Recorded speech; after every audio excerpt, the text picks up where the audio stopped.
everywhere I go, people do say the same thing to me. They say, you know, I really do love Canada's Worst Driver, but I don't want to see another regular season of it. What I want to see is a showdown of the most abysmal motorists you've ever had at the rehab center. Whoa. The Driver Rehabilitation Center has operated for 8 years. And in that time, we've had the 64 most horrid drivers in the nation pass through our gates.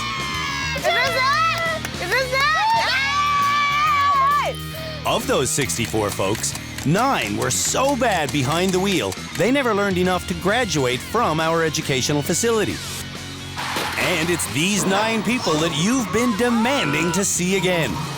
So, crud! This year at the rehab center, we're bringing back the 9 most appalling drivers we have ever had to see which one of them is the most dangerous.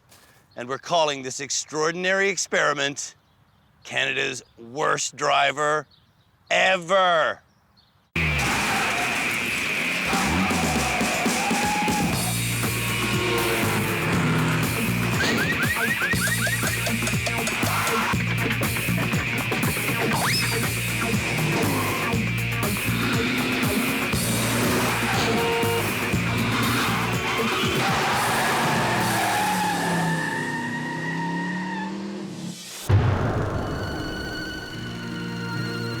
Do you remember these folks? I do. In fact, these people haunt my dreams because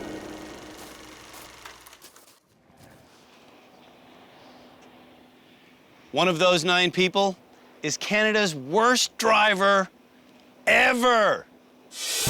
Is it Chris?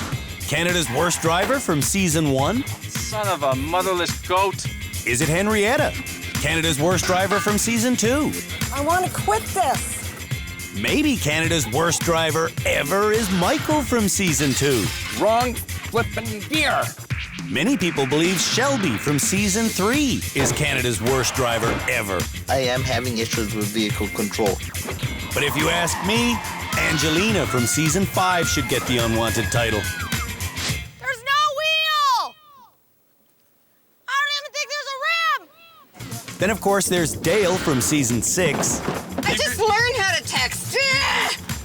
And Shirley from season 7. Oh, damn it, damn it, damn it, damn it, damn it.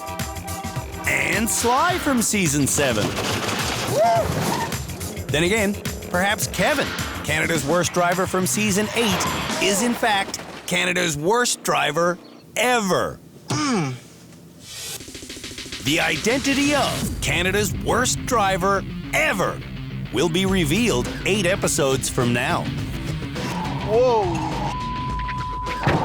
Whoa! Oh my God. In order for our experts to decide who most deserves that unwanted title, the 9 nominees will be at our Driver Rehabilitation Center getting thoroughly tested on a series of 22 driving challenges. That was scary. Will any of these folks find redemption as a graduate of our rehab center? And more importantly, which one of them will end up with the embarrassing title, Canada's worst driver ever? This is so depressing. Before your rehabilitation can start, you're gonna have to get yourself to the rehab center. And to do that, you just need to follow the directions that are in these envelopes. This year, the Driver Rehabilitation Center is located once again in the Dunnville, Ontario airport.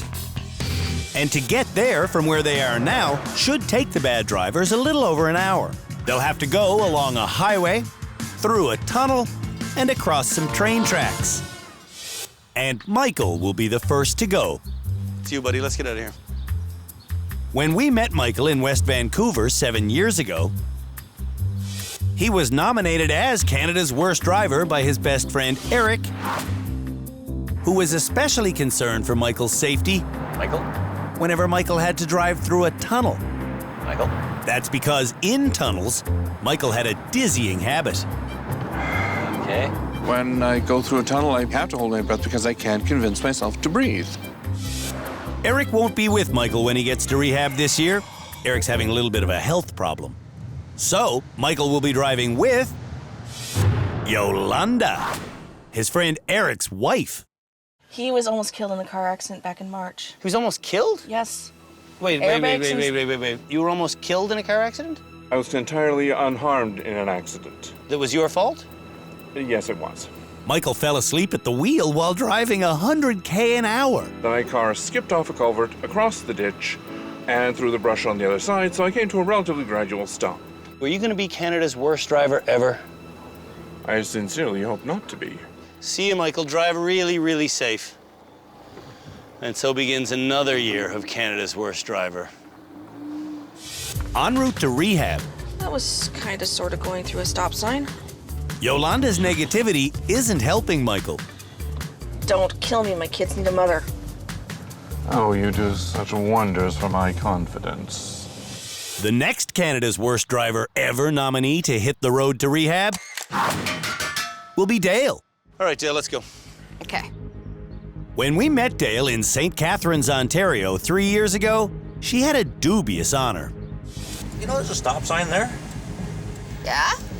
Dale had been nominated as Canada's Worst Driver by more people than any other candidate ever. My name is John. Linda? Trevor. Sam. Amanda. Greg. And I nominated my neighbor Dale as Canada's worst driver. Dale says she's improved since those days, What does that mean? Is somebody playing football? but when we caught up with her just a few weeks ago, 200 milliliters. That's 200 meters. Oh, meters. it all felt eerily familiar. My name is Liz. Amanda. Chris. Greg. John. Danny. And I've nominated my Aunt Dale as Canada's worst driver. Are you a good enough driver now that your family drives with you? My family doesn't drive with me. They refuse? Yeah. Danny has agreed to drive with Dale just for her rehab experience. Why are you stopping on a green light? Oh, I don't know. Back at the junkyard, Shelby, you ready to go? Yep. Let's make it happen, my friend. my favorite driving student ever Hop on in, Shelby. All right. will be the next to leave. When we met Shelby 6 years ago in Calgary, I drive like a grandpa. he was too afraid to drive the speed limit. I don't want to do 50. En route to rehab today, Slow it back down to 80, please. Shelby's brother Elric is wishing Shelby's slowpoke tendencies would return. Dude, it's a 50 zone. You're doing 70. Back at the junkyard, Let's get out of here, Henrietta. Henrietta will be the next Canada's Worst Driver to hit the road. Since being at the rehab center, any accidents? No, none. No? No. Why is that? Because I don't drive. He does all the driving for me. He is Andy, Henrietta's husband. So is this like a life sentence for you, Andy, or what? It is. It's a life It sentence. is a life sentence, yes. When we first met this Maritimer, she often didn't see things as obvious as yellow center lines. Oh, Andrew, I want to quit this. These days, the only thing that seems different about Henrietta is her hair color. Oh. Just went through a stop sign.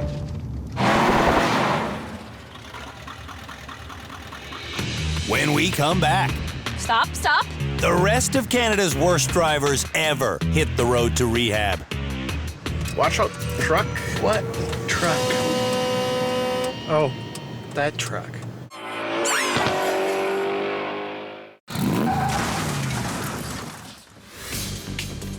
Four nominees for the unwanted title, Canada's Worst Driver Ever, What a funny road, look. It's a tunnel, dude.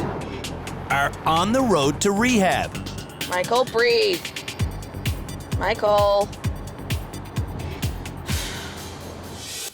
The remaining 5 nominees are still waiting for their turn to leave. Ready to go and do this? Sure. Let's go for a road trip. Sly from season 7 is returning to rehab with Fred, his brother-in-law. You wouldn't let your kids ride with him when I first met you. Correct. And that's still true? That's still true.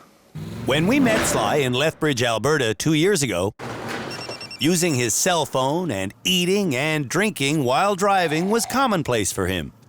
But after completely losing control in our distracted driving demonstration, Sly made this potentially life-saving promise.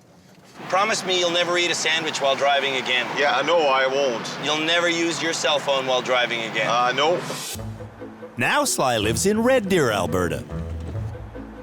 Oh, crap. And his habit of driving with massive amounts of food and drink in his hands See, this is a little easier to eat. What's easier to eat? Chicken strip. seems to have intensified. There's one time I was very hungry. Blood sugar was very low. I actually did hit somebody, because I was very hungry. Driving to our rehab center today, I'm a slow thinker. Sly is headed for trouble. I might have to go through a drive-thru on the way. I'm getting hungry. Kevin will be the next to leave. About time. Kevin was named Canada's worst driver just last year. You were in a serious accident since leaving the rehab center last time, hey? The day after season 8 premiered, yes. I came down a little hill, I slid sideways. And he ended up in the ditch, where he got injuries that include whiplash to the upper neck, muscle damage to my lower back, and tailbone injury. And physically, how are you now? Physically, I'm about 90%. Visually, though, this native of McBride, BC, is only 50%. I'm permanently blind in the right eye. Having a right eye made of glass is something that deeply concerns Lenny, Kevin's boyfriend. Watch out, truck. What? Truck. Oh, that truck. Back at the junkyard, Cape Breton's finest will leave next. I want hugs first. Oh. Show me the money, baby. Shirley was Canada's worst driver 2 years ago, but she says she's not anymore. The rehab center totally changed your life. Totally. Shirley's daughter, Janice, totally agrees. Is she gonna be Canada's worst driver ever? Definitely not. Like, she's going to be one of the first graduates. 2 years ago in Halifax, Shirley drove like this. Am I going over there? Yes. Go! Quick! Drive! And this is Shirley driving in Halifax now. Oh, Janice, I'm just elated that I can do this. The secret to Shirley's success is pretty simple. I was fascinated with the whole thing of learning to become a better driver. Shirley has been diligently taking extra driving lessons. Headed to our rehab center today. Shirley's still confused in intersections. Stop. Why did you do that? I wasn't paying attention. Only 2 drivers are left at the junkyard, and one of them doesn't want to drive. Angelina says she's too hungover to take the wheel today. Hey, I'm all about you not driving. If you don't want to drive, I'm all for that. Oh, I still drive, but I just don't want to drive right now. Fine. Stinking of booze on the morning you're supposed to drive yourself to rehab is an outlandishly irresponsible way to start this season. But at least Angelina's acknowledging how dangerous she is. I like that you're turning a new leaf and you don't want to drive. I think this is a wise choice. Luckily, Chris has agreed to take her to rehab. Chris was the first ever Canada's worst driver. How was that for you? Well, I mean, appropriate for the time, but not anymore. When we met Chris in season 1, he had almost no experience behind the wheel. 8 years later, though, Chris is driving like a veteran. Oh, right now it's relatively rudimentary. Today, I'm glad Chris is driving Angelina to rehab. Because in rehab 4 years ago, Angelina failed more challenges than any student we've ever had. Oh my God! That was the worst thing ever! And on the streets of Sudbury, she spent more time doing her makeup than paying attention to road rules. I'm a multitasker.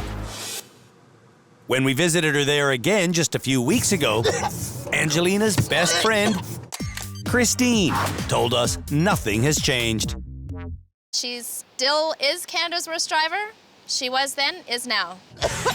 Angelina's not just a terror on the roads. Hey, Mom. She's a terror in her own garage.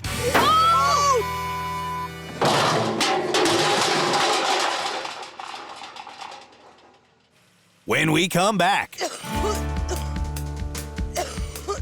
Canada's worst drivers ever arrive at rehab.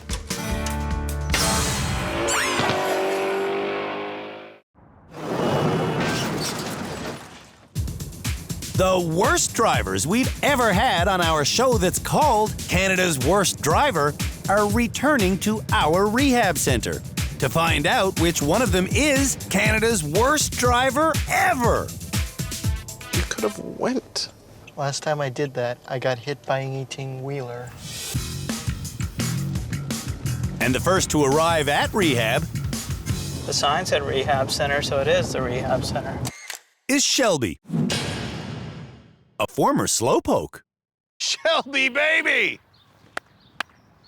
Hey, how's it going? Good. How's it going, Andrew? Perfect, man.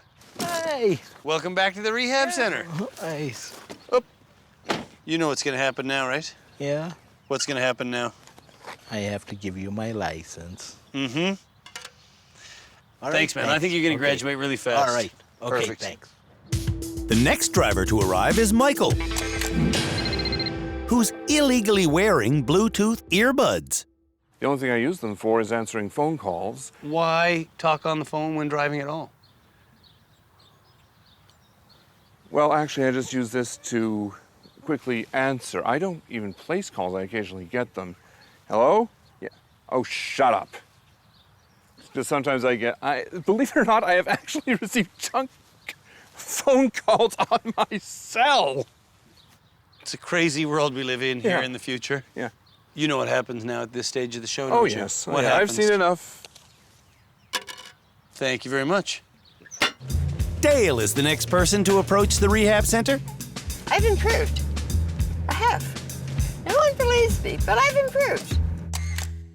If Dale has improved, standing on her parking barrier should be safe for me. Just don't hit it, because I'm standing up. Well, you hit it. Now you're...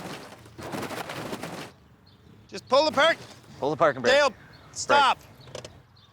Thank you. Thank you very much. Henrietta has driven almost 100 kilometers today, and that's the longest drive she's done in years. Do you even want to get that back? Yes, definitely. In the next 2 days. I don't think Sly will be graduating in the next 2 days. How many sides is a stop sign anyway? How many sides is a stop sign? Yes. For real? Isn't that 5 sides? On a stop sign. Stop. Well, it's not. Like, I'm trying to think here. I think Sly should kiss his license goodbye. Let's say goodbye. Thank you for that. Shirley arrives next, Yay! We're here, Janice. which means I am gonna get a hug. These are fun. And right behind Shirley I notice that you're weaving a lot, Kevin. is one-eyed Kevin, who this year is bravely putting his license on the line. If I fail this year in driver rehab, I have vowed to not only turn in my license, but I will also sell my car. That means the last car to arrive That was the best drive I've ever had to rehab. belongs to Chris, Canada's first worst driver. Canada's worst driver, no more. I don't think so. Chris seems to now be an average driver. The woman Chris delivered to rehab today, though, is far from average. Hello. Oh, my goodness. Angelina was too hungover to drive today. And I hope she never drives again. I mean, you really want me to quit, eh? No, and the more you say it, the more I'm like, I'm driving just to spite you.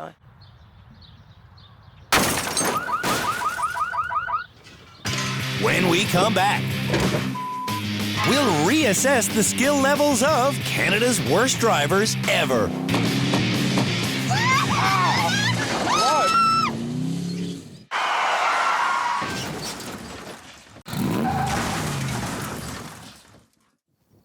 To find out who is Canada's worst driver ever, we're going to start off just like we always do, with an assessment challenge. We're going to see how well the candidates can handle a vehicle in tight spaces, how well they can reverse, and how well they can go forward at 50 kilometers an hour. And to do it, they're going to be using... No, you're kidding. That... To do it, they're going to be using that car. That car is a 2011 Camaro SS. It's got over 400 horsepower. It's got a V8 engine. And it's got a speedometer that goes up to 300. The first challenge our Camaro will be used for is our annual assessment challenge. It starts with a simple reverse that goes around one bend through a hallway of rims. Then, drivers must get the vehicle turned around in this concrete area before they have to gear up to 50 kilometers an hour for a simple slalom run. And that's it. I'll show you how easy it is. The assessment challenge starts with a fairly simple short reverse. Using my side mirrors, I go straight back to the sharp turn in the road, where to get through cleanly, drivers have to slightly reposition themselves with an S-turn. Use your mirrors, folks. It's how you get around these tight spaces. Once I get through the rims and enter the concrete section, I have to get turned around. This is going to involve a little bit of inching back and forth, and back and forth inching is fine. In fact, it's the only way to get the car turned around in this confined space. Holy tight. Once I do get turned around, I head for the exit.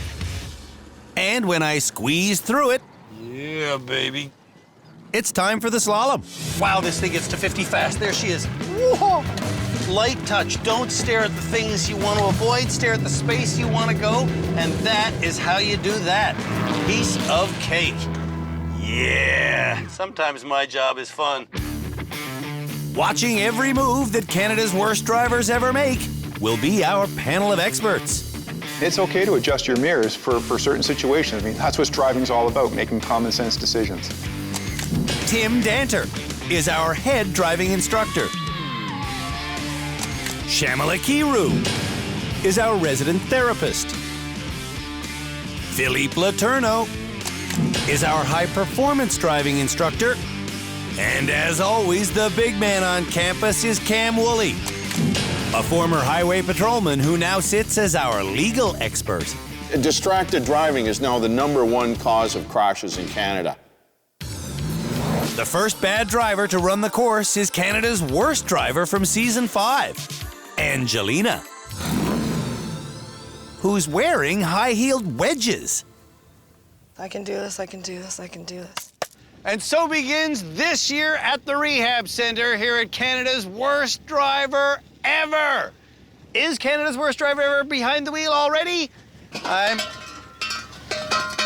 think so. I think Angelina is one of the most clueless drivers I've ever met in my life. Oh. What the mirrors, right, Angelina? You're using your mirrors? Yeah. Your mirrors. I am. No, she's not. I'm sorry. Do you need your mirrors lower? Like, can no, you see? I can lower? see out of the mirrors. I can see, guys. If Angelina can see, why isn't she stopping before she's hitting? Your backing up is what's gonna kill you. I'm sweating. I can't take it. You gotta, okay, listen to me. You gotta get your car in a different position. See, you gotta get your car over here more. Instead of getting her car over there more, Angelina plows her way into the concrete section where she's still not using her mirrors. Oh! Getting turned around, Oh. Angelina ruins the Camaro's new paint job. On our slalom course, You can do it. Just focus.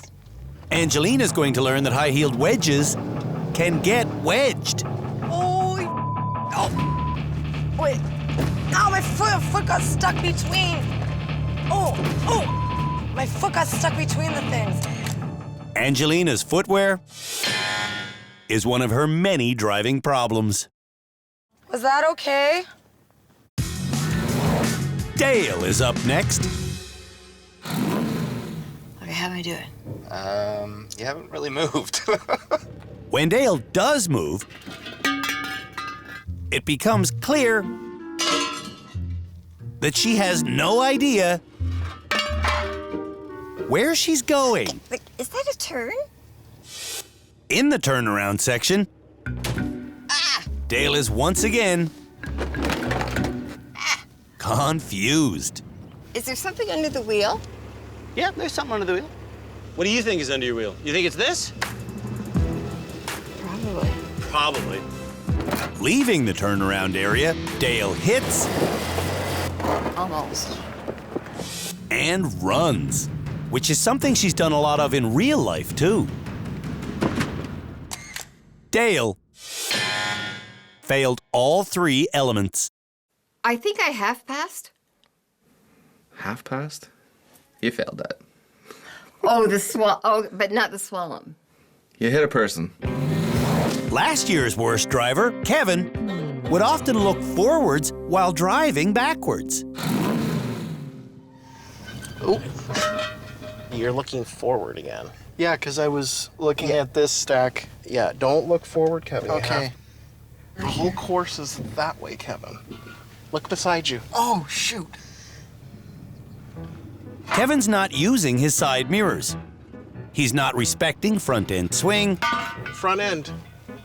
And he's not using S-turns to reposition himself. Look at all the room over here, Kevin. Look at the room. I'm kind of multitasking here, Andrew. What are you doing, your taxes while you're driving?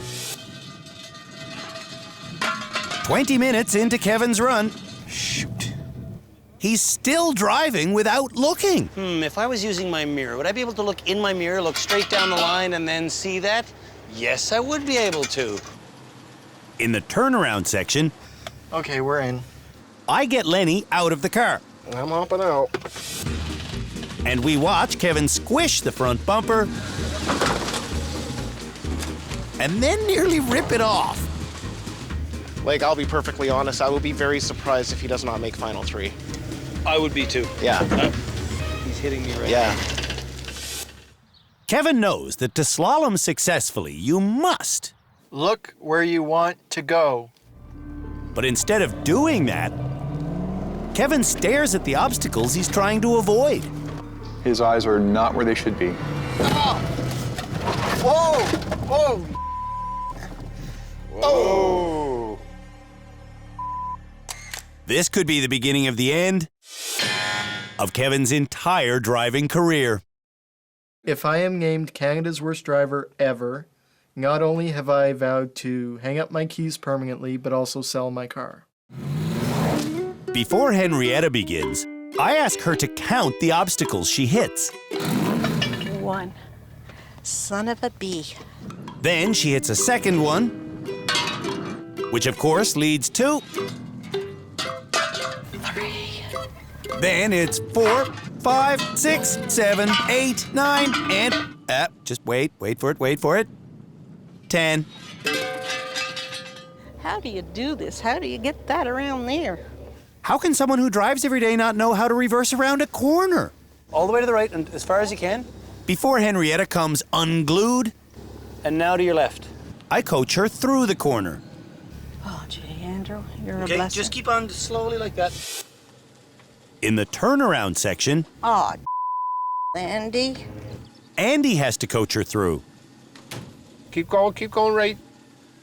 And even with constant coaching, Left, hard, left. Henrietta is clearly out of her element. I can't do this. You're almost through. She can't do the 50K an hour slalom either. It turns out Henrietta came back to rehab because she's no longer a driver. I wanted to learn more driving skills because I don't want to have to do all the driving, which I do right now. When we come back, the rest of Canada's worst drivers ever have their skills reassessed.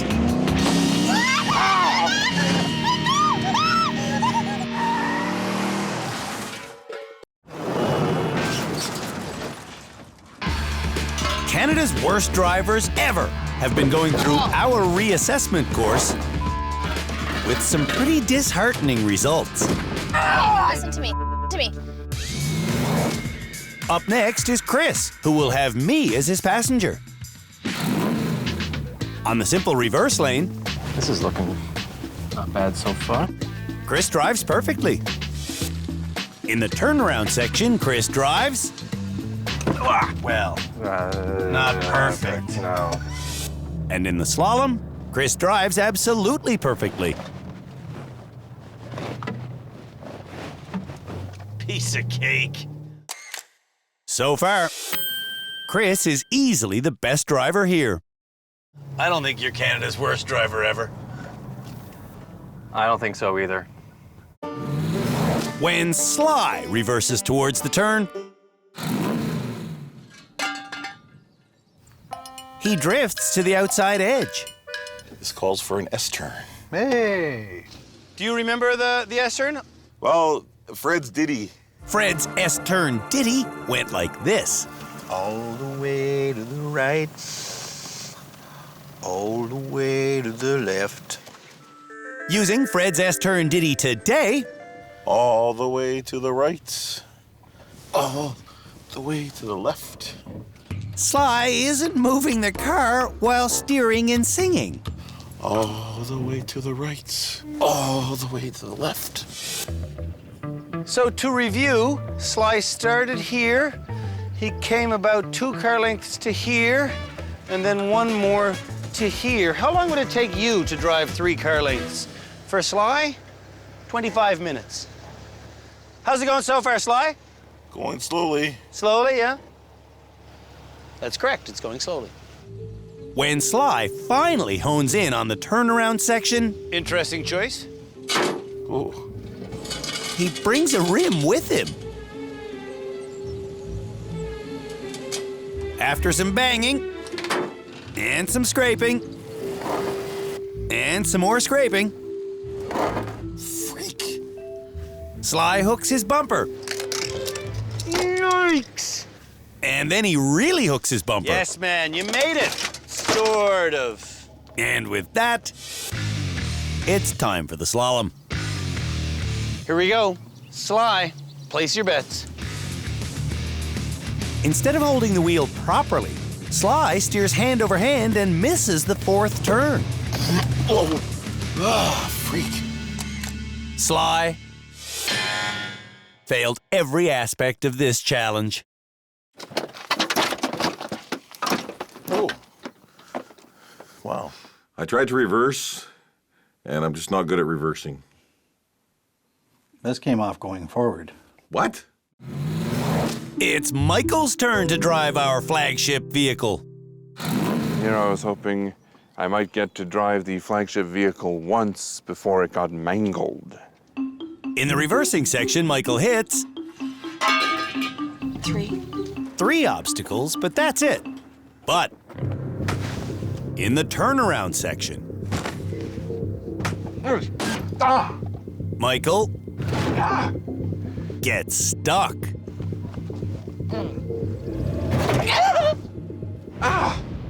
I am completely wedged. On the slalom course, Michael starts with a heavy foot, and then he adds gas, speeding up to 80.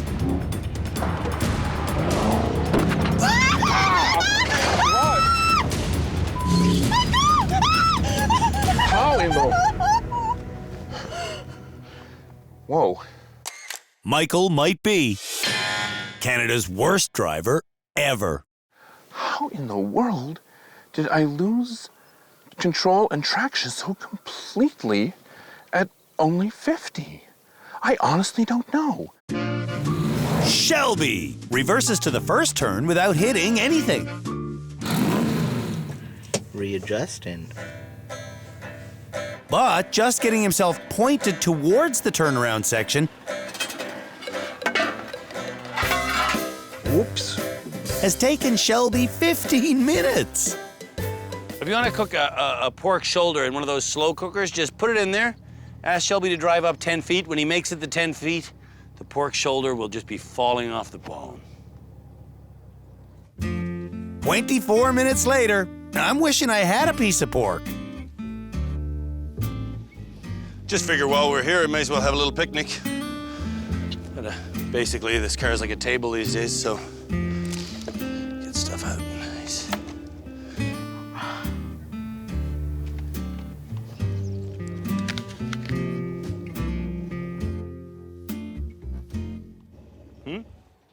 Dude, what's up? Why aren't you driving the car?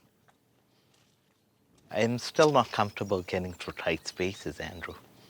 Well, there's Shelby's assessment for turning around in tight spaces. Man can't do it. Come on through here, Shelby. Come on through here. Come on, this week. There you go. On the 50K an hour slalom, Shelby doesn't have enough time to dilly-dally, and he doesn't have enough time to steer. Oh! Even Shelby realizes he could be here till the bitter end. I believe I might just be in the running for Canada's worst driver ever. The final driver to reassess is Shirley. Can you see in the mirror? Yeah. Okay. Shirley can see in the mirror, but only when she's looking at it. Oh, can't do it. Shirley doesn't give up, though, and in the turnaround section, she steers her way through flawlessly. Just about out, Janice. Doing a lot better than last time I saw her. However, on the slalom part of our assessment, Shirley's steering is deeply flawed. Shirley has family at home counting on her, which is why she's been trying so hard. I just don't like disappointing anybody.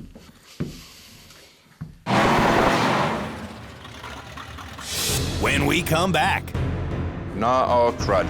Canada's worst drivers ever come face to face with our experts. Are you Canada's worst driver ever?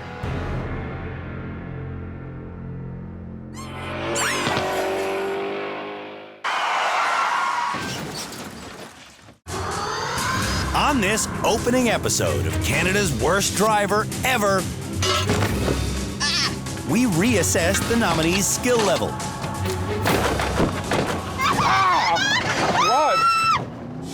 Now it's time to hear what they have to say for themselves. Starting with Michael, who has asked us to show him the footage of himself losing control on our 50K an hour slalom. Yes, and I also asked for Monsieur Letourneau's feedback on what I might have done wrong. What Michael did wrong was stare at the object he was trying to avoid. Oh. When you hit like right in the middle of the front of the car. So it tells me that you're definitely not looking where you want to go, but where the car was going. Looking forward, yep, looking to the side, as is right, and nah, oh crud. Yeah, looking pretty much straight ahead at that point. Yeah, definitely. Very, very definitely. Someone else who looks where they're going instead of where they want to go is Sly. Why would you come back to something called Canada's worst driver ever? Well, I still have lots to learn. What we're learning about Henrietta is that she doesn't really drive anymore. So sometimes would you not drive in a month? Yeah, sometimes. Yeah, quite often. Mm-hmm. Shelby drives every day, but you're worried that you might be Canada's worst driver ever. Yes. I just think that compared to some people here, like Angelina, you're gonna do fine. Okay. I thought you guys made her up. I thought that was a camera trick. I know, and then she's real, hey? Oh, Angelina's no camera trick. Angelina is real. And she's just like the rest of the folks in our rehab center. Are you Canada's worst driver ever? No. No, I am not. I'm not. No, I'm definitely not Canada's worst driver ever. It's time to decide who will be the first Canada's Worst Driver Ever nominee to graduate and go home. Who's it gonna be, Tim? Chris. Shamla? I'm gonna go with Chris. Yeah, I think he's definitely, in terms of all the drivers that we have here, he's the most skilled. Most skilled, most confident. Well, I think Chris is obvious, but I think to stay focused, we should actually let Henrietta go, and I'll tell you why. I don't think she's really a driver anymore. Andy's retired, Andy's doing the driving, and I think we need to focus on the worst of the worst. I don't think she should graduate, but I think it's time we moved her on. Disqualifying someone is not something we've ever done, but I tend to agree with you. I don't think she's a driver in our definition of what a driver is. Philippe? Well, I was gonna say Chris, but you know what? I like your point of view. Well, this is a special episode, too. Like, we've got to really focus here on the worst driver ever. Ever, yeah. Well, I see your point with Henrietta for the amount of driving that she's doing, but I still stick with Chris. There's nothing that says we have to graduate people. We don't have to do anything. We can do what's right. Well, and I think what's right is to graduate Chris. That's 2 votes to graduate Chris and 2 to disqualify Henrietta.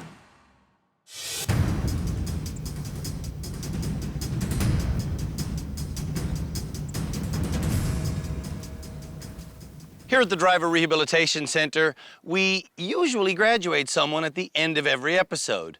But this year, it's not going to work like that. Henrietta? Yes. You're not Canada's worst driver ever, but you're also not a graduate of the rehab center. I am, though, going to give you your driver's license back Okay. and tell you you're free to go. Oh, thank you, Andrew. No problem. First to leave this year. Good stuff. Thank you. Cheers. Thank you.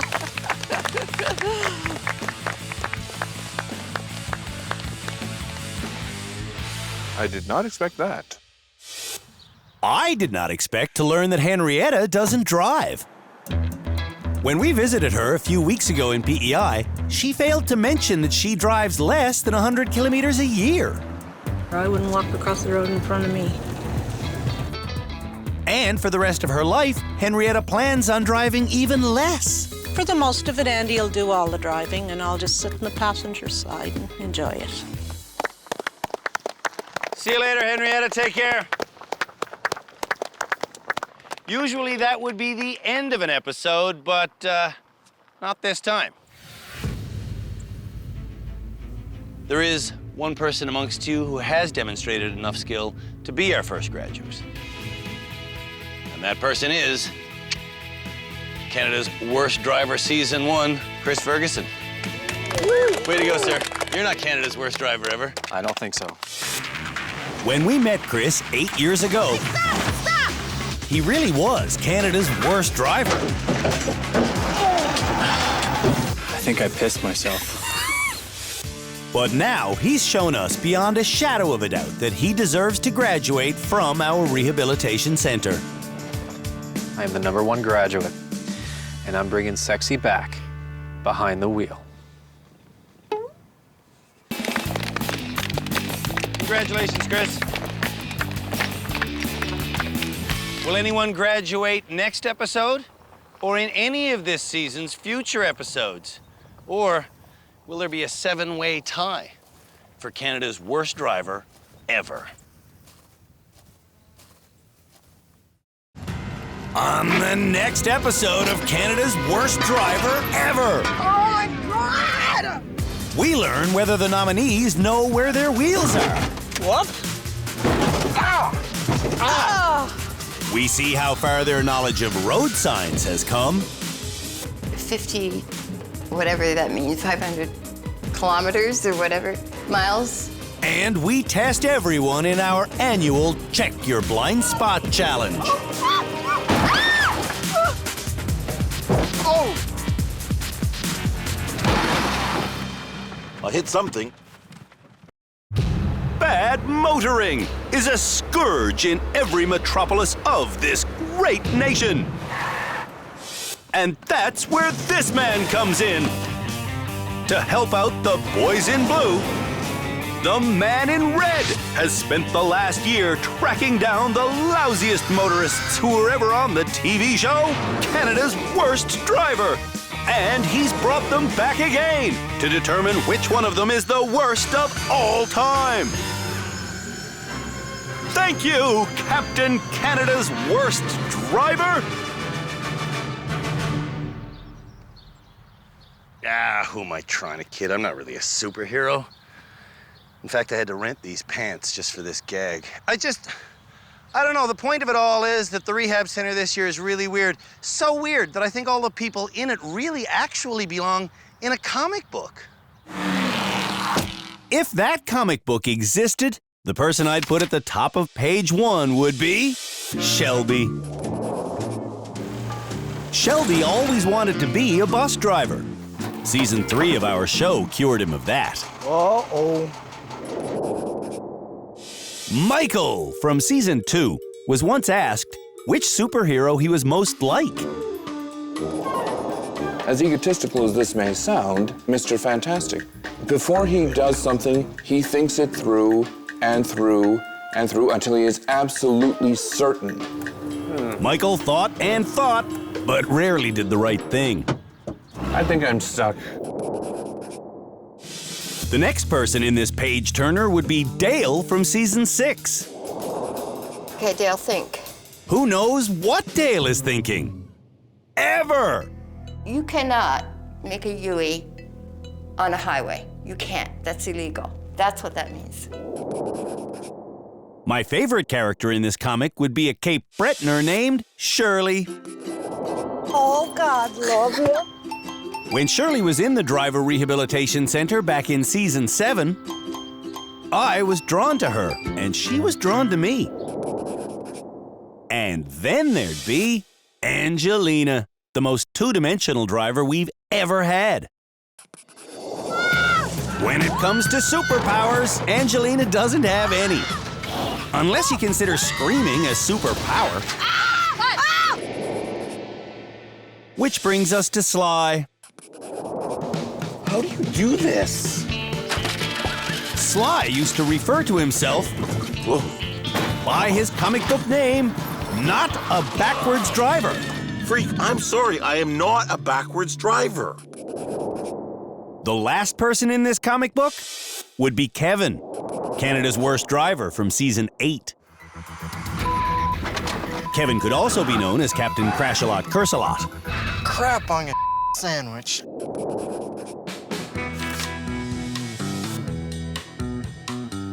I really hope this story has a happy ending, but I honestly don't think it will.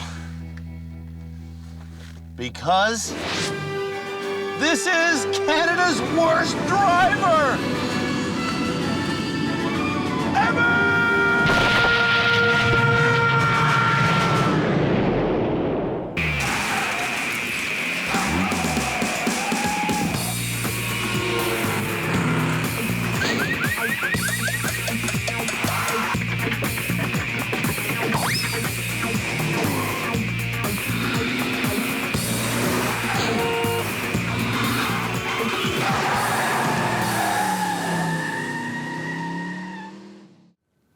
Canada's worst drivers ever really need to know where their wheels are. Now, whoa. Now, personally, I'd rather they just keep their wheels locked in the garage, but that's not going to happen. So, for their next test here in rehab, we're going to see which one of them knows where their wheels are by making them drive along 2 steel I-beams. These are the steel I-beams, and this is the vehicle. The goal is to drive onto this ramp and across the beams, stopping when they get their front wheels on these red marks. When that happens, all they gotta do is reverse back to the start. All right, know where your wheels are. The key to passing this challenge is to line up your mirrors. Look at that. I can actually see my rear wheel on that side in my mirror, so should be pretty easy to keep that on the rails. And it's the same on the passenger side. There it is. Perfect. Let's make this happen. First, I drive far away from the rails so I can approach them in a perfectly straight line. Driving straight at the ramp means my front wheels go on it automatically, and for total reassurance, I can monitor my rear wheels in my mirrors. It's a piece of cake. There's really nothing to it. From there, it's just a matter of staying straight. You'd have to be one of Canada's worst drivers ever to not be able to do this kind of a thing. To get your front wheels exactly on the red mark, just remember, when driving, your left foot is just behind your left wheel. When it feels like I'm almost stepping on the red mark, I stop. And my front should be there. Now? Now. I'm gonna say now. Now? You're on it. Perfect.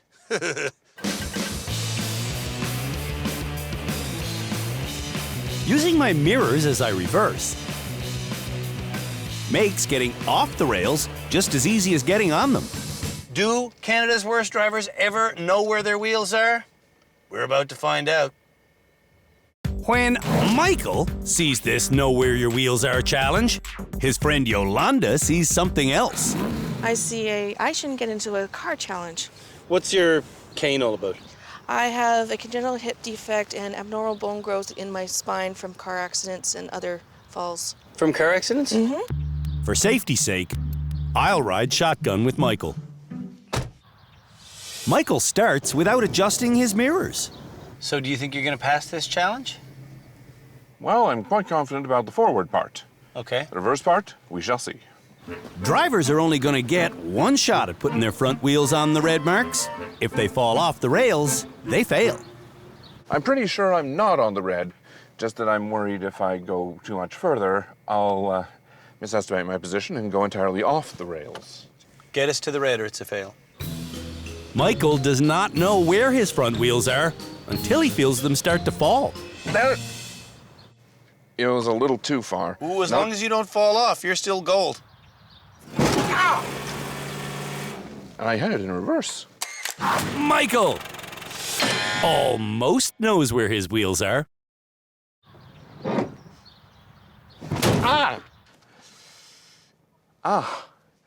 Dale understands the point of this challenge. If you don't know where your wheels are, you could possibly just zig over to the other lane. You could go off the lane. You might be not be going as straight as you should be. You could fall into a lake. For the sake of Dale's nephew, Danny, I'm glad we're nowhere near a lake. Because if we were, Dale might drown.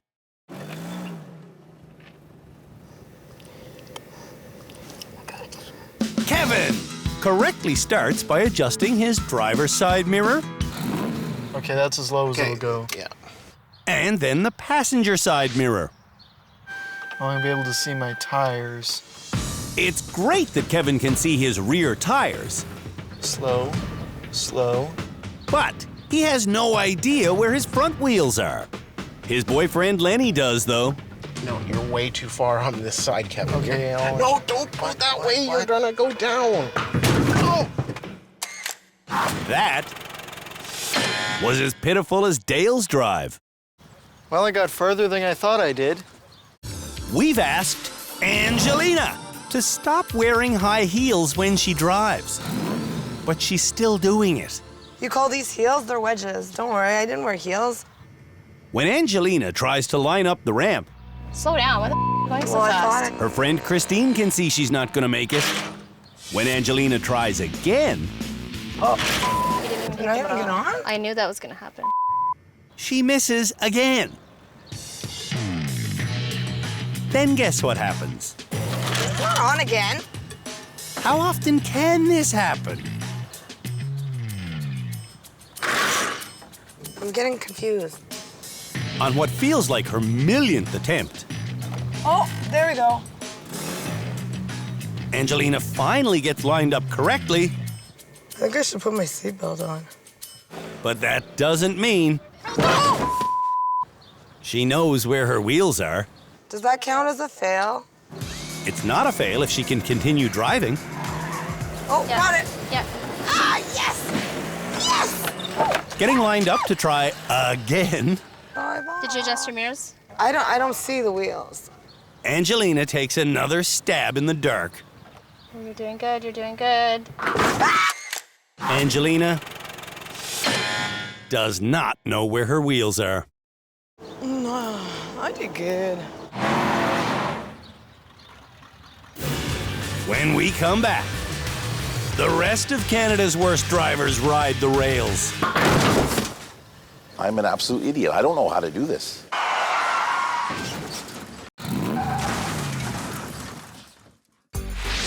Here at the Driver Rehabilitation Center, we have 4 experts on staff. Our head driving instructor is Tim Danter. Shamala Kiru handles the psychological issues. Cam Woolley is our legal expert. And Philippe Laterno is our high-performance driving instructor. For this challenge, there's no time, so you could take all the time you want. Right now, our experts are watching the Canada's Worst Driver Ever nominees demonstrate whether or not they know where their wheels are. No. When Shirley starts the challenge, she goes with gusto. But when she's still a full car length from the red marks, she stops. I think I could probably go one little bit ahead further. At home in Cape Breton, Shirley has been taking private driving lessons, but her daughter Janice is still scared when she's behind the wheel. Stop. Oh Janice. my God. I can't do this. Janice should relax, Oh my God. because Shirley has clearly learned where her wheels are. I really don't want to fall. I think I'm at the end of the rail.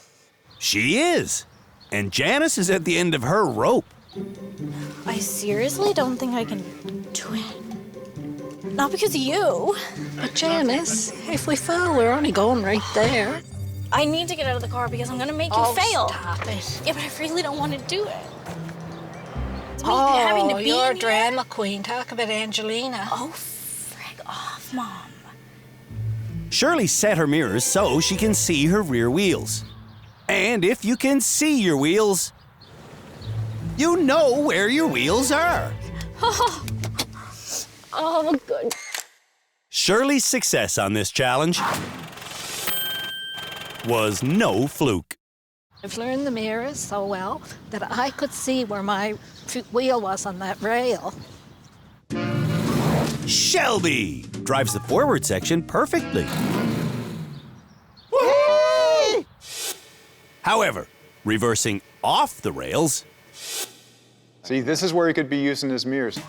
requires using the mirrors which Shelby has not set. His brother Elric could tell him to set the mirrors, but Whoops. Elric knows that for Shelby to learn, he has to learn on his own. What did we learn from this lesson? Always use my mirrors.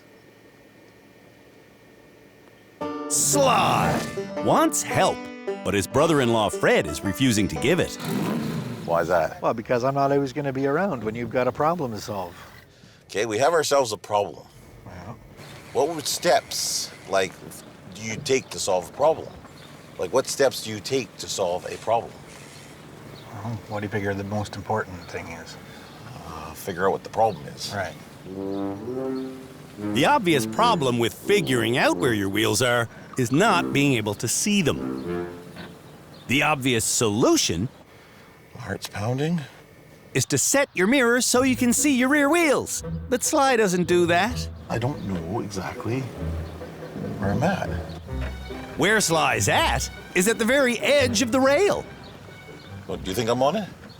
To put his wheels on the red ends of the rails, Sly is hoping Yoda intervenes. You know, it's kind of like a use the force kind of thing. I'm going to force Sly to look at his front wheel in hopes that he'll learn he has to reverse from here. Oh, freak. When Sly gets back in, Fred gets out because Fred is a wise man. Sly is not so wise. I steered the wrong way.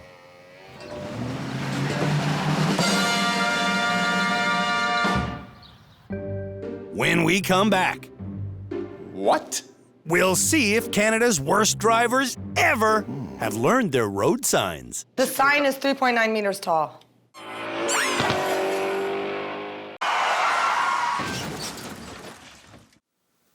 And when you see this, what's it telling you? I do not know.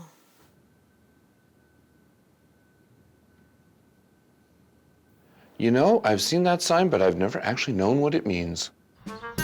When Canada's worst drivers ever were at our rehabilitation center before, We tested them on their knowledge of road signs, and some of them, well, some of them had some pretty questionable beliefs.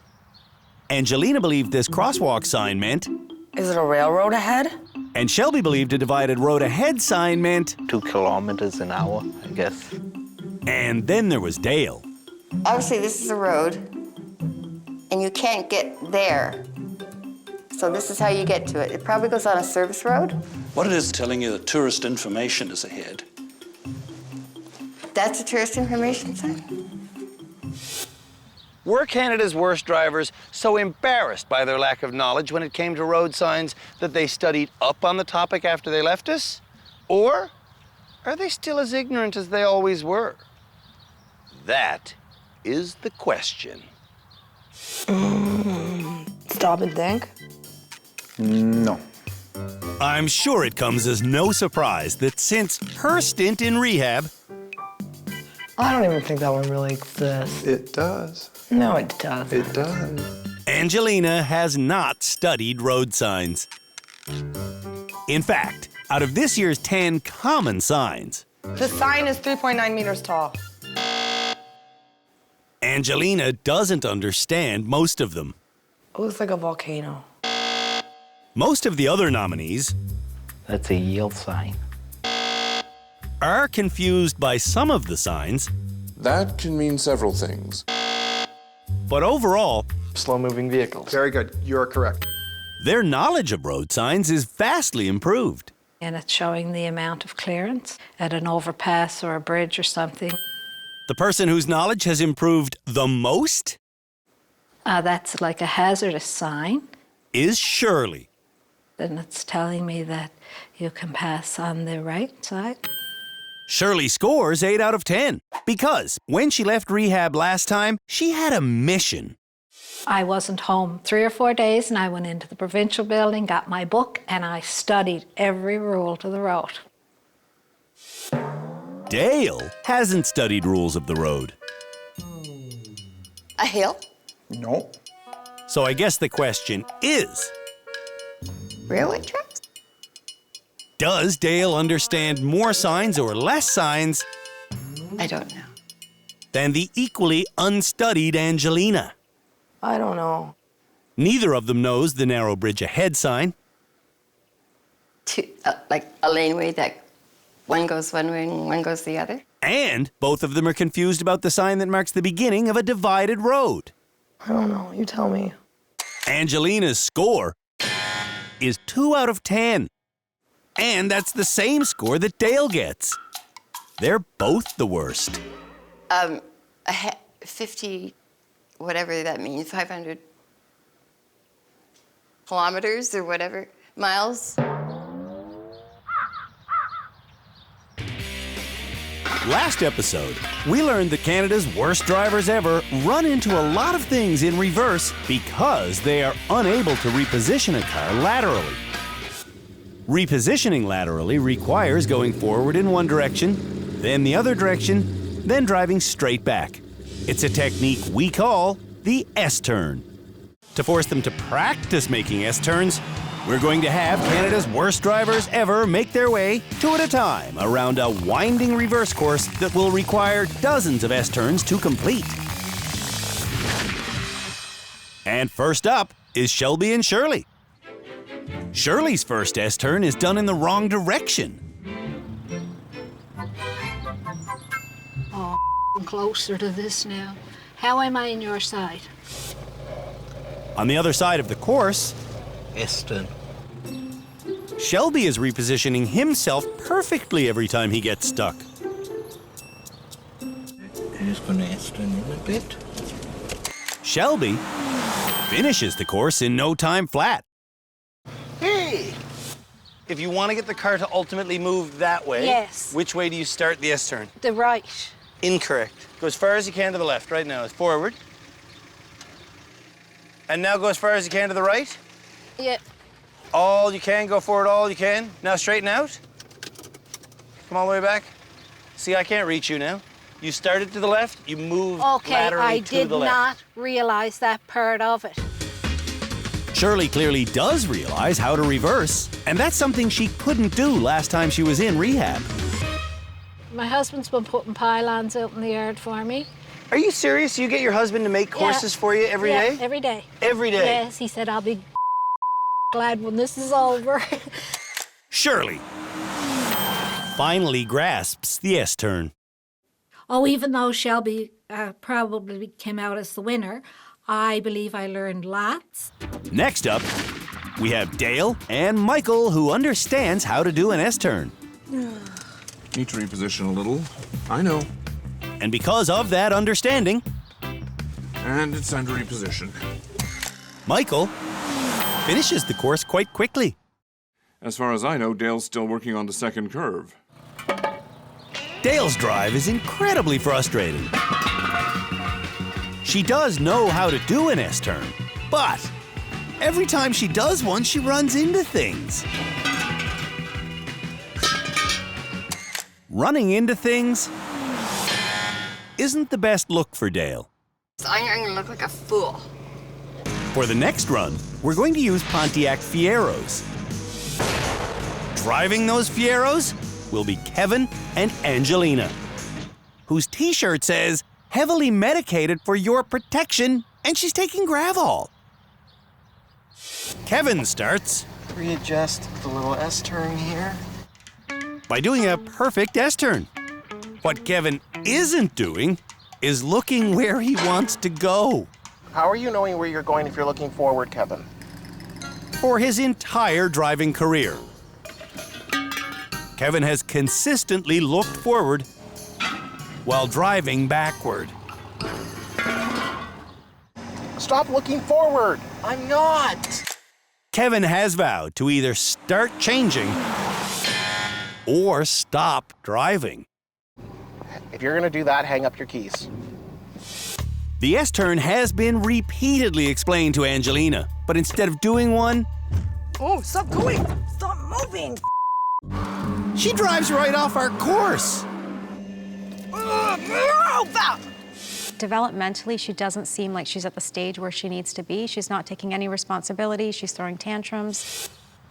We're done. I quit. I don't want to do this. I'm nervous. Look at what you did to me. I'm nervous. While Angelina's car is being put back on the course, the diva herself is claiming to be done driving for the day. I hate reversing.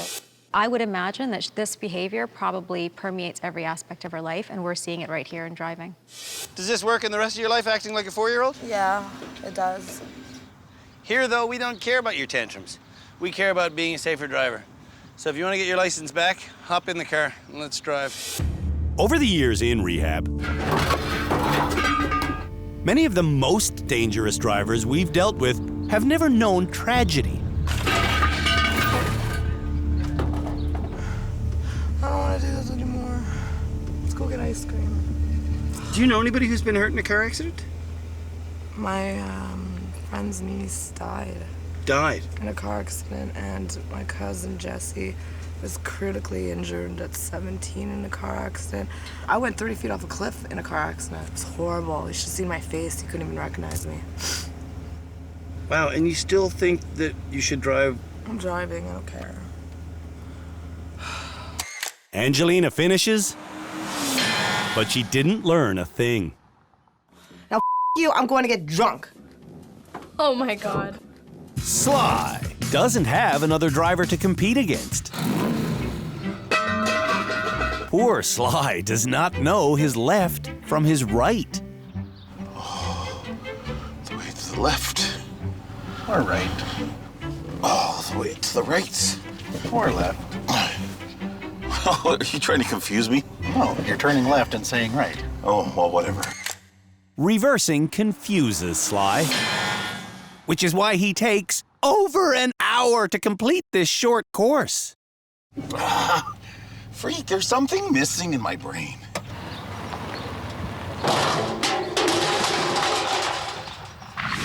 When we come back,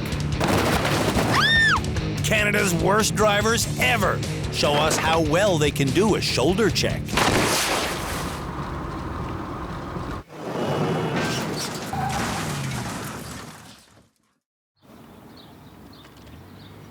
Every single time that you change lanes, it is absolutely critical that you do a shoulder check.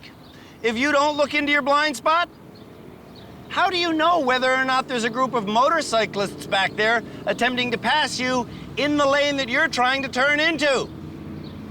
For their next challenge at our rehabilitation center, Canada's worst drivers ever have to show us they know how to do a proper shoulder check.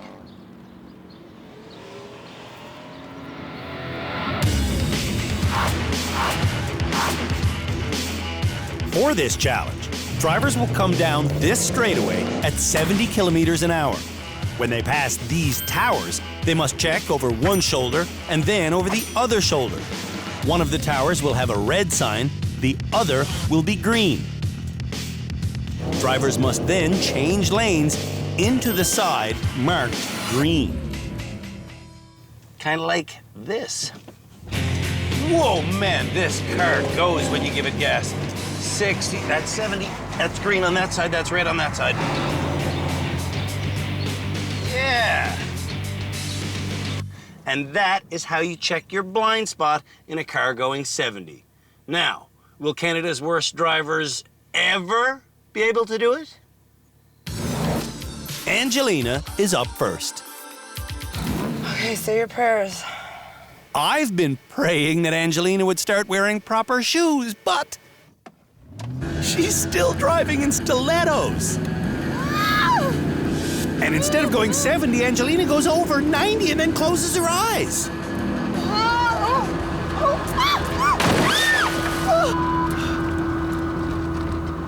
Oh my God. Whoa. I went to the right side, right? Angelina did see that the right side was green, but when it came time to look where she wanted to go, she closed her eyes and went straight.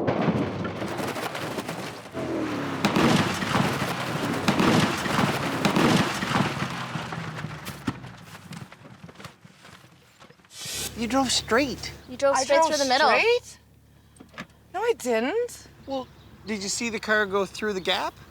No. Did you see the car go through the wall? No.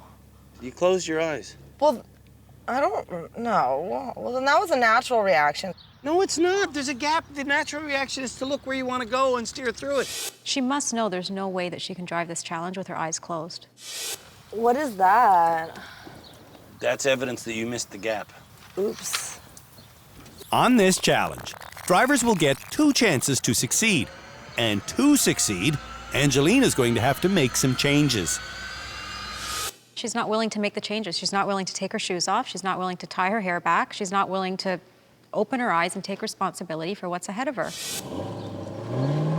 This time, Angelina goes the correct speed, and her shoulder checking is fine. I can't get it to 70. Is it at 70? But her steering is atrocious. Whoa, oh, wait.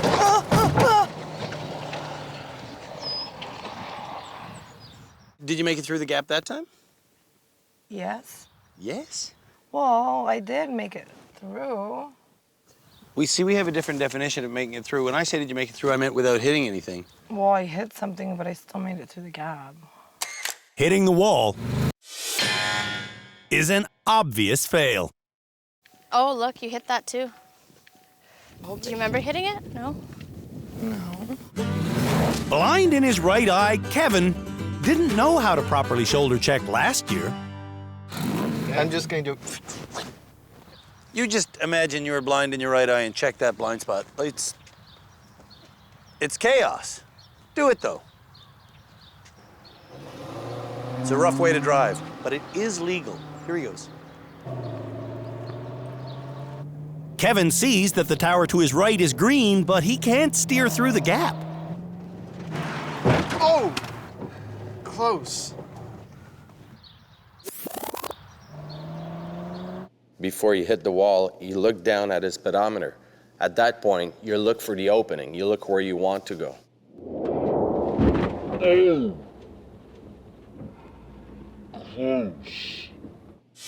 Andrew, for this final run, can I watch his speed for him so he can concentrate on the actual steering and the drive?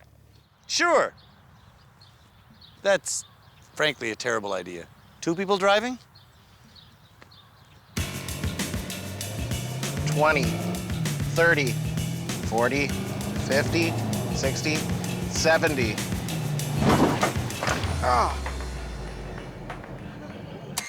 The good news is, Kevin created less carnage than he did last year. Fail but improve. Fail but improved. I'll agree with that.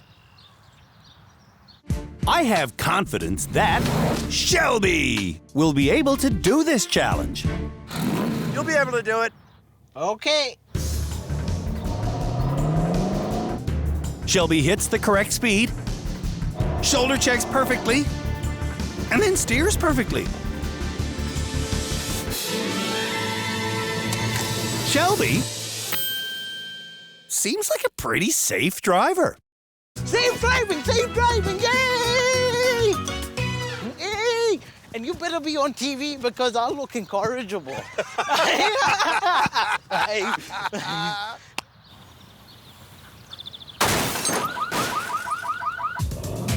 When we come back, Check. the rest of Canada's worst drivers show me how well they can shoulder check. Is this considered a pass?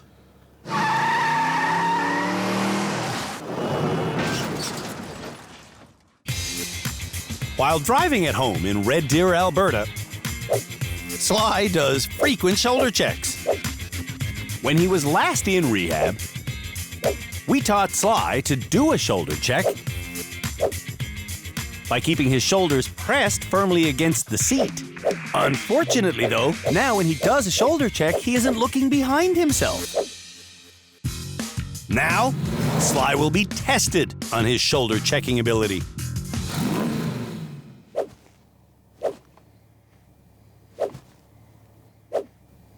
Practicing.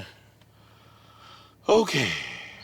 Is it something you learned how to do better last time you were at rehab? Definitely, in terms of making sure to keep my back against the seat. I've had a few close calls, actually, where if I hadn't shoulder checked, I would have hit somebody. When we taught Sly how to do a shoulder check, we taught him to keep his shoulders against the car and just turn his head, because he was one of those guys that when he used to turn his whole body to shoulder check, he'd turn the car with him and chaos would ensue. Will it ensue now? Let's watch. If you guessed chaos would ensue, you are correct. Why, yes, indeed, actually. Chaos ensued just now. Before Sly's final attempt, he again practices shoulder checking while keeping his back against the seat. Hurts a little bit. Finish this sentence for me, Sly. Sly like the... Wind. You like that? Never has wind been so foxy, Sly. Yes.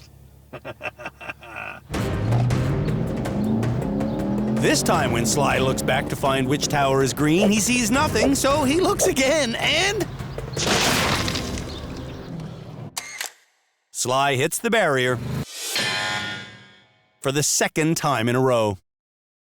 Is this considered a pass? Absolutely not. Shirley is up next.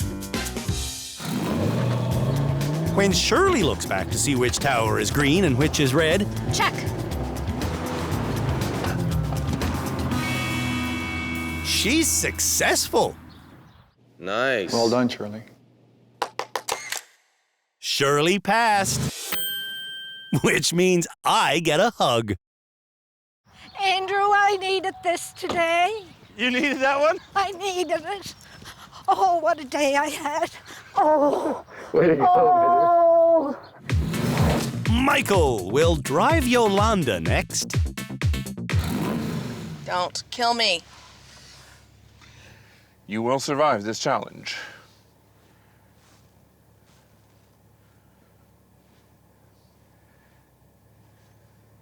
So, Michael, we're gonna go 70K an hour. You're gonna go to the side that's green. I know you can do this. Michael only manages to go 60. Other than that, though, he's fine. That's not bad, truthfully. I touched the brakes where I thought was very lightly. I'm not sure how far down I dropped. Yolanda, thoughts? No comment because I'd start swearing, and I don't want to put money into the swear jar. I'll pay the swear jar for you. What would you be saying? Get up to speed and get your mind, on the game. I can't see how fast you're going, moron. Shall I continue? No, I think that covers the way you feel. Maybe this talk is a little negative. I'm trying not to be negative. Yolanda's been in a couple of car crashes, and now I'm wondering if she's taking some of her fear and her anger out on Michael. She's certainly overreacting here. Show him the love, Yolanda. Geronimo! This time, Michael goes the correct speed and he succeeds. That was close. The difference between close to hitting and actually hitting is called passing. Close only counts in horseshoes, hand grenades, and tactical nuclear warfare. I've never heard it put like that. Dale will be the final driver to run this challenge. Dale, Canada's worst driver ever? Dale shakes her head around a bit, Green, red. but then goes to the side marked red. On her second attempt, Dale calls red before she even sees what's over her left shoulder. Red, green. And she never looks over her right shoulder.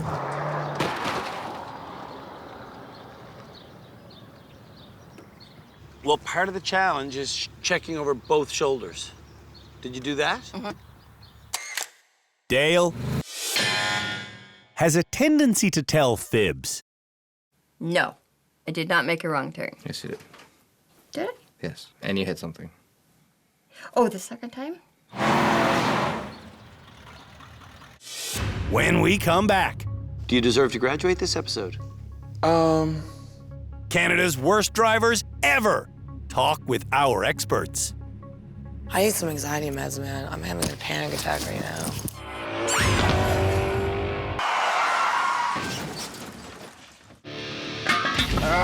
Canada's worst drivers ever performed 3 driving tests this episode.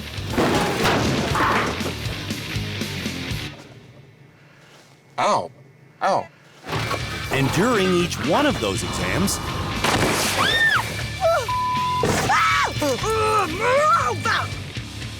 Angelina basically came unglued. You went through the wall. You guys suck. Angie, stop. Hey, you all. Stupid driving game. Angie. And I'm sick. Now, our experts are waiting to hear how they can help her. How you doing, Angelina? Surviving. Angelina wouldn't have survived our Check Your Blind Spot challenge if it had been a real-life emergency. I thought I turned that stupid car. To make Angelina understand that she didn't turn, we're showing her the footage. Oh, yeah. I didn't look. Angelina, were you aware in that moment that you had closed your eyes? No, I don't think I was. I don't think I knew that I closed my eyes. Is that something that you do often under stress? I get anxiety a lot, terribly. Is this the way that you normally deal with anxiety? Well, I don't really deal with it really well, to be honest with you. I don't really have any techniques or anything. 4 years ago, when I drove in Toronto with Angelina, I can't think. I'm having a panic attack. You having a panic attack? We're gonna stop right away. Her anxiety was so bad, she pulled over to take prescription anti-anxiety drugs. Do you still take Xanax for panic attacks? No, I've lost my doctor, retired. So right now you're not taking anything for anxiety? No, because you can't get anything at a clinic. Don't even try. I just deal with it. It sucks. Right, and it sounds like the way that you're dealing with it is pretty dangerous. Yeah, I wish I had a doctor. We don't have like psychiatrists back where, we have psychologists, but there's like one psychiatrist where I live and you have to be on a waiting list. I think I've been on a waiting list for like 3 years. Because if you can find another psychiatrist, let me know, because I'd like to talk to one.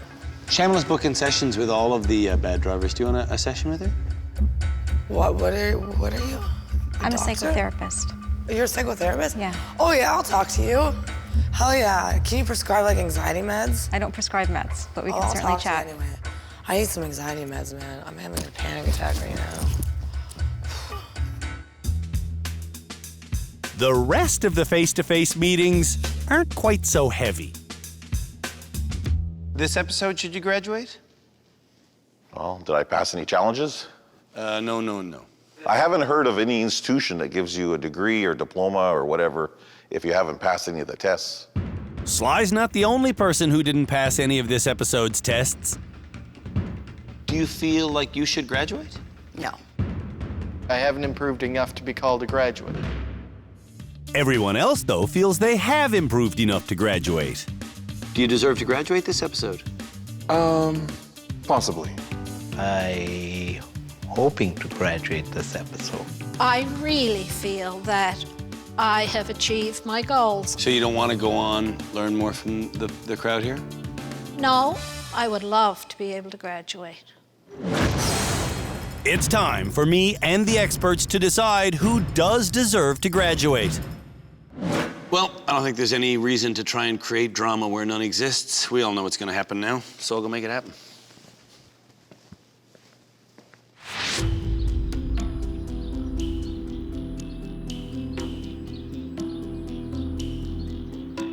Graduation ceremonies annoy the living hell out of me sometimes, and this is one of those times. Today, I have to graduate someone, and I don't want to.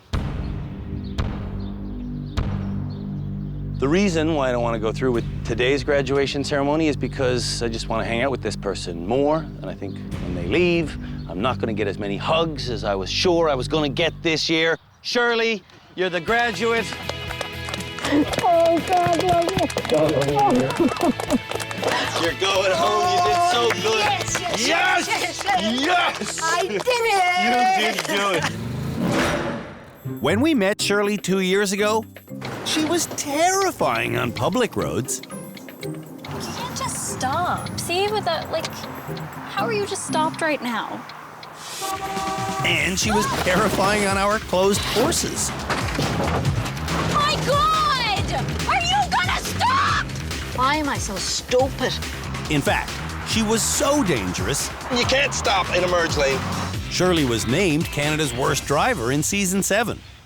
I will learn more. True to her word, when Shirley went home after season 7, she studied the driver's handbook and took private lessons. And as the result of that hard work, Shirley is now regularly making a 5-hour drive from her home in Cape Breton to visit family in Halifax. Shirley's triumph should be an inspiration to us all. You're going to be an inspiration to women everywhere, my dear. I hope I am. I feel totally independent, and I'm going to use this independence with my driving. Way to go, Shirley! Congratulations, babe. Mwah. Maybe the remaining 6 people should have practiced with pylons in their yard, because one of them is Canada's worst driver ever. This year at the Driver Rehabilitation Center, we're taking a pretty big risk. Because instead of pulling regular bad motorists off the road like we normally do, this year, we've invited back the most appalling drivers we've ever had get away from me, for one more final shot at redemption. And I'm really glad for them. But I'm scared for me, because I just never know where I never know where the next hit is coming from. This is Canada's worst driver ever.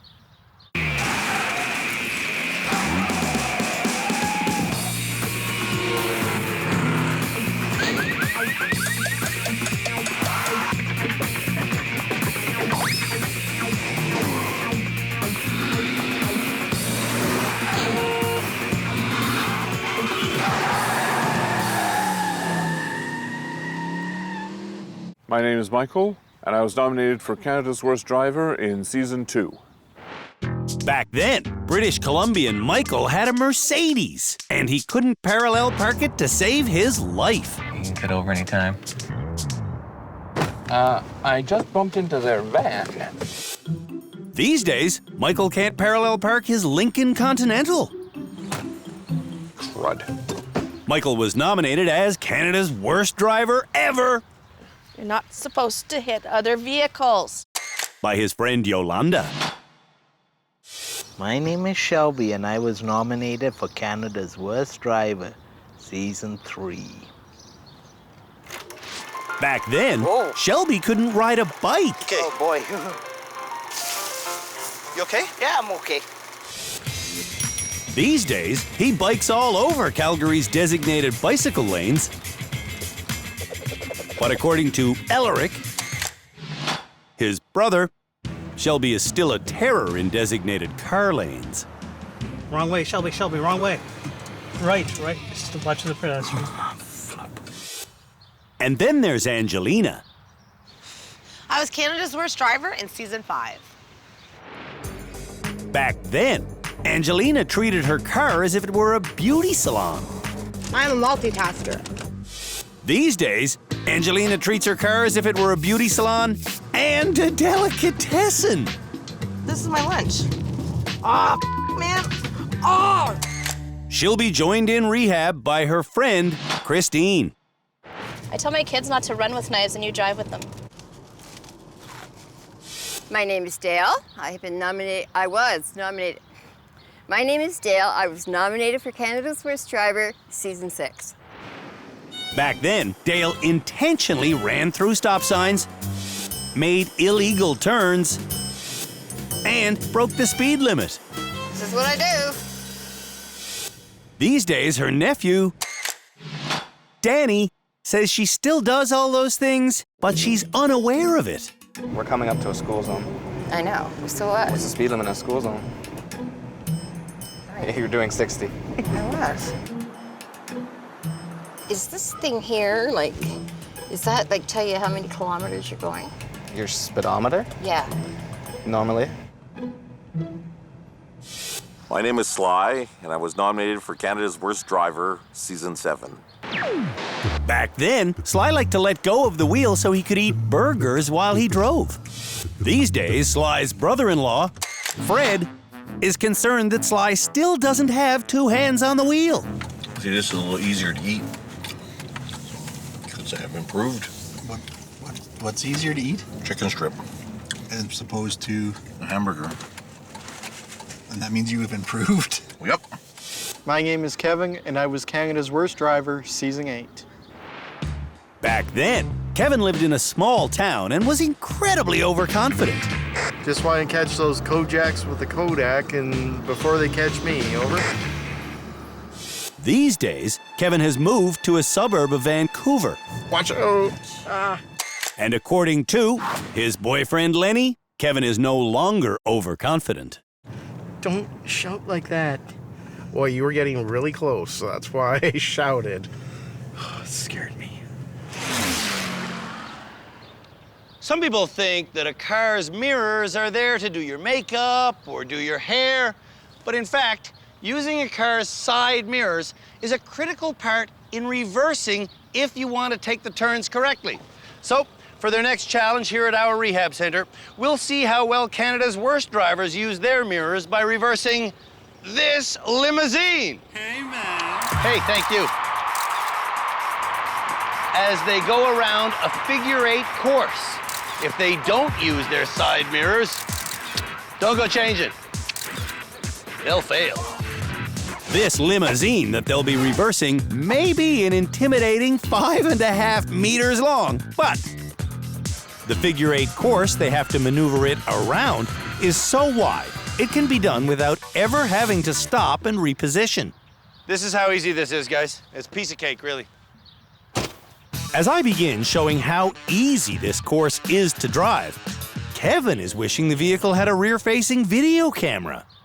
Steering and mirrors work, Kevin. That's all you need is steering and mirrors. When going around any tight turn in reverse, the front end of the vehicle will always swing wide. So, hugging the turn's inside edge is critical.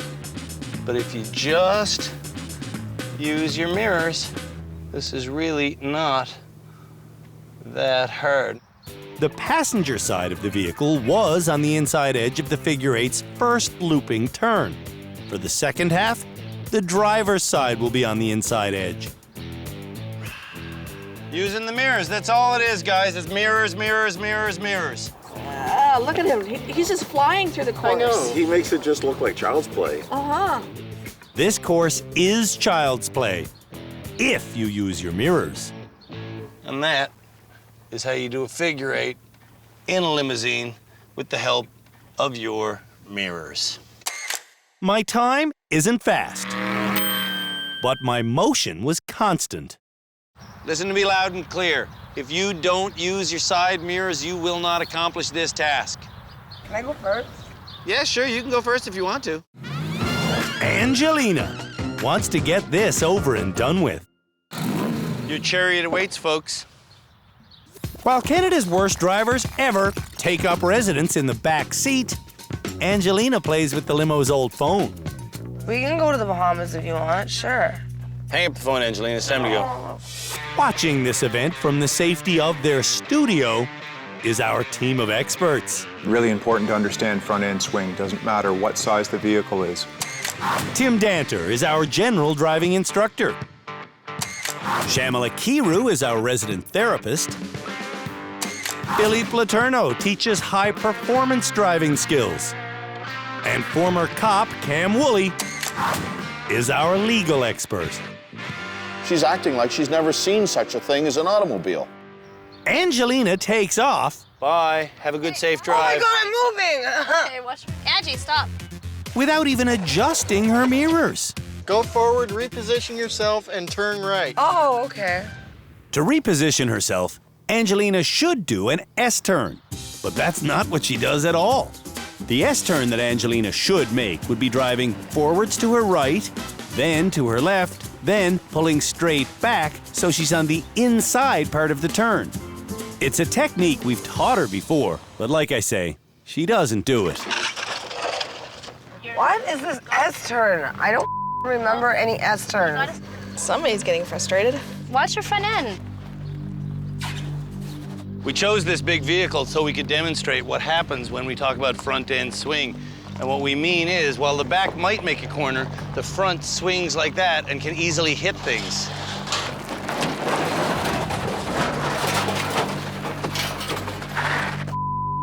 Ah! Can you see anything in that mirror? What mirror? Bring the mirror back to a position where you can use it. Honestly, if I saw Angelina as a character in a movie, I wouldn't believe the movie. But I'm here to tell you, she's not kidding.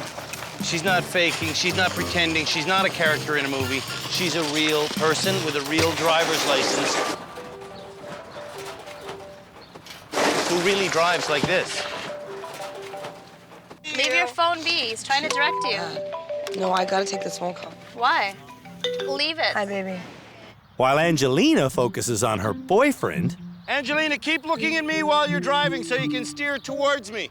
It's easy to see why the Canadian Automobile Association says that cell phones are now the #1 cause of crashes. She is trying to drive this monstrosity in reverse while she's on the phone?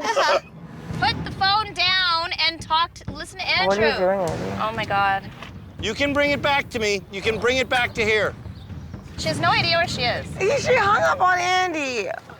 I'm losing my effing mind.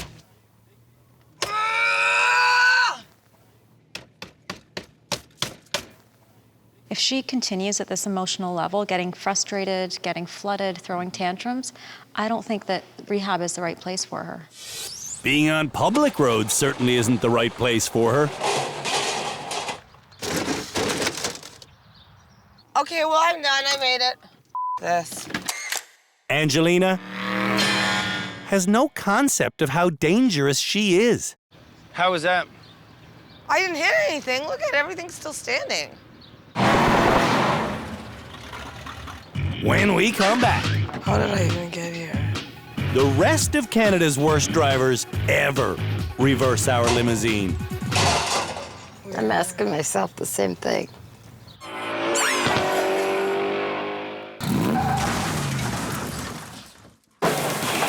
To see if Canada's worst drivers ever know how to use their side mirrors, we're having them reverse a limousine around a figure-8 course. I'm losing my effing mind. Will Michael use his passenger side mirror? I'm using it right now. Amazing. Will he use his driver's side mirror? No. Yikes. You want to use both mirrors, Michael. You can't use just one. After a few more mishaps,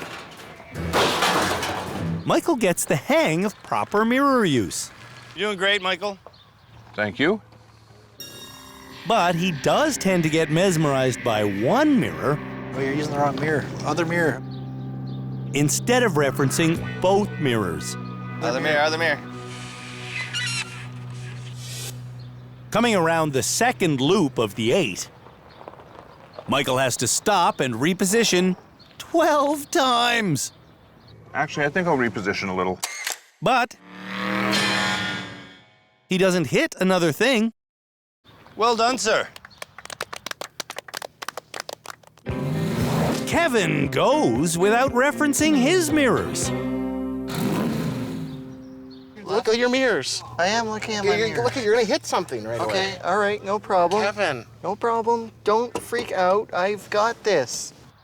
While Kevin gets repositioned, so does Angelina. You know why there's mirrors on the ceiling, eh? You know what people do in the back of these cars? Well, normally they go to grads and they have chaperones in them, eh? Why would you think they have a mirror on the ceiling, Shelby?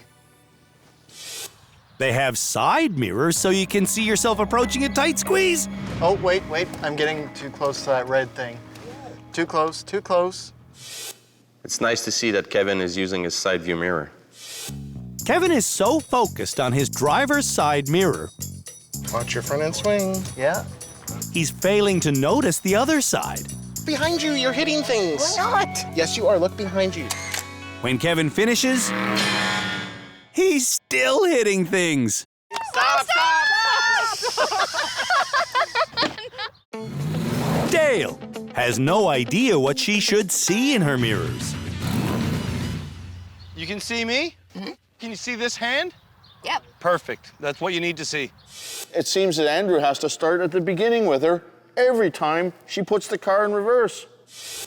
I have to re-explain basic reverse steering to Dale. If you want to go to your right in reverse, do you turn left or right? Left. No!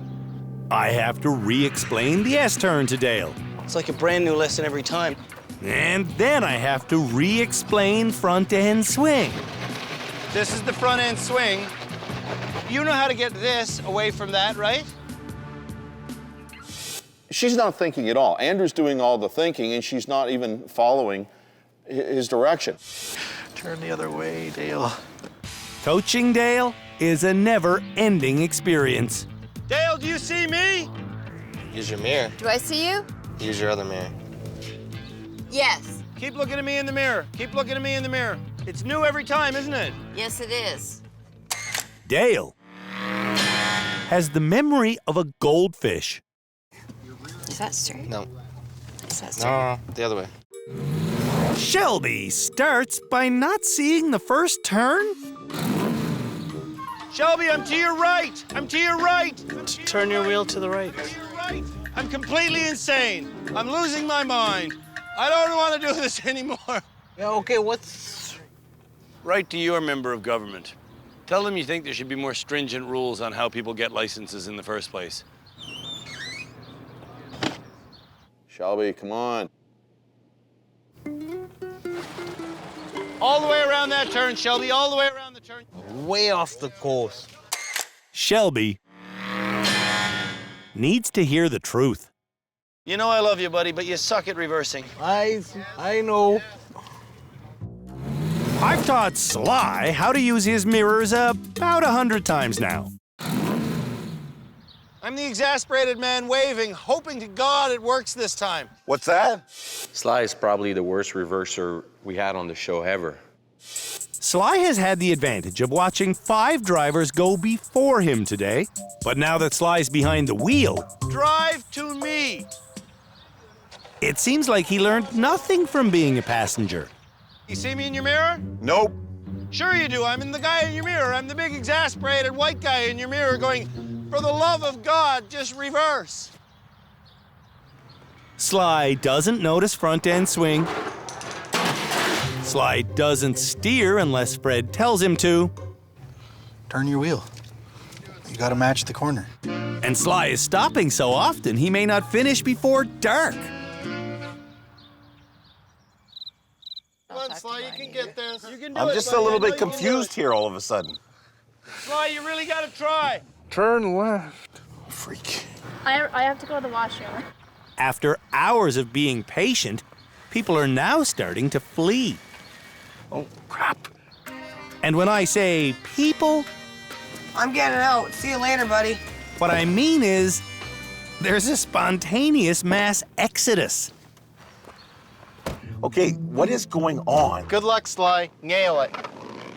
I know who my supporters are. Apparently, Lenny and Elric aren't supporters.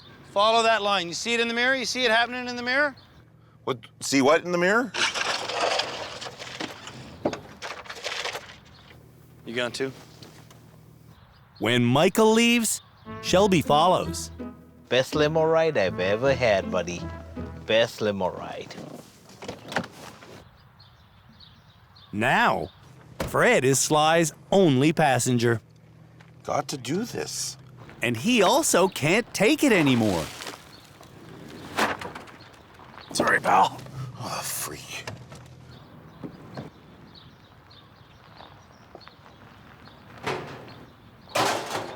Let me know when you're done, buddy. More than half an hour after he started, Sly is finally finished. Let's go home, buddy. Sure. I'm better at walking than I am at driving. Yeah, you are, hey? That's good. Because if you weren't, you'd walk right off a cliff. Oh, yes. When we come back, Canada's worst drivers ever will show us if they know how to swerve and avoid.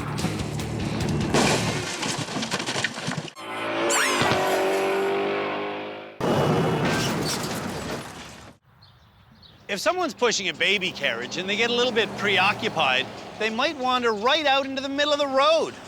Who's the cutest little baby? Yes, you are. Get off me.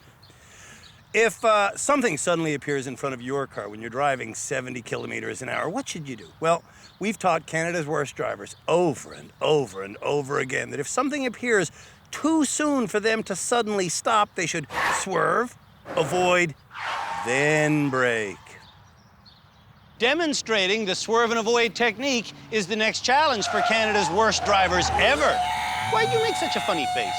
Eh? For this swerve and avoid challenge, drivers will come down this straightaway at 70 k an hour. When they reach this point, a green car made of foam will pop out either here or here. Drivers must then steer through the safe gap on the other side.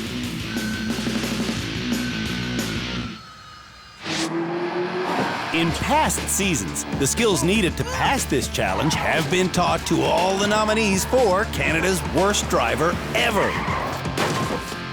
Crud! They know that if they hit the brake, they'll skid out of control. Oh. You touched the brake. They know that if their vision fixates on the object they're trying to avoid, they'll drive straight into it. Oh! Oh!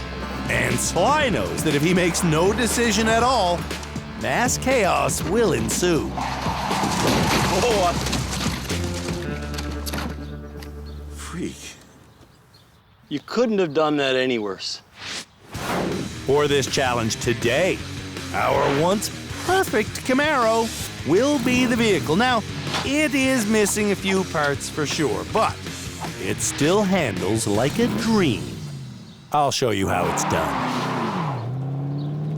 Come blasting out of the gates. Wow, this thing goes 70 fast.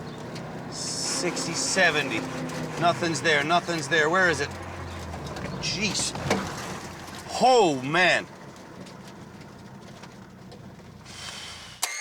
Understanding this non-braking technique could save a life. That is actually scary. Kevin once needed a sudden swerve. The last time that happened, it was a cat, and I couldn't do that because there was another car on my rear end. But what does the car behind you have to do with your steering ability? The car behind me had nothing to do with my steering ability. So confusing sometimes. Yeah, sometimes it is. Go whenever you're ready, sir. Kevin goes the correct speed, but in the moment of truth, Kevin panics and hits the brakes, and that's going to kill his ability to steer.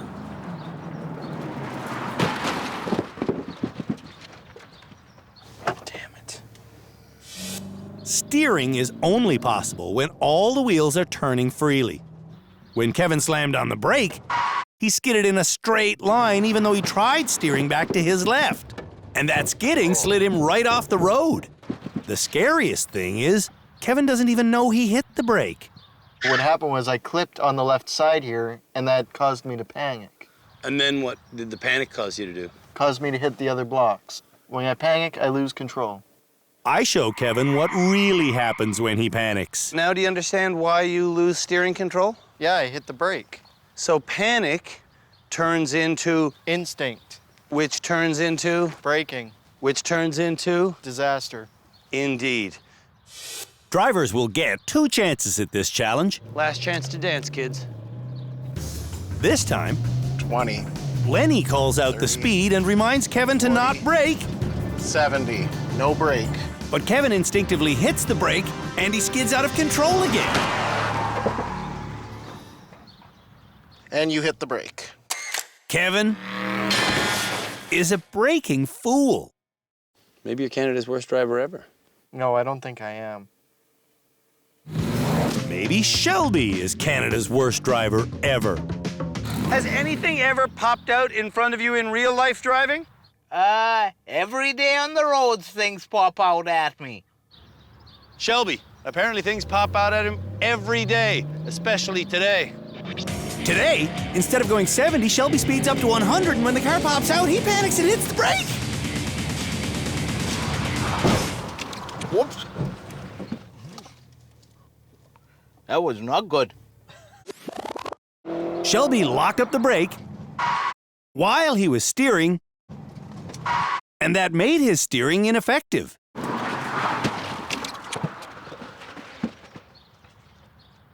All right, Shelby, do this for all the dogs in Calgary that might suddenly run out in front of you, okay? For all the dogs in Calgary! Even the poodles! Even the ponies, Andrew. Even the ponies. I think he said poodles. We teach never to hit the brake in this situation because when things get intense, most people who touch the brake floor it and skid out of control. But you can gently touch the brake. And that's what Shelby does. Braking without skidding is called threshold braking. I will not be Canada's worst driver ever. Habitual speeder Dale needs to grasp this avoidance technique. You need it. Don't. You're not going to do this in St. Catharines. What if a kid darts out the side of behind a car? Well, yeah, but you're not going 70 miles an hour. Okay. Instead of waiting for the foam car to pop out, Dale heads to the right side for no reason, and that's the side we're pulling the foam car to. Oh, you were... Oh, my God. She was already committed to her lane. It was too late because she had already started making her turn. Dale, run number 2. Let's hope it's less disastrous than run number 1. This attempt is far less disastrous. When the lime green car pops out, Dale steers through the safe side.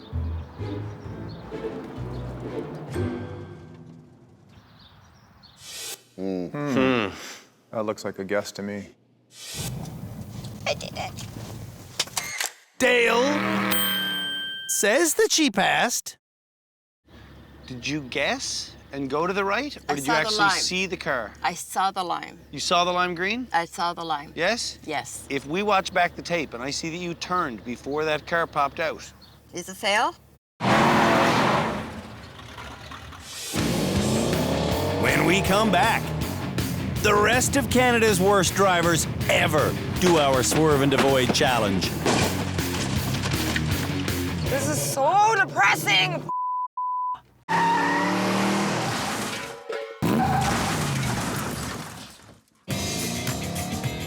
Canada's worst drivers ever are showing us how well they can avoid a suddenly appearing obstacle.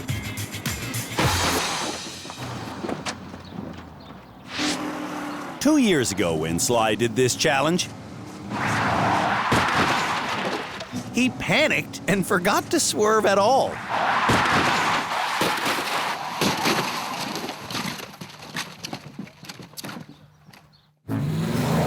Did Sly learn that he must make a decision even under duress? We'll find out today, because we're conducting a little experiment. Sly believes our green foam car is going to pop out on one side of the lane and he has to go to the other. We've asked him to go 40 an hour, but we're not going to pull a foam car.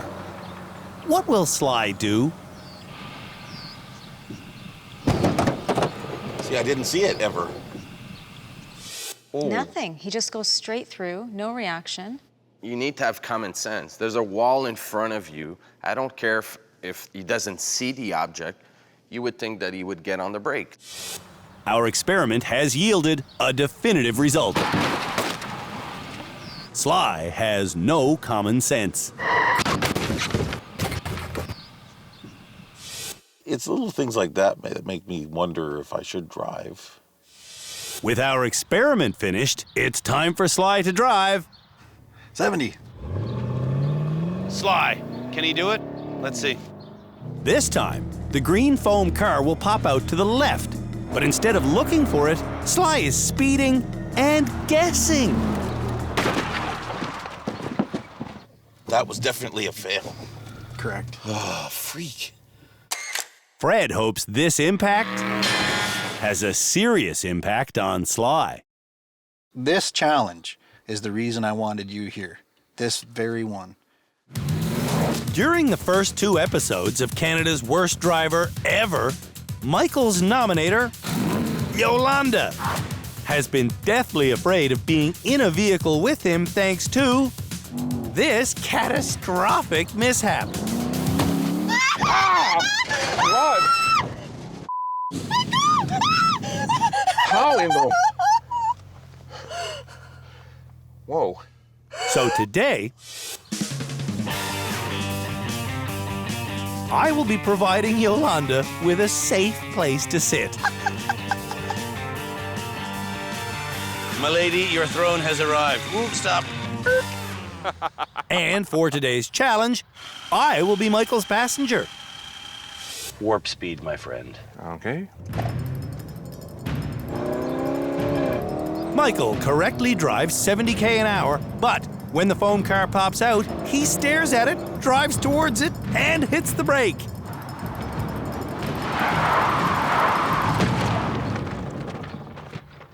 Not good at all. On his second attempt, Go, go, go, go, go! Michael again gets lured in by the flash of green, but he almost recovers. Crud. That was the worst possible performance. Michael. Oh, Michael. I completely fouled up this one.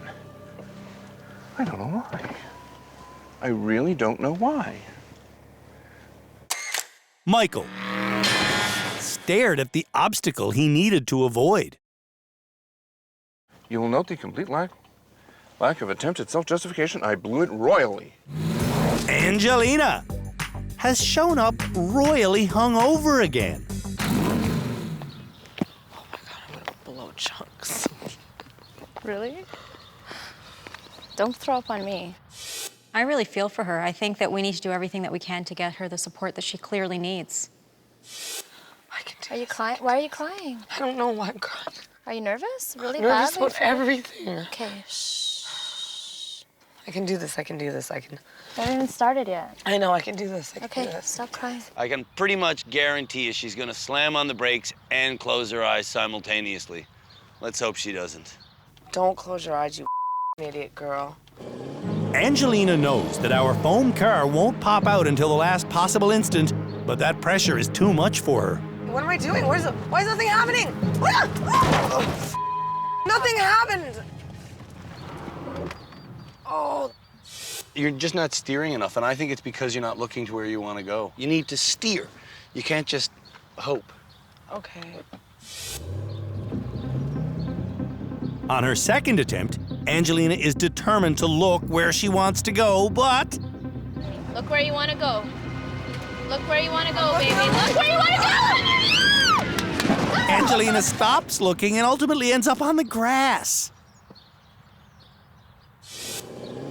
The worst part of this multi-hit fiasco is that Angelina and Christine both thought it was a success. You did good, though. You did good. That's not doing good. That's Christine enabling a bad driver. I thought we made it. We were happy.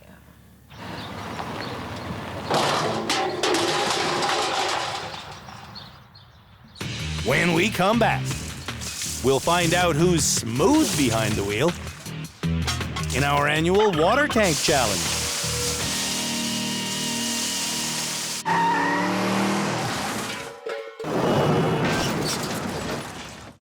Pedal control is a problem for bad drivers. If they hit the gas too hard or the brake too hard, their vehicle can become unbalanced and mayhem can ensue. Teaching pedal control is the point of our next challenge.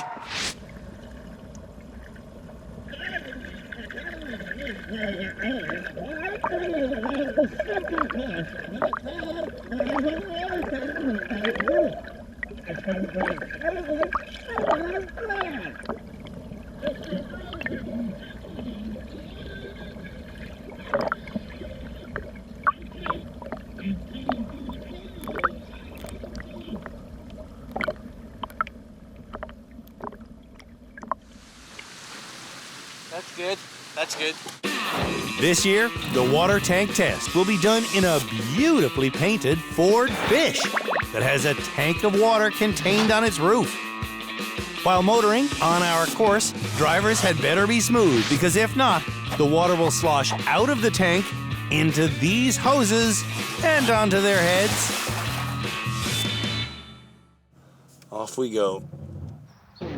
The course starts off with a section where drivers must accelerate up to 40 an hour. This will test how smooth their pedal control is, and mine is perfect until I approach some wildlife. Oh! The goose made me hit the brake. Next is a precision steering section. I have to drive through a laneway of rims that eventually funnels me into a concrete corral that I must reverse out of. You have to use your mirrors in this section. Hey! Stop it! Finally! Cue the victory music! Nice! From there, a simple reverse slalom ends it all. You know what? I'm gonna do something I never do. I'm gonna throw caution to the wind and have a bit of fun with the end. Ah!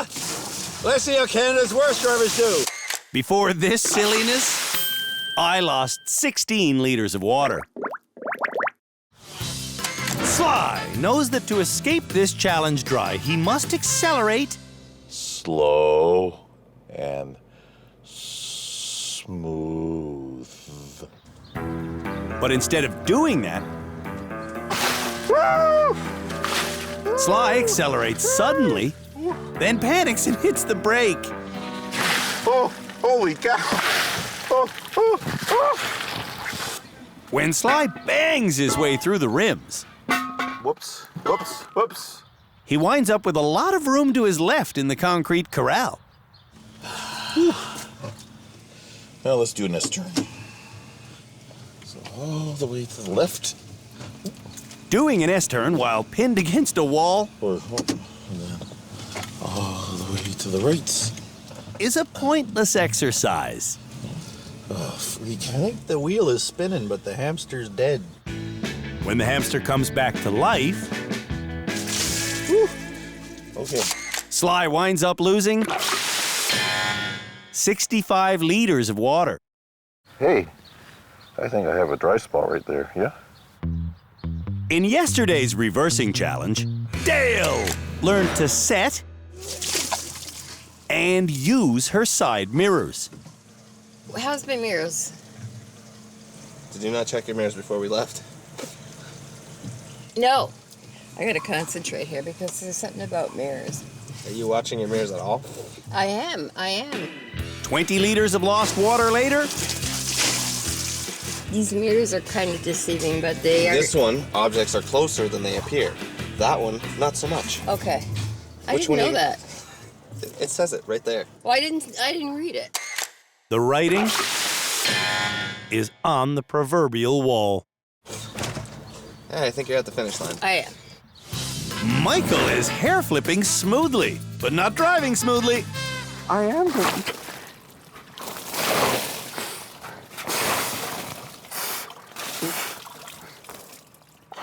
Through the rims,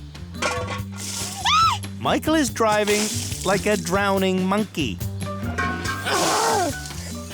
You're hitting rims. I noticed. You're stopping suddenly. I know. Michael is certainly an optimist.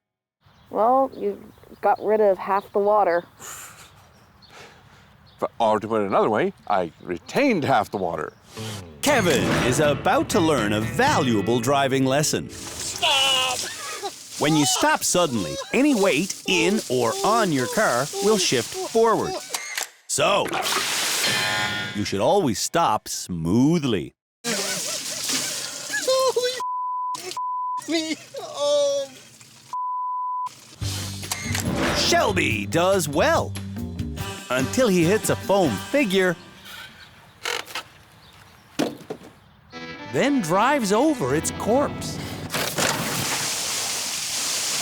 That bounce broke the water tank.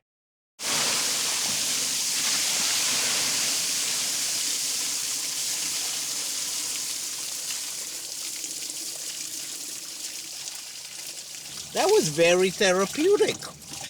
Angelina is the next driver scheduled on the water tank course, but Angelina is having a therapy session with Shamala. And Shamala is suggesting that our rehab center might not be the best place for Angelina to be right now. I want to finish and do this. It sounds like you're looking for support and you want support, you just haven't been able to find I it. want to finish. In the end, Angelina convinces Shamala that it would be in her best interest to see this experience through. When we come back, the experts and I decide who this episode's graduate should be. Sly. No way. Really?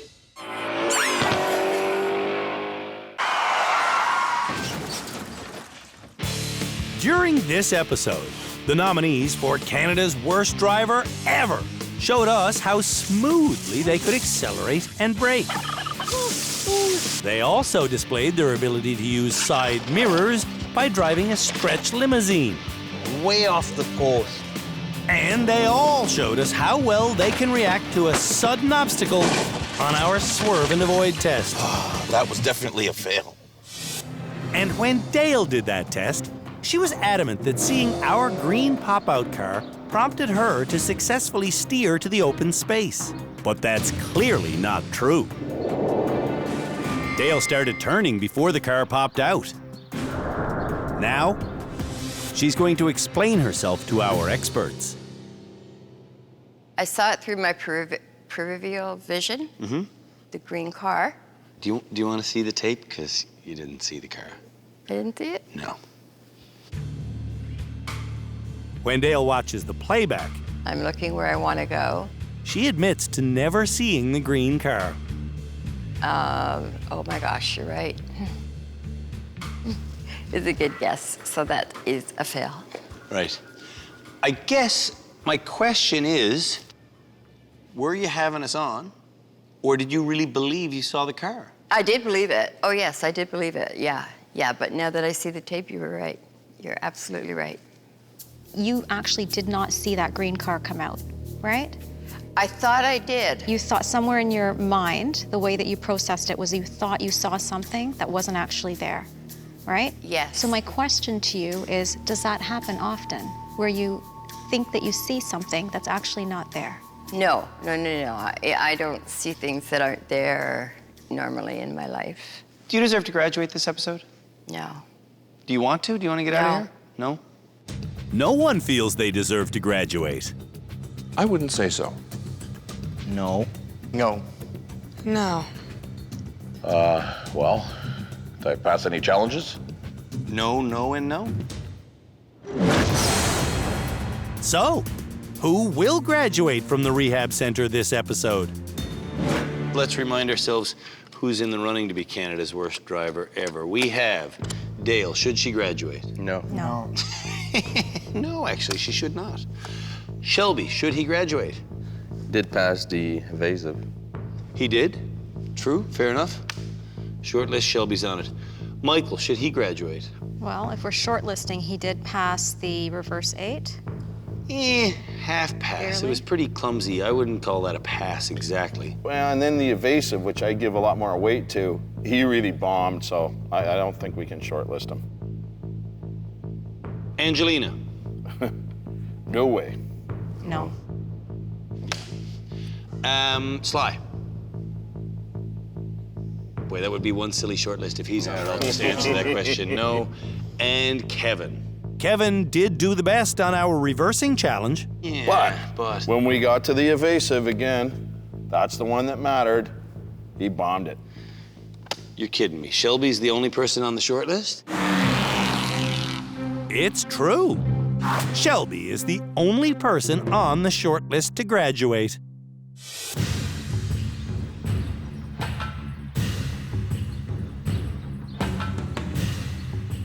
The driving on this third episode of Canada's Worst Driver Ever was pretty poor at its best, and at its worst, it was downright disastrous. In fact, this episode's driving was so bad, there was only one person who even made it onto the short list of who could get to go home. And guess who that person was, Shelby? It was you, buddy. All right. Yeah. Shelby, you said so many really memorable things this year at the rehab center, but the thing that had the most impact on me was when you were in front of the experts just today and you said that you didn't think you drove well enough to go home. Yeah.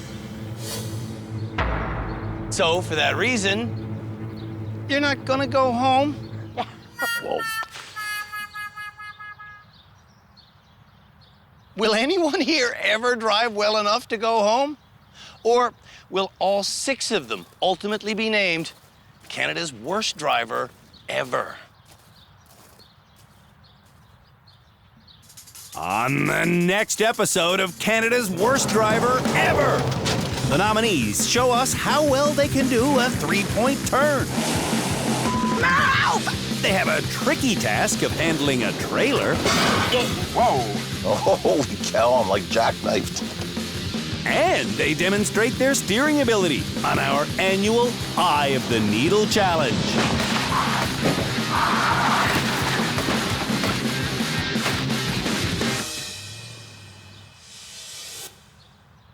At this point in my life, I should be used to dealing with inept motorists. But what's going on at the Driver Rehabilitation Center this year might just prove to be more than I can handle. Instead of taking a regular fresh batch of bad drivers off the streets and teaching them how to be safe behind the wheel, we figured it would be in the best public interest to deal with people we've already dealt with. Specifically, folks who couldn't figure out how to graduate from our institution. It seemed like a good idea at the time, but it's been a harrowing experience. Of course, they took all the booze out of the limo because they knew I was coming. We started off with the worst 9 drivers we've ever had at the Driver Rehabilitation Center.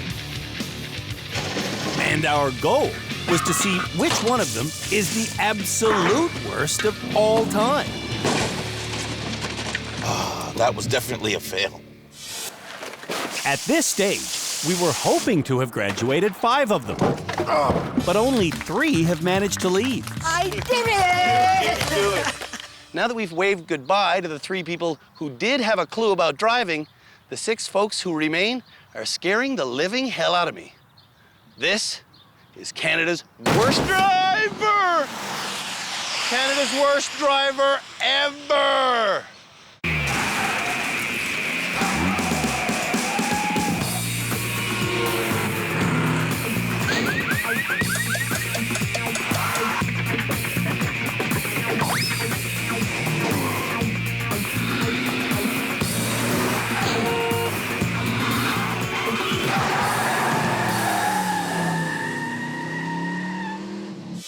The remaining nominees for the title, Canada's Worst Driver Ever, are...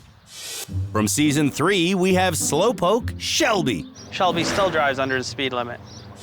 Then there's over-analytical Michael from Season 2. He nearly killed himself driving. Again, she exaggerates somewhat. No, I don't. Canada's Worst Driver runner-up from Season 6, Dale is back. You don't do a lane change through the middle of an intersection. You don't? No, it's illegal. Runner-up for Canada's Worst Driver Season 7, Sly might be Canada's worst driver ever. Still on the roads, more than once a day. Season 8's Kevin, who is blind in his right eye, is also still in the running. He's made a vow to me that if he does not graduate this season, he will stop driving altogether and cut up his license. And the final nominee is Canada's Worst Driver from Season 5, Angelina, who was nominated by her friend Christine. I love you, baby, but you need some serious help. The help Angelina needs is not just driving help. She needs medical help. Oh, I'm freaking out! Ah! Angelina's family doctor has retired, and she's on a multi-year waiting list to see a psychiatrist. Oh, I'm panicking. It's a little late. There's no cops, please tell me no. Angelina used to be prescribed anti-anxiety medications. But with no doctor these days, she can't get that prescription refilled. So now, she's self-medicating. I don't have just bad driving habits, I have other bad habits too. At home in Sudbury, Angelina says she needs to drive. Oh, you little... But her unmedicated mood swings are scaring her mother. You know what happens. I mean, when people get angry, they act stupid. And then stupid things happen. You and your signaling. Go. Oh, people are so stupid. Sometimes Canada's worst drivers drive incredibly fast, doing very difficult maneuvers that get their adrenaline flowing and their sphincters puckering. Next, we're going to have them do a three-point turn, which is impossible to make exciting, unless you have them do it surrounded by a moat. Ah! Now, the first thing to do in this challenge is adjust the mirrors so you can see your rear tire, which I can now do. The second thing to do in this challenge is the three-point turn itself. Using my mirror, I can see my rear tire is approaching the moat, and using my common sense, I complete the task in 15 seconds. Before Sly starts, I tell him to picture a triangle. Ah. So... You have a little eureka moment there? Well, no, I'm just trying to figure out how to picture a triangle. Triangle is just, well, your points at the top, and you're creating a triangle. I was trying to help Sly by telling him to imagine a triangle, but all I've done is confuse him. By it being a triangle, then do all my turns need to be completely straight? How do you turn straight? Sly began this challenge without adjusting his mirrors, and now he's driving straight into the water. Oh, crap.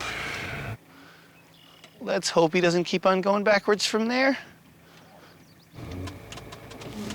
I know I'm going into the water. There is a four-wheel drive shifter in the car. I wonder if he'll notice. Sly fails to notice the four-wheel drive shifter, but he does know that if he gets stuck permanently, this challenge is a fail. I've kind of failed at this. Sly might never get out of driver's rehab.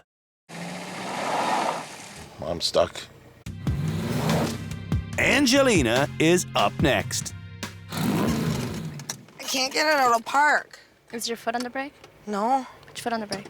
Never mind, figured it out. In practically every challenge this season, Angelina has failed and then thrown a tantrum. Ooh! Oh, man. Why would you go so far over? I didn't think it was that far over. It's something that's been deeply troubling for our panel of experts. Move! It won't move. Stupid retard piece in car. Put it in here. This is not going to help her driving at all. Shamala Kiru is our resident therapist. If she continues at this emotional level, getting frustrated, getting flooded, throwing tantrums, I don't think that rehab is the right place for her. Joining Shamala on the panel is Tim Danter, our head driving instructor, Philippe Laterno, our high-speed driving instructor, and Cam Woolley, our legal expert.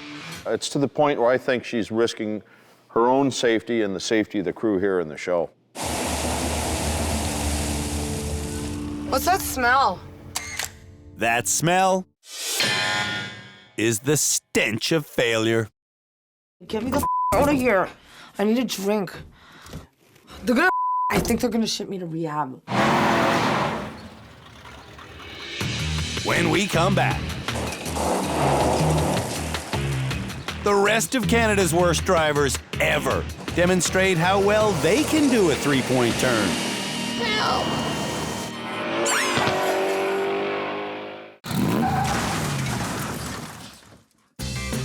Canada's worst drivers ever are showing us how well they can do a three-point turn while surrounded by a moat. Michael's friend Yolanda came here to support him, but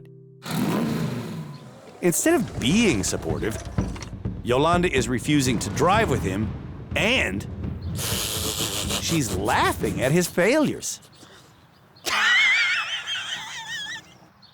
On Michael's second attempt, though, he does a perfect three-point turn. That wasn't quite a three-point turn. Your right wheel was in the lane area when it shouldn't have been. Looks like a three-point turn to me. Michael is improving, and Yolanda is not helping. I'd rather beat you over the head than have to ferry you. You know that. Also, I sometimes think you enjoy beating me over the head. Last time Dale tried to do a three-point turn in a moat, I got wet. I'm no scientist, but this doesn't seem to be working. I don't know everything, but I do know some things.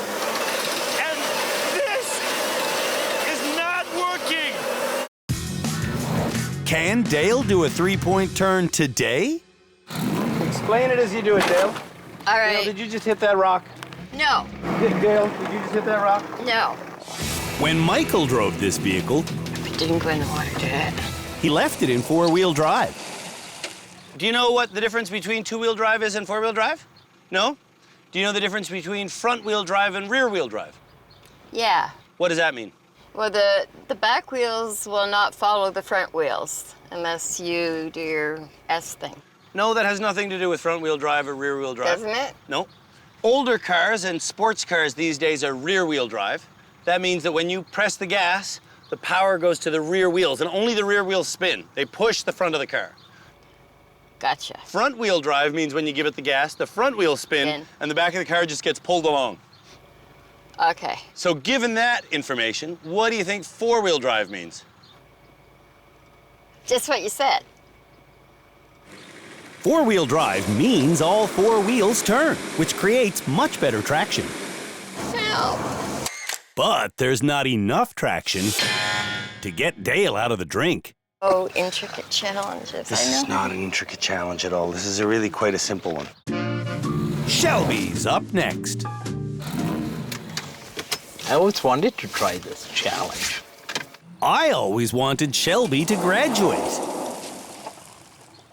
But that might never happen. It's not good. Shelby can't do a three-point turn. I ended up in the water. We taught Kevin how to do a three-point turn last year. This challenge really is easy. Use your mirrors. And finally, someone is making it look as easy as it is. You did it. That's a three-point turn. All of our hard-taught lessons are not for naught. You learned something from doing this last year? Yep. I think you did.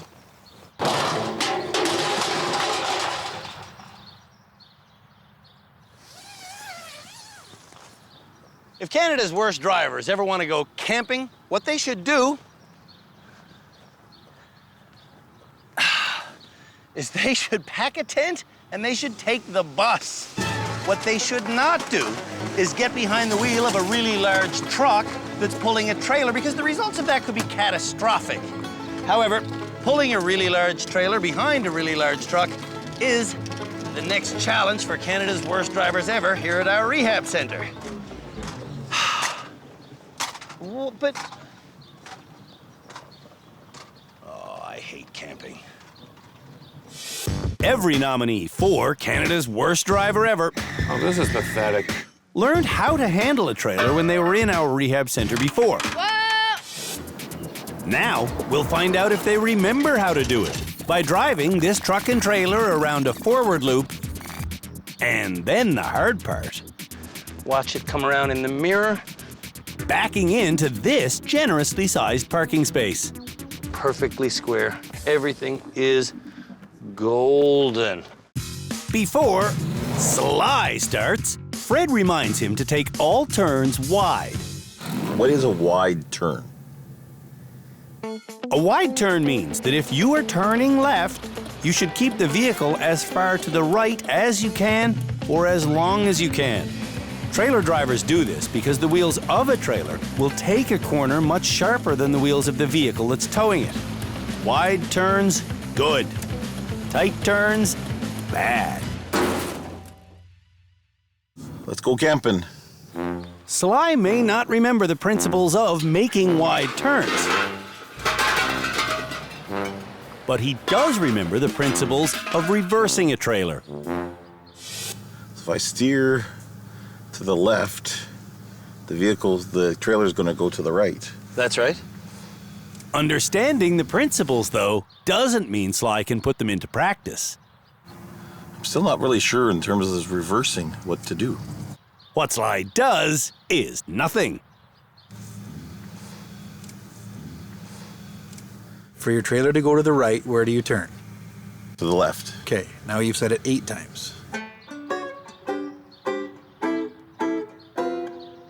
To get a better idea of what to do, Sly gets out of the truck while it's still in gear. Oh! Sly wisely throws in the towel. I'll walk away.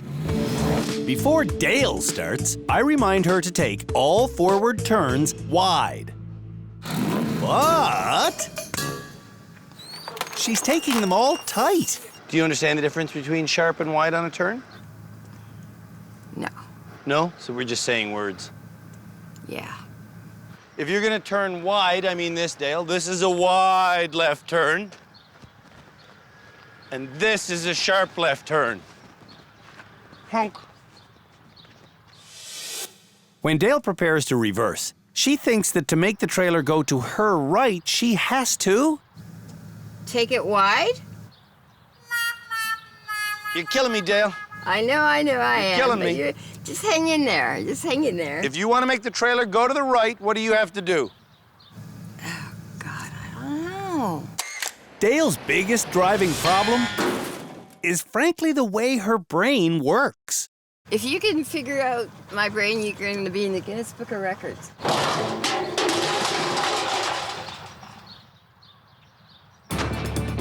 When we come back, the rest of Canada's worst drivers ever deal with our trailer. Oh, no!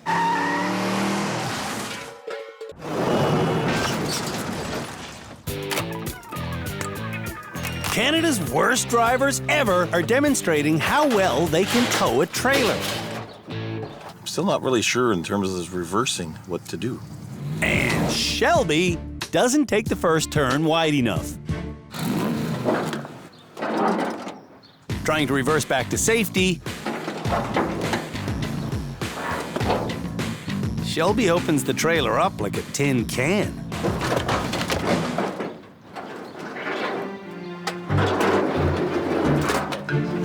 Sorry about your trailer, guys. Trying to back into the parking cove, Oh. Shelby consults a higher power. God, can you please send Andrew to help me? See how it's starting to swing to the right? A few pieces of helpful advice later, Turn to the right so it goes to your left. Shelby makes it to the parking spot. Shelby should never drive a trailer. I couldn't have done it without you. Not a chance in hell could you have done that without me. I know. Michael says that reversing a trailer demonstrates the Law of conservation of momentum in a closed system. Is that correct? Yes. More precisely, law of conservation of angular momentum in a closed system. Michael drives the forward section perfectly, but then stops to calculate the angles required on the reverse section because When you're driving, you don't have time to do much in the way of calculation unless you're one of those people who happens to have a supercomputer in his head. Michael doesn't have a supercomputer in his head, so he gets out to recalculate. Okay, I go forward that way. It'll swing this way a little, just a little. Reverse, and go hard left, forward until it straightens out. Stop. This further calculation lasts over a minute. Go backward until it's just before jackknifing. What kind of computer do you have in your head? A high-end desktop. But I think I need to upgrade some of my software. And how many gigs would you say your hard drive contains? Oh, probably a few hundred terabytes. A few hundred terabytes? And an average person would have about how much? A few dozen. Now think. Okay, picture this from above. Michael's mental computer must be crashing. Whoa! Because he's crashing. I'm glad I'm not in the car. For the next 3 minutes, I encourage Michael to keep trying while he keeps telling me that he should just quit. See what I mean? Michael finally insists on quitting. Mental computer just not up to the task? Not at the moment. Kevin does the forward part perfectly. Wide turn. And Left, left, left. he reverses perfectly. You're done. Oh my God. Kevin's perfect drive is his first ever. Praise the Lord! Angelina starts in a state of panic. Slow down. So why are you going so fast? You're panicking. You're panicking. And when Angelina panics, her driving is dangerous. Coming around the next turn, You're using your mirror, right? Angelina happily puts all of her focus into the mirror. You gotta turn left into... Oh, no! Sorry. Just think about the angle you gotta deal with. And remember that you're already grinding against some other car. Oops, forgot. Getting ready to reverse the trailer, Angelina has completely lost focus. You've got to be a genius to do that. It's moments like this where her need for anxiety medication becomes readily apparent.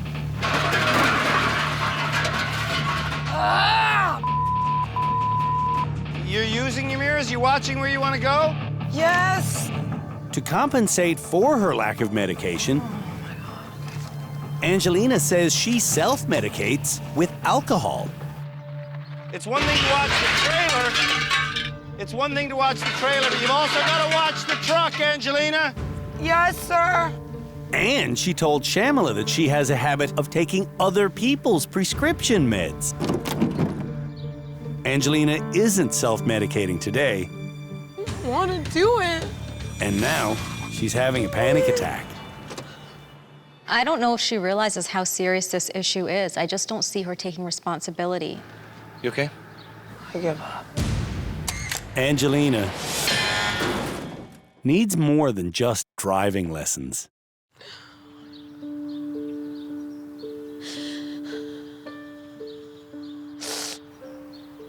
Without sounding rude, how much of her driving problem is truly a psychiatric problem, do you think? I think when it gets to the point of frustration, then it starts to blend. So helping her is partially driving skill help and partially helping her mentally, right? Right. Yep. Okay. Being on a waiting list for both a family doctor and a psychiatrist is having a terrible impact on Angelina's mental health. Most of the stuff that she needs is narcotics, so you can't get it in the clinic either. So is the next step in rehabilitating her as a driver getting her to a doctor here? That would be fabulous. Okay, let's see if we can make that happen. Is that to talk about it? No, for sure, for sure, for sure. That's why I stick around, because, you know, she doesn't have anybody.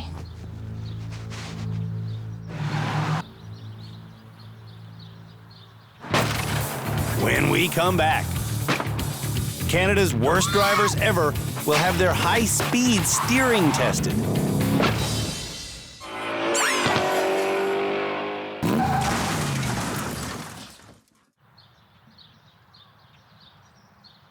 Our rehab center motto, look where you want to go, is best encapsulated with a challenge we do every single season, and it's called the eye of the needle. If you want to put a thread through the eye of a needle, you have to look directly through that needle's eye. And it's the same with driving. If you want to drive through something, you have to look through that something. So the next challenge for Canada's worst drivers ever is to thread the eye of the needle. Well, I wasn't looking.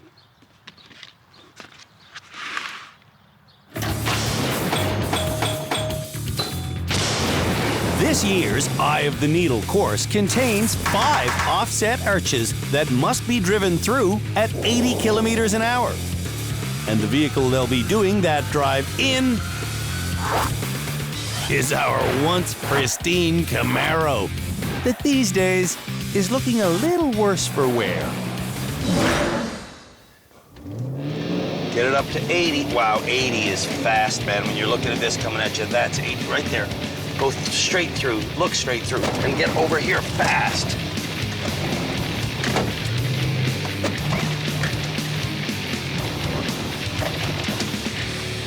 Woo!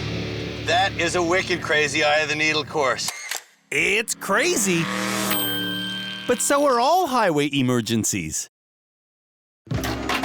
Shelby knows where drivers in this situation are most likely to have impact. Does the driver usually hit on the driver's side or on the passenger side? The driver hits on the passenger side. The driver does indeed hit on the passenger side. We have done a version of this challenge in every single season of Canada's Worst Driver. And over 90% of the impacts we've seen have been on the right front corner. Drivers clearly have a tendency to put themselves in the safest spot while sacrificing the safety of their passenger. Will Shelby steer safely through the foam arches? I think you're gonna see a lot of foam flying. Instead of going 80, Shelby fixates on the first arch and speeds up to almost 100. That's 2 hits on the passenger side. Make that 3 hits. Whoops. 4, actually. The first time I heard the car clip something, I started looking at the edge of the arches, trying to avoid them, and it didn't work all that well for me. We can try one more time at slower speeds. How slow do you think you should go? About 50 clicks. 50 clicks an hour is a residential speed. That's what you can drive around any neighborhood in Calgary. Shelby drives 50k an hour every day. But even at this residential speed, Shelby slams into the first arch. Whoop. Shelby might be Canada's worst driver ever. I think we're here till the end. Angelina arrives hungover again, wearing stilettos again. Where can I throw up? I'm more nervous than you are. Oh my. Throw up in those high heel shoes. That's about all they're good for when it comes to driving. You know what? I'm a bit concerned. She's already had a meltdown on the 3-point turn on the trailer challenge. I'm not sure if she's going to be able to sustain this emotionally. You know what? Every driving challenge should come with a shot of morphine. If you live in Sudbury, you might want to think about moving because this driver is your neighbor.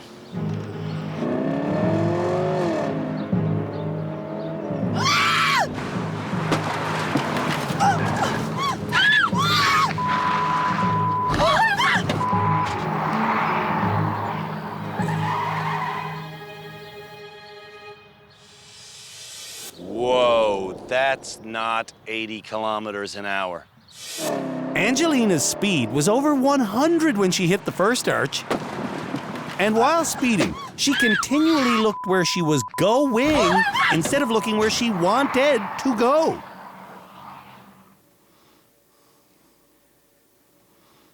It's hard. I tried. I'm losing my mind. Right out of control. Yeah, emotionally and in the car. I think Angelina would have had better pedal control if her footwear was better. Fine, you just get rid of these two. There, you want them? You can keep them. You owe me $300. I don't want your shoes. I want you to drive in sensible shoes. I don't have any sensible shoes. Angelina is banned from driving in rehab until she gets sensible shoes. We're gonna get you shoes here that you could conceivably drive well in, and then we'll move on from there. Dale is up next. Dale might be one of the most dangerous drivers we've ever had at rehab, and I think you're about to see why. You ready, Edie?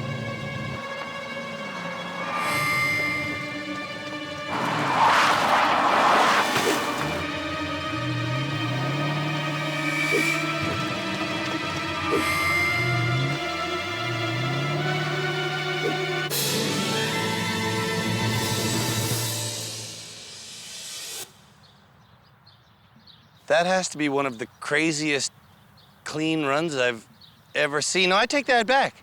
That's the craziest clean run I've ever seen. Dale was in a full skid headed toward the second arch, and you cannot steer when you're skidding. Somehow, though, Dale managed to squeeze through. You stop your skid there and hit nothing. A pass is when you hit nothing.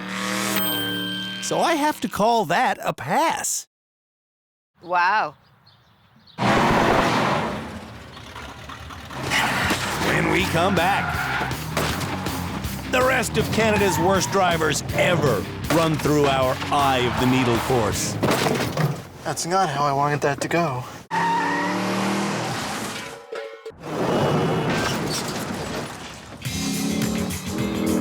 Canada's worst drivers ever are learning to look where they want to go by attempting to drive cleanly through our eye of the needle course. Whoops. And Sly is up next. Sly like the wind.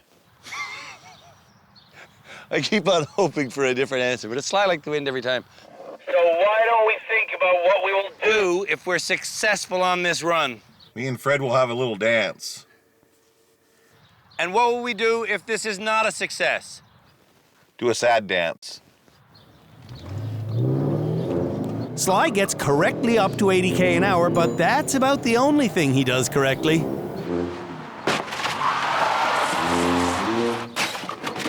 Oh, freak.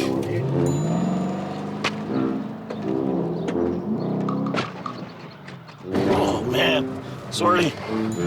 Freak. Okay, that was about the most destruction I've ever seen. Sorry. Sly like the wind in Tornado Alley. At least in Tornado Alley, the destruction is caused by an act of God. This debacle was caused by Sly and his poor car handling. Obviously, the side mirror will have to be replaced. Huh. Oh, wow. The relevancy of this challenge is probably more apparent than any other challenge we do, but Sly doesn't get it. Could you see this being relevant in real life, like something like this? You are still an enigma wrapped in a mystery, shrouded by confusion, my friend. Or an onion.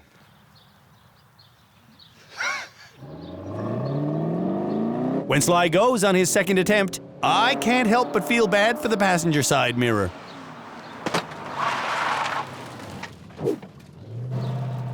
In some ways, Sly shows improvement, but not enough improvement. Sly's 2 runs are the worst so far. I do believe you owe me the world's saddest dance. Oh. Dum dum dum dum dum dum dum dum dum dum dum dum dum. Dude, I think I need a tuba. Kevin was terrible on this challenge last year. Eye of the needle. Take one for Kevin. Think he'll do it? Place your bets now.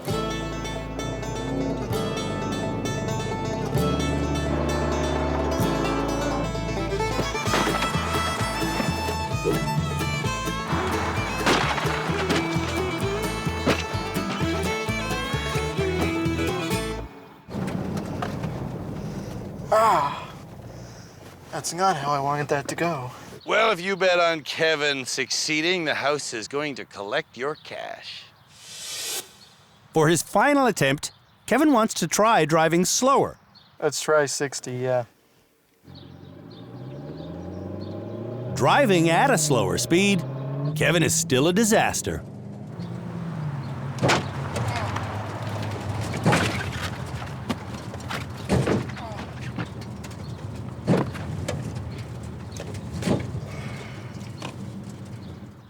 This wouldn't be an improvement over last year, would it? No. Kevin had been showing improvements. I was hoping to graduate on Saturday, but I don't think I'm going to. Michael will be driving with me. Navigation to manual. Engage thrusters. If this was a science fiction movie, Michael would fly through each arch at light speed, but alas, when Michael gets through the first arch, his speed drops from 80 to 60, which is acceptable. Back up to 80, Michael. And to make this a practically perfect run, Michael is back up to 80 before the final arch. Well done, sir. Thank you. It wasn't consistently 80k an hour, but it's definitely a pass. Can't help somebody when they're in denial and make excuses for what they did. But if he's supposed to do it at 80, he needs to be at 80. I honestly do think that Michael's gonna get more out of rehab, become a better driver, if the encouragement starts to flow from your end more than saying that he's in denial. I'd rather kick his ass than bury him. I'd rather you encourage than do ass kickings. That's what I'm saying. Agreed. She's not a bad woman, but she has got to learn the concept of not always giving negative feedback. Angelina wore high-heeled shoes on her first attempt. Now, I have a present for her. Sweet. I love presents. Flat, rubber-soled shoes will give Angelina more control on the pedals. Oops. Those are nice spanking shoes. Actually, I will wear these too. I wish wearing these shoes would cure Angelina of all her driving problems, but pedal control is only one of them. What am I? 80. You're 80. You're 80.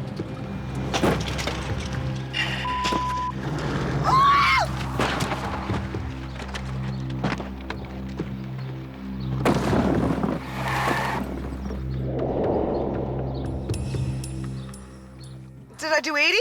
You were doing 80, I but closed you my dropped eyes. it down. I think I did. Oh my God.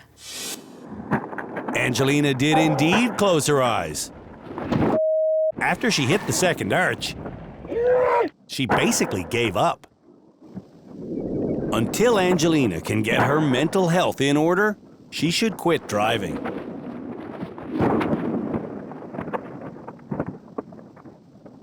Oh, I'm so frustrated. I hate my life. Come here, Angelina. Quit throwing your little tantrum and come here. No, I want to throw my tantrum. I'm on a very difficult week, you know that? And I can't drive a car. She's getting completely flooded and frustrated. She's not able to emotionally regulate right now. She's losing it. I'm a horrible retard who throws 4-year-old tantrums. That's enough. Yes, I'll throw a 4-year-old tantrum. No, I'm not gonna stop. Okay, well. To be honest, I actually think it's going to do her more harm to stay here any longer. She needs to get out of this environment. She needs some ongoing, regular support.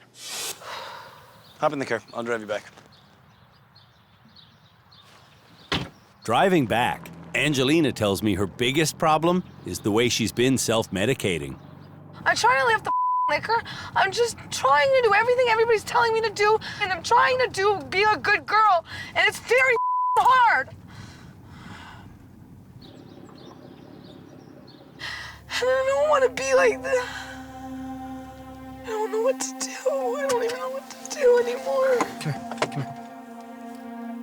It's I'm having such a hard time even functioning as a normal adult, let alone driving. I know. I feel like a 4-year-old and I can't help it, and I'm scared and I'm trying.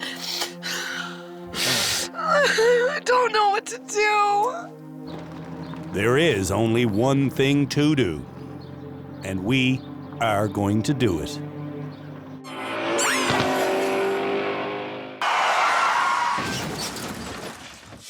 This episode, the nominees for Canada's Worst Driver Ever showed us how well they can do a 3-point turn. Crap. How well they can tow a trailer. Any competent driver should be able to do that. And how well they can steer at high speed. Whoops. And during every single one of those challenges, Mouth! Angelina had a complete breakdown. Everything's just so torturous. I'm just so tortured. Oh, it hurts to be me. okay. Now, Angelina is having a therapy session with Shamala. So it sounds like, to me, Angelina, it sounds like a lot of what we're seeing in the car goes way beyond driving for Well, you. obviously, it's not all about driving. Right. I don't even know why the I'm on a driving show. Probably should be on Intervention Canada. Right. And so what I'm hearing is that you would love to get some support, that you're in a lot of pain. I'm in so much pain. I'd rather somebody punch me in the face than feel this mental pain. We've arranged for Angelina to spend the next 60 days in a supportive medical environment where she won't have to self-medicate. And I self-medicate to just be normal. Like, Right, because it's painful, right, to be where you are. It's painful to be in this body. The trouble is, Angelina is refusing our help. I just don't know why I can't just stabilize and just continue on. Like, I don't get it.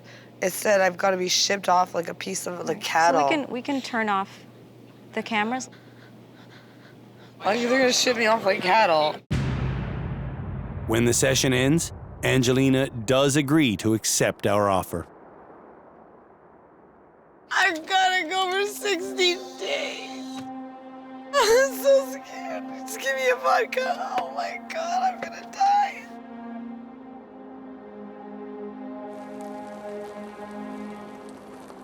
How long is 60 days? 2 months?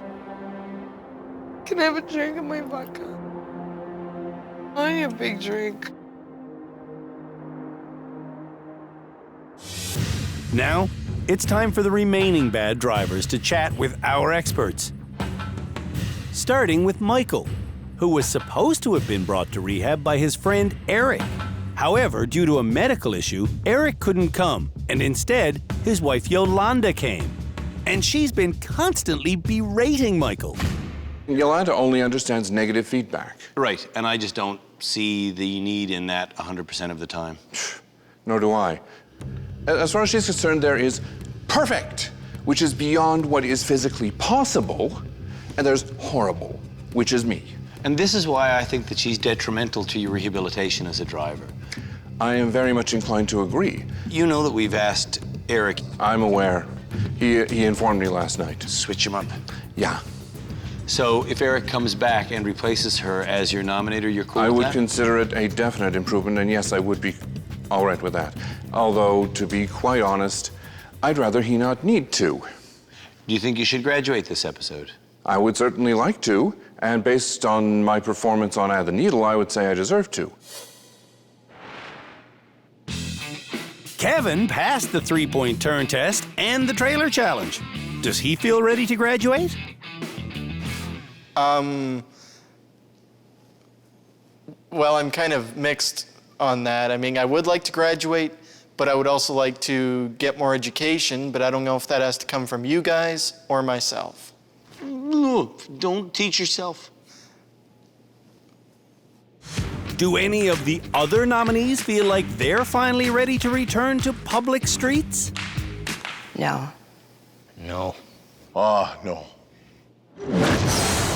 Now, we should be deciding who will leave rehab as our next graduate. But Angelina has already left to deal with her psychological problems. I think it's really good we're talking about this in the show, too. There's a lot of people in Canada with some personal problems, mental health problems affecting their driving, and I think it's important that we talk about it and that people talk about it to their family and most importantly, get help. And if they can't get help, do like we're doing and help them get help. Yeah. You know, and I think for Angelina, it's really courageous for her to admit that she needs help. So I want to applaud her for that.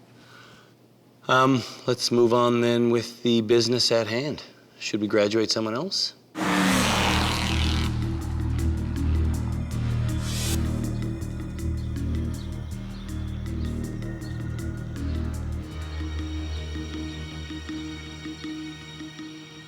The pressure of being named Canada's worst driver ever can be a lot. In fact, it can be too much for some people. You all must have noticed that Angelina's no longer standing amongst you, and that's simply because Angelina is no longer here. So, she will not be named Canada's worst driver ever. One of you, 5 people, will be named Canada's worst driver ever.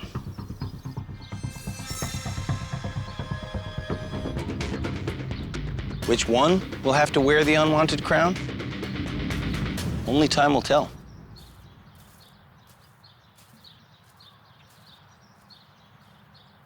Morning. I was just having a coffee here in my office. I was reading up on the driving practices of the Volvovian tribe who live in southern Turkmenistan when my secretary came in with this remarkable letter from Kevin. You know Kevin. Kevin was named Canada's worst driver last year. After taking me on a terrifying drive through the streets of Hamilton. You're not in the turning lane. You're not in the turning lane. Before that drive, Kevin had spent weeks learning car handling techniques and tips in our driver rehabilitation center.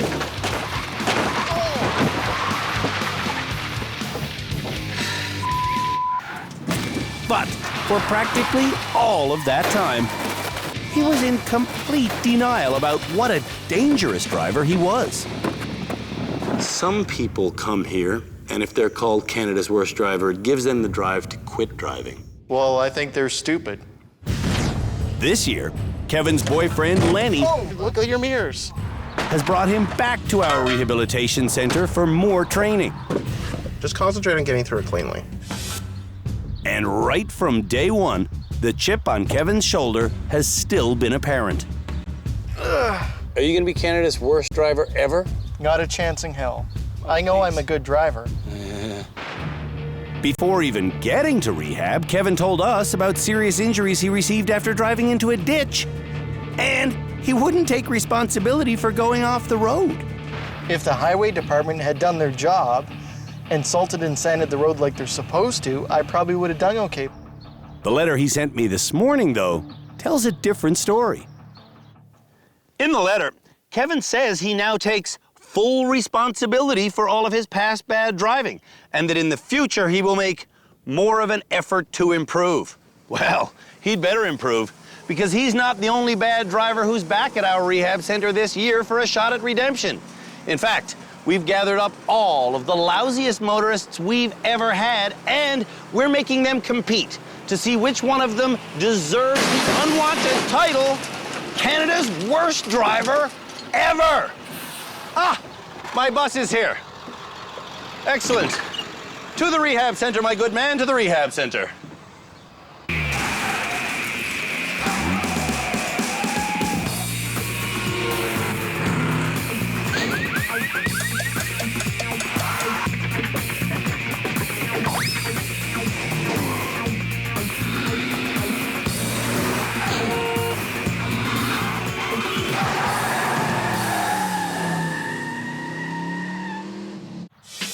Here at the Driver Rehabilitation Center, we have 4 experts on staff. Tim Danter is our head driving instructor. Shamala Kiru is our resident therapist. Philippe Laterno teaches high-speed driving maneuvers. And former highway patrolman Cam Woolley is our legal expert. While the experts get ready to watch today's driving challenges, I surprise them. So, I just got, well, here, just fire them down. I feel like a teacher in class. Here, fire them down the line. Kevin just wrote us a letter.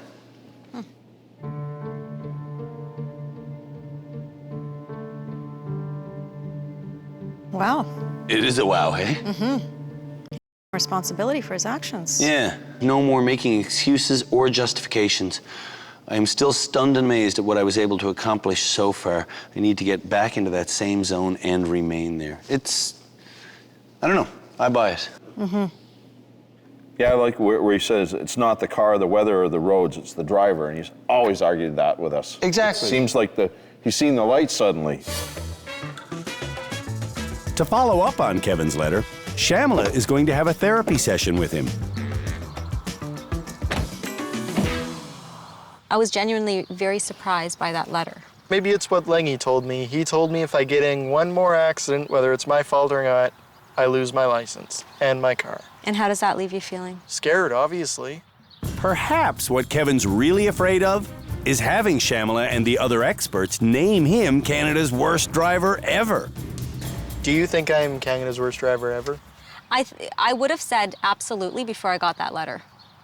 But since you've gotten the letter. Since I've gotten that letter, I'm willing to look at you with fresh eyes. Last year, Shamala's eyes soured while watching Kevin fail repeatedly. On one particularly hard-to-watch day, cocky Kevin demonstrated that he had no idea where his wheels are when going around a corner. Does he know now? We're about to find out in an annual challenge we call the Trough. To pass the Trough Challenge, drivers have to make it from one end of this terrible road to the other. I'll show you how it's done. First thing I want to do is set my mirrors so I can see the rear wheel, which I can do now. Same on the right. Got it. To predict where your wheels will wind up when rounding a corner, just remember, your rear wheels take turns sharper than your front wheels. If my front wheels were in the middle of the trough's first turn, my left rear wheel would drive over the edge midway through the corner. So I want to go a little bit forward to the right, delicately. Driving delicately on this terrain is wishful thinking. That big chunk. There we go, back in position. My next turn is to the right, so I want to be as far to the left as possible. And that's basic. Oh, wow, the car even settles into the trough. It's a weird ride, but it might be the easiest one we've ever done. Doing the Trough took me just under a minute. Kevin is up first. Here goes Kevin. Did he even look in his mirrors once before starting? Did he set them to know where his rear wheels are exactly? No. No, he didn't. If Kevin had set his mirrors, he'd see his left rear wheel cutting too sharp. You're way too... Oh! See? You know what might help you know where your rear wheels are? What? Setting your mirrors so you can look at them for the millionth time. Yes, that might actually help. Drivers will get 4 chances to pass this challenge. And to pass, they need to set their mirrors correctly. There we go. I don't think he set that mirror correctly.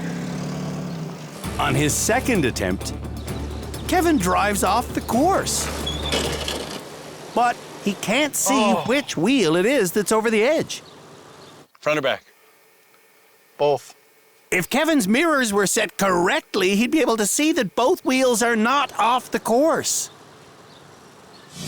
Why don't you set this mirror like we've talked about? There you go. Yeah? Yeah. Even when you tell them what to do they do it? No. They're Canada's worst drivers ever. Ever, Kevin. You told me you could see your wheel last time. You couldn't. Attempt numero 3. Kevin's mirrors are finally set properly, but he isn't using them. You're gonna lose your license. So setting the mirrors is part of the process, and then using them is another part of the process. Use your mirrors. Here we go. Numero 4. Kevin will use his mirrors this time, right? Wrong. See what I'm saying? Kevin does get back on track. Whoa, he's back on. But his next mishap can't be solved by stomping on the gas pedal. I can get this off. Come on. Oh.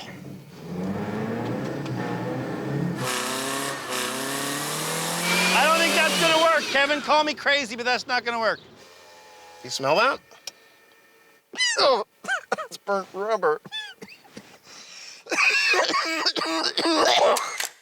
Kevin does not know where his wheels are. What's a positive that came from this? I don't know. Is there one?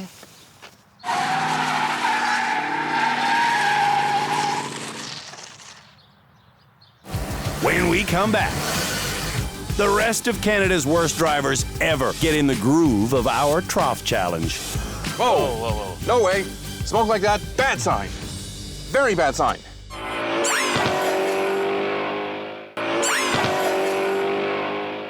Five nominees are still in the running to be named Canada's worst driver ever.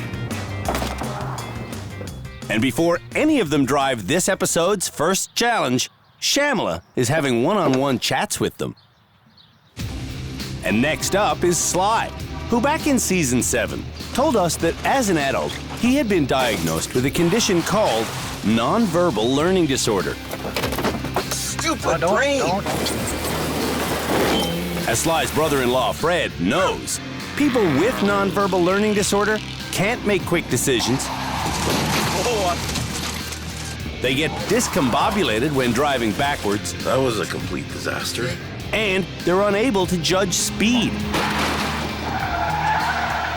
But having all those symptoms is not what bothered Sly when he was diagnosed.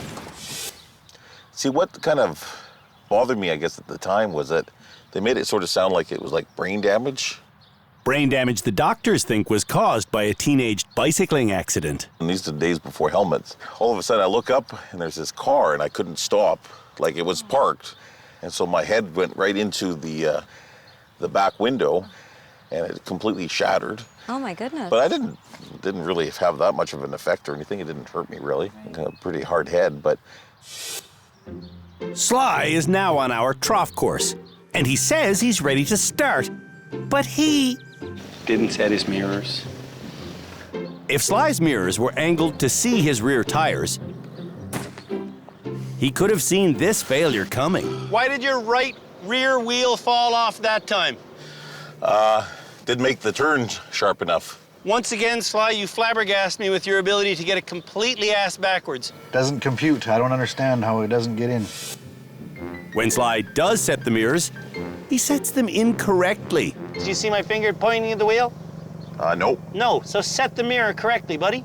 Yeah! Yep. Isn't that much better? Oh, yes, very much so.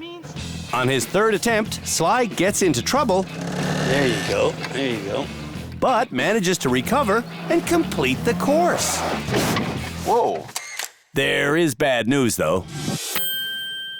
Sly says it was more luck than skill. Ultimately, there was a lot of guessing in terms of trying to, know when to turn.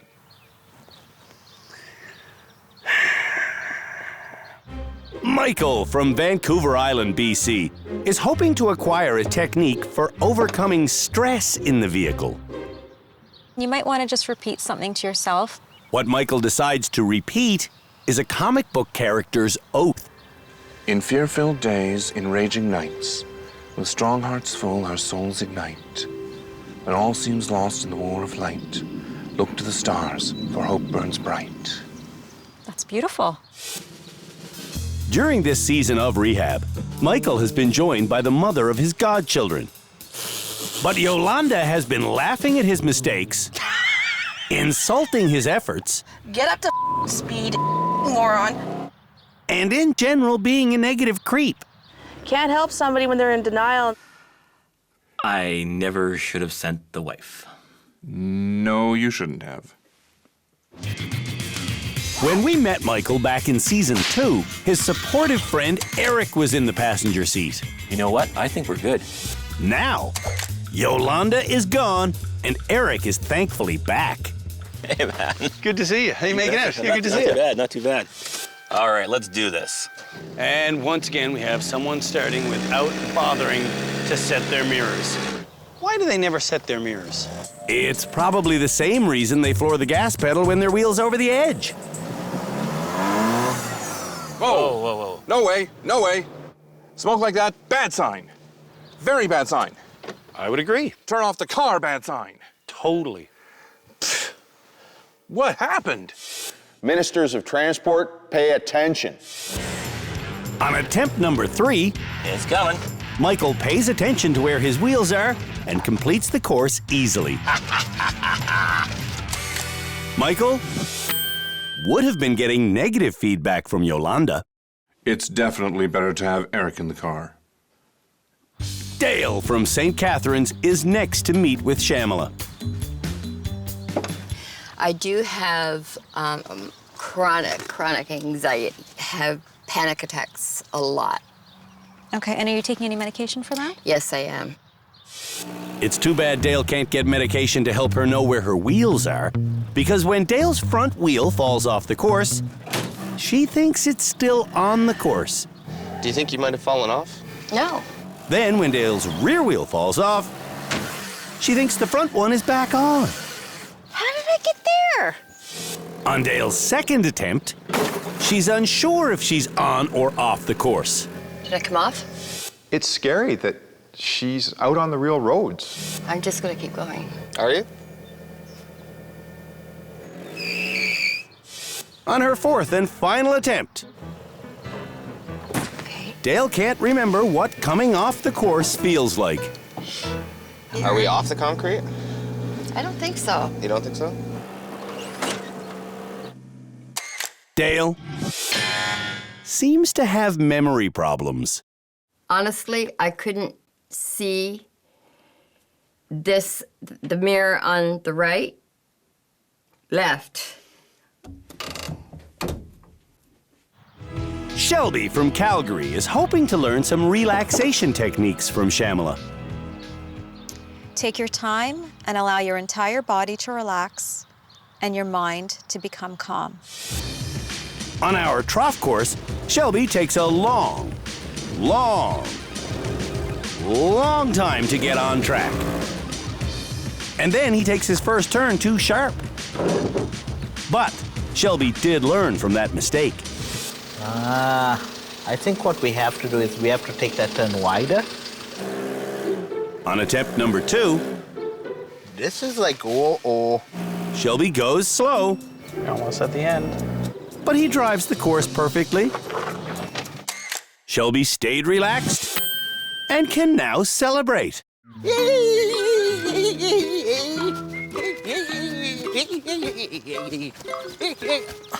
Yeah, chase me around, No. When we come back, Canada's worst drivers ever play car hockey. I don't think this go where I want to go is working.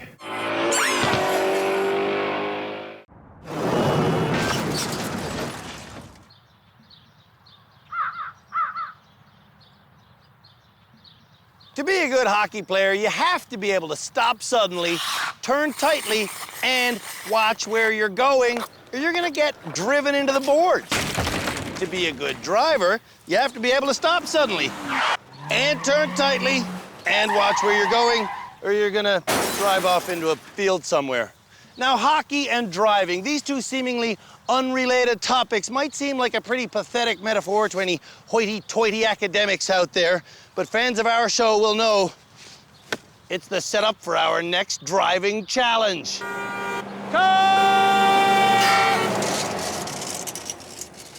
We're gonna play hockey with cars.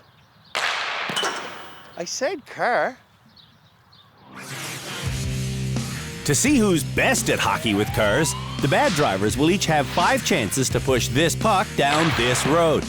They must shoot the puck before they reach this blue line, and if it goes through the goalie's legs, they score.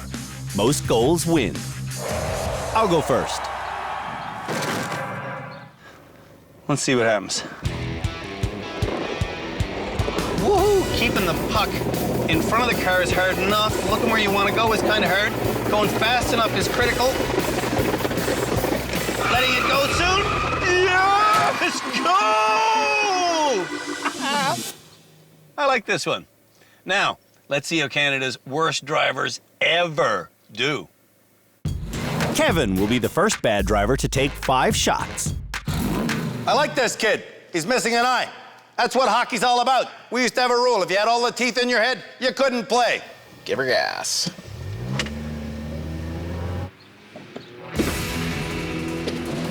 This kid's got bravery. This kid's got chutzpah. This kid doesn't have the puck. What the hell happened to this kid? Whoa. I take it back, this kid sucks. See, you could have avoided all that if you were steering properly. I was steering. No, you weren't, Kevin. If you were steering properly, you should have never went in that field. Right? Well, at least I was able to get it out. Right? Don't Yes. don't make excuses. If drivers on this challenge stare at the puck, they'll chase it off the road. What pinko gave this kid a license? Back when I was a boy, you had to actually drive good to get a license. Now they hand them out like... Everybody, who wants to drive? Let's be fair to everybody. Ooh, ooh, ooh. To succeed, you have to look far down the road, making minor adjustments as you go. Oh, crap. Look at this guy, can't even stay on the ice. When I was a young fella in Boston, they had a small rink, but we stayed on it. We stayed on it. This guy's off in the weeds somewhere. Kevin's fourth attempt is practically a slow-mo replay of his first three. Oh my God, Kevin. What? And that means this is Kevin's final chance to score.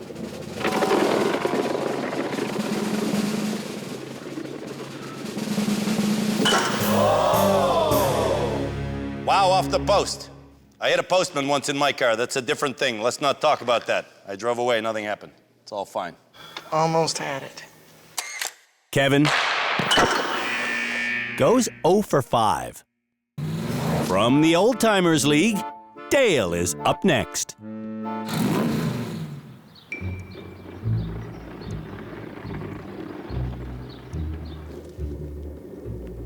Holy slow! You're gonna want to get some speed too.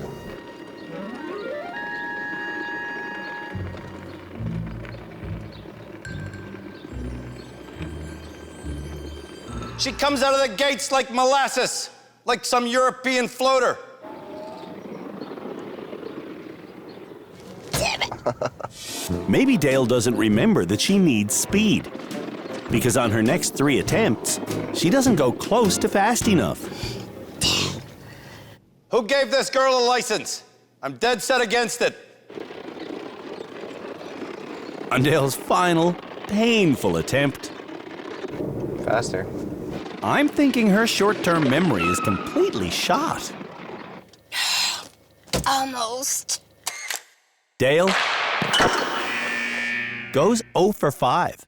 I tell you, it's a sad state of affairs when no Canadian can get a goal. On Shelby's first attempt, he doesn't even get a shot off. Nope. I lost the puck. He's playing defense on a breakaway. This kid should go back to Calgary. Calgary's a good hockey town, bad driving town. Good hockey town, bad driving town. Shelby's next 3 attempts also produce 0 shots on net. It's all good. I tell you, Bobby Orr's rolling over in his grave. What? You're kidding, he's still alive? Bobby Orr's watching this, he hates it. Shelby's 5 attempts are the worst so far. Ooh, that's not a good way of doing it. Shelby also goes 0 for 5. Michael's first 4 attempts produce no shots, which prompts Eric to say, Well, you do know Don Cherry's advice in situations like this, right? No. All right, kids, I'm gonna show you something. You get behind the wheel, you drive like stink. You know what I'm saying? Like stink, not like... Michael speeds up for attempt number 5, but he's still not going fast enough. Michael goes 0 for 5. I'd fight any of these guys to take their license away. I'd pull the jersey up over their head. I'd give them one of these. I'd say, drive faster, damn it, drive faster. Will Sly drive fast enough? Then this is for the Stanley Cup. I got a prediction. This kid's gonna get a big goose egg, and then he's gonna eat it. Sly does drive fast enough to score, but driving at a decent speed, Sly is never really in control. This is the kind of guy, if he was the Zamboni driver, he'd be in some baseball stadium going, I'm ready for work. I was looking. 5 people scored nothing. That means it's time for sudden death. Come on in, everybody. Before the bad drivers try again, I'll show them how it's done. You gotta drive. There's that young husband kid. Good kid, nice kid. Show him how it's done, kid. You have to go like this. Skating, driving, it's the same. Look where you want to go. Push hard. Forward. the job. Right in the 5-hole. Michael, you're up. This Michael kid shouldn't even get a second shot. In fear-filled days, in raging nights, with strong hearts full, our souls ignite. When all seems lost in the war of light, look to the stars, for hope burns bright.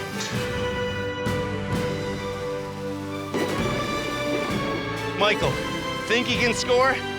Let's hope.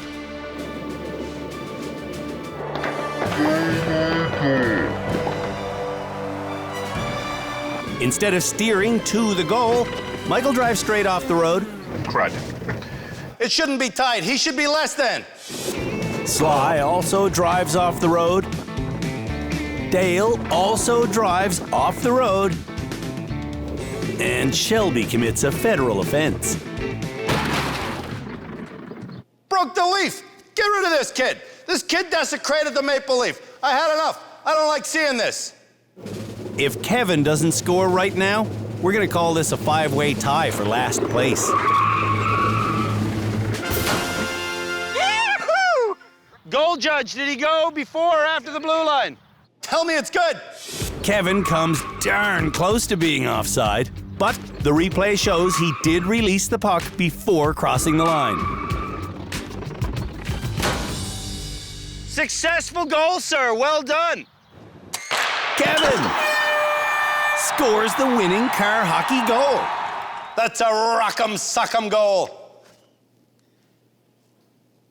Buy all my products. When we come back, Canada's worst drivers ever do the longest reverse ever.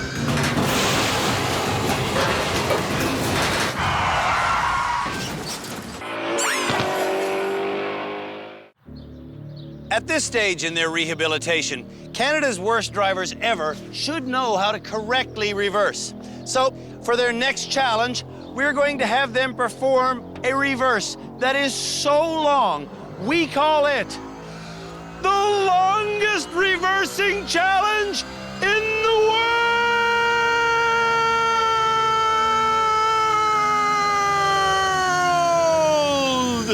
I said the world!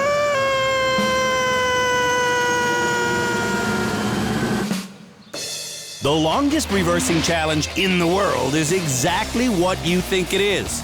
An 800-meter long straightaway that starts off tight and mercifully gets wider as it goes.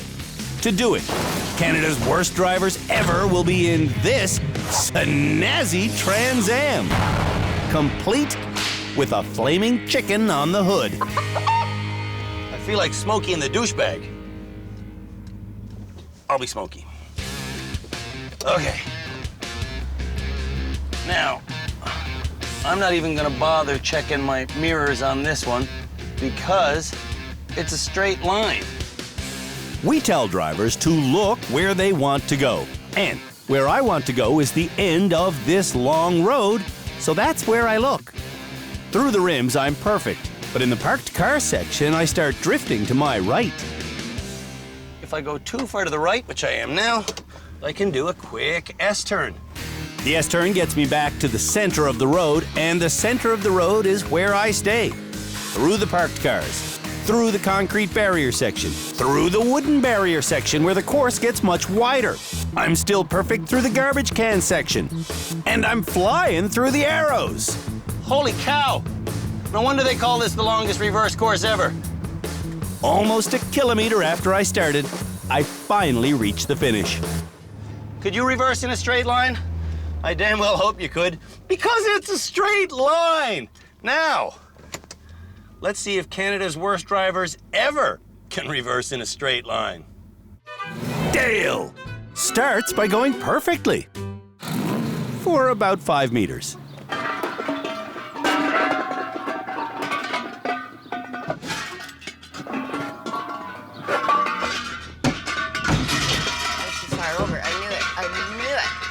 Oh, poor car. Oh, the Trans Am. The poor Trans Am indeed.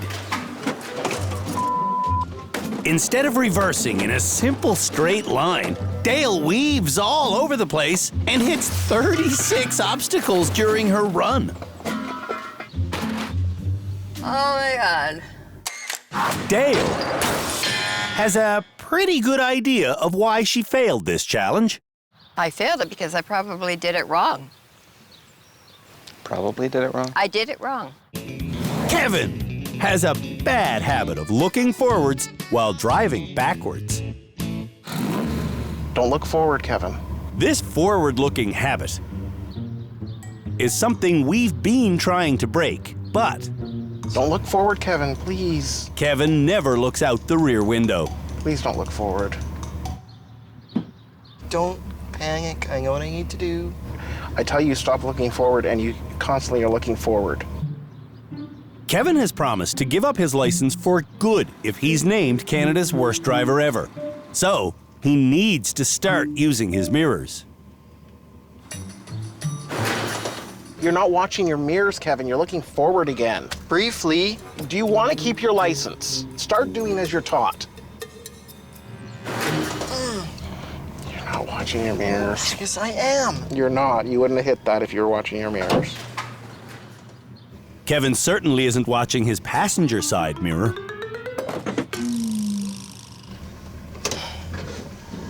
As the course widens, you don't even notice yourself drifting. Kevin speeds up, but he's still not using his mirrors. You're not watching your mirrors. Yes, I am. Kevin claimed that he would start taking responsibility for his bad driving, but that seems to have been a false promise. Oh my God, Kevin. What? Because Kevin loves Trans Ams, I want him to have a good experience in this one. You can drive forward in a straight line, right? Yeah. So we make a deal. Kevin can drive this course forwards at 40k an hour, but you nick one thing, this experiment is over. You got it. You have to stop. I understand that. That's totally fine. If I even brush one thing, it's over. I understand that. Have fun. Look where you want to go. It's a straight line going forward. It should be fun. And simple.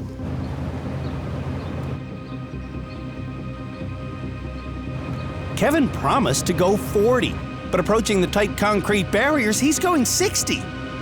Let's slow down. Now. Kevin doesn't slow down, and when he hits his mirror, he doesn't stop as he promised he would.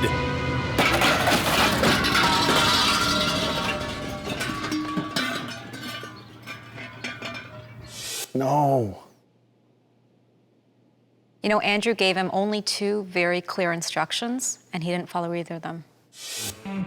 Kevin erred on the passenger side, as bad drivers almost always do. And when his front wheel hit one of the rims, it flattened the tire. This terrifying piece of car handling proves that Kevin is unable to drive a car in a straight line, even going forward. But what's truly unsettling is Kevin's opinion of his performance. I'd call this a pass.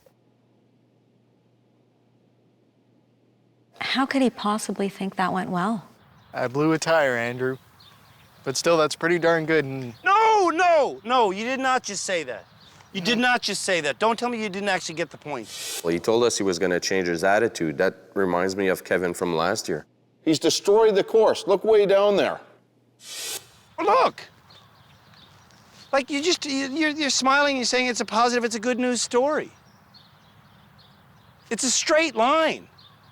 I asked you, can you drive straight forward in a straight line? You said yes.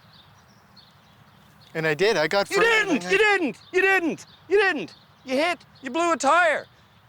The attitude you're taking right now is absolute and utter, pardon my French, crap.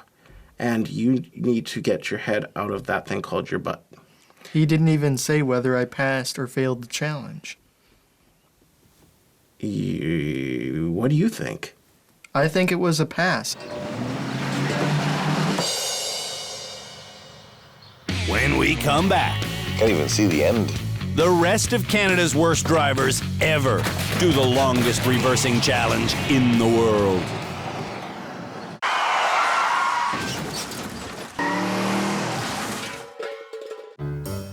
Canada's worst drivers ever have been doing the longest reverse challenge in the world. And while reversing, they've been going pretty slow. Faster. Michael says to encourage him to reverse quickly, I should say... Maximum burn. Maximum burn, my friend. Maximum burn. That's gonna be your new name. Maximum burn! Plans on exclusively using his side mirrors.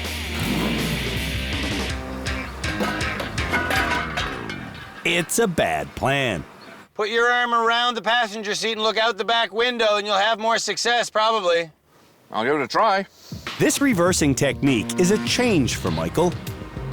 If you do that correctly, Maximum Burn, you can look far away. It's just like highway driving. But Michael doesn't like change. That is not a bad technique, but it's so unfamiliar to me. Take a deep breath. Let's carry on. Okay.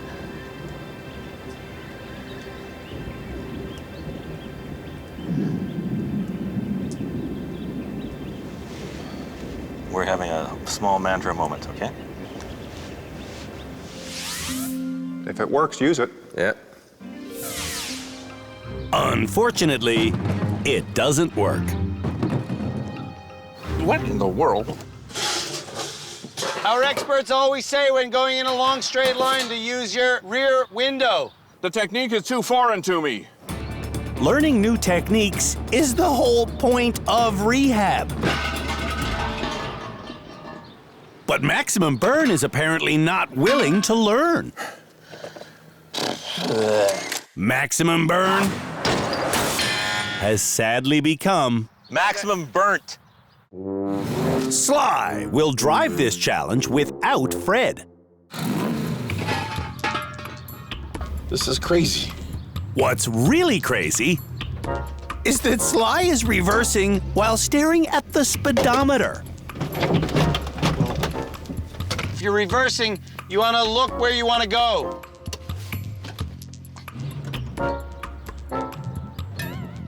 Straight line. Oh my God. He's swerving all Look over at the the place. wheels.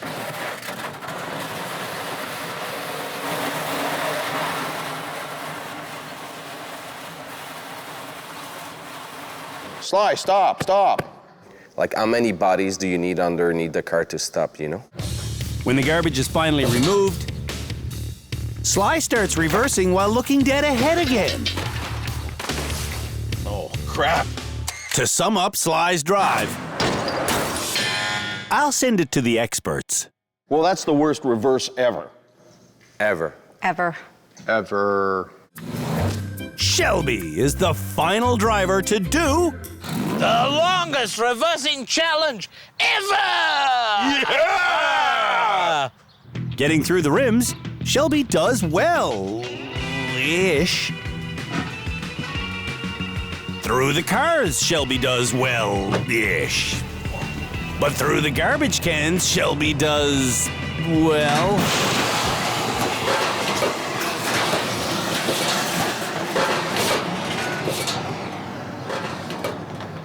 terrible.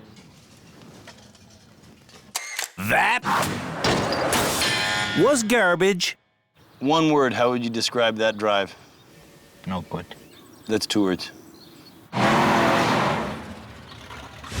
When we come back, Hi, Andrew! Canada's worst drivers ever talk with our experts. My next step has to come from within. Wow.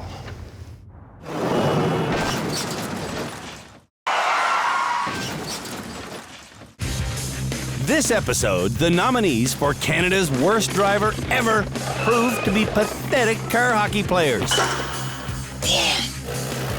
They demonstrated their understanding of where their wheels are. Smoke like that, bad sign. And they were subjected to the longest reversing challenge in the world, which Kevin couldn't even do going forward. I'd call this a pass. But before any of that happened, Kevin gave the experts and me a letter claiming that he was going to start taking responsibility for his bad driving. Now, we've received a second letter. More letters, believe it or not, more letters. I take full responsibility for what happened after the longest reverse challenge ever. So he seems to have gone full circle in this one episode. He starts by giving us a letter that says, I'm, gonna be different. Then he reverts back to the same self-righteous behavior we're all familiar with, and now he's claiming to be different again. I totally bought it earlier, the letter of change. I totally bought it too, that first letter that we saw. Is Kevin's new letter sincere, or is he just trying to get out of rehab? As I mentioned in that letter, I feel the biggest change to my driving has to come from within. It's not something I can learn on a track or even in a car. You've made an agreement with Lenny this season, is that right? Yes, if I am named Canada's worst driver ever, or if you guys feel that I'm dangerous on the road, that I'm to turn in my license permanently and sell my car. Right, so I'm wondering what influence that agreement has on you. It's put a lot of pressure on me, Shamla. But, I feel that I have accomplished what I came here to accomplish. What did you come to accomplish? I came to redeem myself from last season, to prove that I can drive safely. But you can't feel like you can drive safely after you couldn't handle that car in a straight line. Sly didn't come here to redeem himself. He came to learn new driving skills. But I still am terrible with reversing. Shelby is also terrible at driving backwards. Today, he's smiling from ear to ear because it's embarrassing to come in here and say I didn't do so good. in this, our 9th season, Dale might be the first person we've ever met whose not-so-good driving could be blamed on her bad memory. I have a great memory. I have an excellent memory. I can tell you everybody that was on the show in season 6, 7, 8, 9, 10, their names, their addresses, their phone numbers. What I'm trying to concentrate on right now is focusing on how important, really, really important those mirrors are. Michael's memory is excellent, but his driving skills still aren't. You deserve to graduate this episode? You want to graduate? Do I want to graduate this episode? Yes. Do I deserve to graduate? I'm not entirely sure. It's time to decide which driver will be the next one to get their license back. And it won't be Kevin. Sly? Absolutely not. Dale? No. No chance. No way. Shelby? He's not there yet. No. Michael?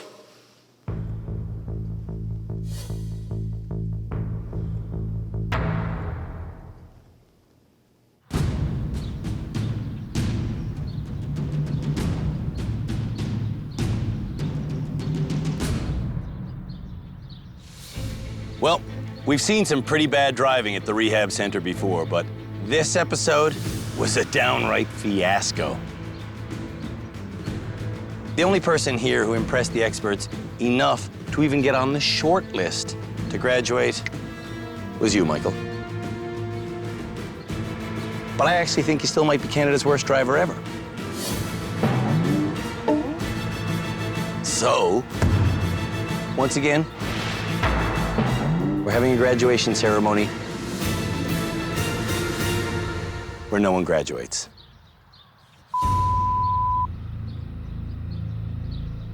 If you guys don't kick it into gear soon, we're gonna have to change the name of the graduation portion of this show to the "Will any of these people ever get out of here ever?" ceremony. You're driving me bananas. But what can I tell you? We did say the name of this series was Canada's Worst Driver Ever.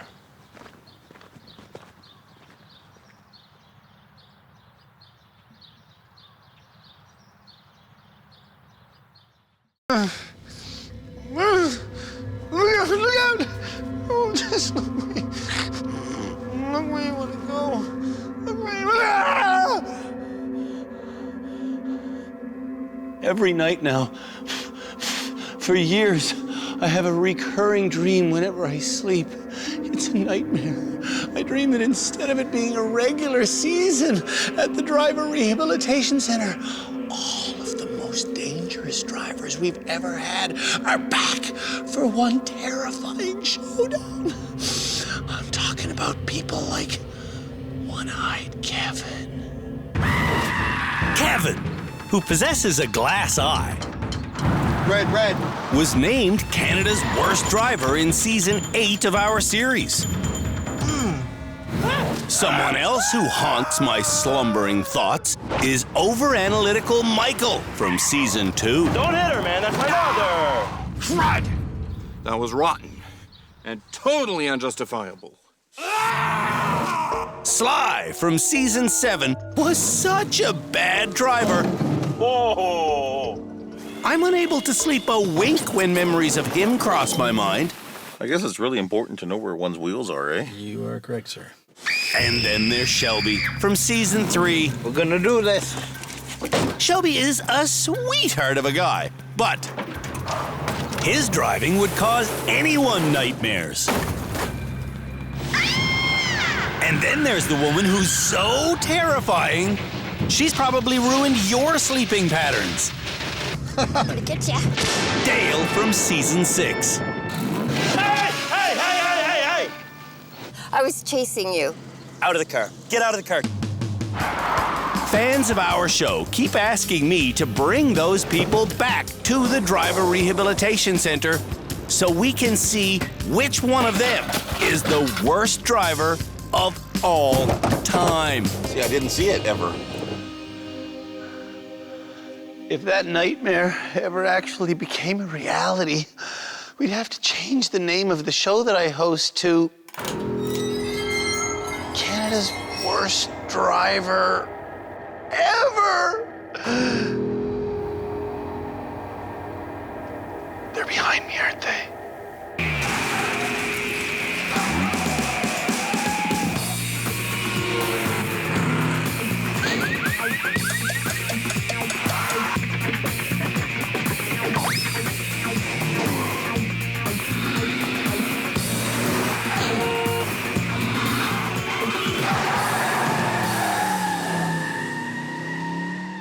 Here at the Driver Rehabilitation Center, we have 4 experts on staff. Tim Danter is our head driving instructor. Shamila Kiru is our resident therapist. And Cam Woolley handles the legal questions. But it's our high-performance driving instructor, Philippe Laterno. Let go of the gas. Swing one direction, the other direction. Who is teaching Canada's worst drivers ever how to do a super exciting reverse 180-degree spin-out maneuver. Let go of the gas. Small change, big change. Back into drive. We're out of there. Philippe breaks it down for Michael. We need to create what I call a pendulum effect. When you let go of the gas, the weight will shift to the back wheels. Letting go of the gas slows the vehicle down suddenly. That deceleration lurches the vehicle's weight to the rear. Steering slightly one way gets the car's now lighter front end turning off balance. Steering hard in the opposite direction makes the car's suspension sort of slingshot the sedan into the pendulum effect, which is so intense the front tires lose their grip on the road and the entire front end swings completely around. You let go of the gas one way, swing the other way, put it in drive, and we're out of there. When bad drivers attempt the maneuver, small change, big change. Brake, brake, brake, brake, brake, brake, brake, brake. Okay. There are some very understandable mishaps. Holy hell. Okay. But before long, nice. Everyone not only succeeds in doing a 180-degree reverse flick, one change, big change. Everyone becomes confident in their ability to do a reverse flick. Yes. You gonna pass your challenge? I'm gonna pass this challenge. Here we go. All right. for the challenge. Canada's worst drivers ever will take our rapidly deteriorating Camaro through this wide lane and into this super wide spin-out zone, where the maneuver that I learned 5 years ago will take place. Have I remembered what I was taught in the rehab center? We're about to find out. Here we go. Ooh, that's a fast start.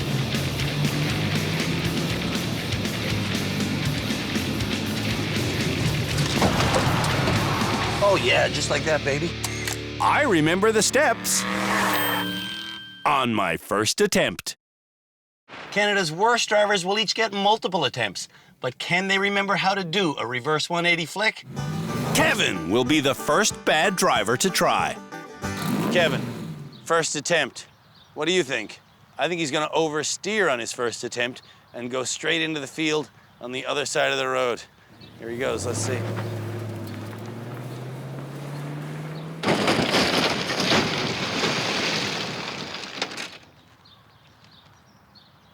Okay, so I was wrong. He didn't go in the field over there. That's not how I wanted my first attempt to go. It's not how his boyfriend Lenny wanted it to go either. Damn it all. Let's see what he does this time. What he does is run into the lane barrier again.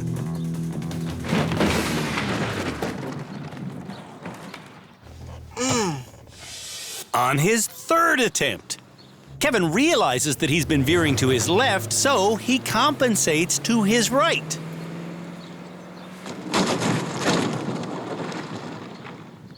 Oh, damn. Deep breath with me. Drivers will get 5 chances to pass this challenge, and Kevin predictably botches his fourth attempt.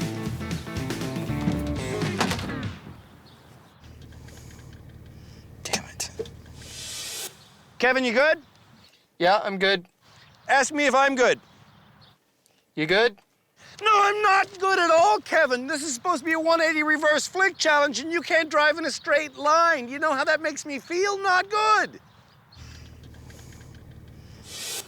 On Kevin's ultimate attempt, he finally decides to stop before hitting the barrier. Whoa, whoa. Instead of going back to the beginning, Kevin centers himself in the lane. I'm gonna watch my mirror. Then guns it.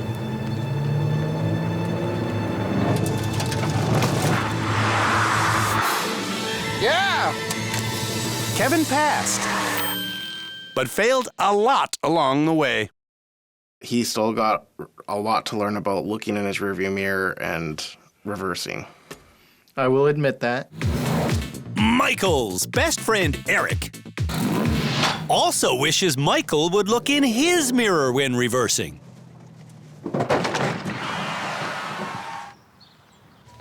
Dumb mistake. Very dumb. On his second attempt, Michael once again focuses somewhere other than the road.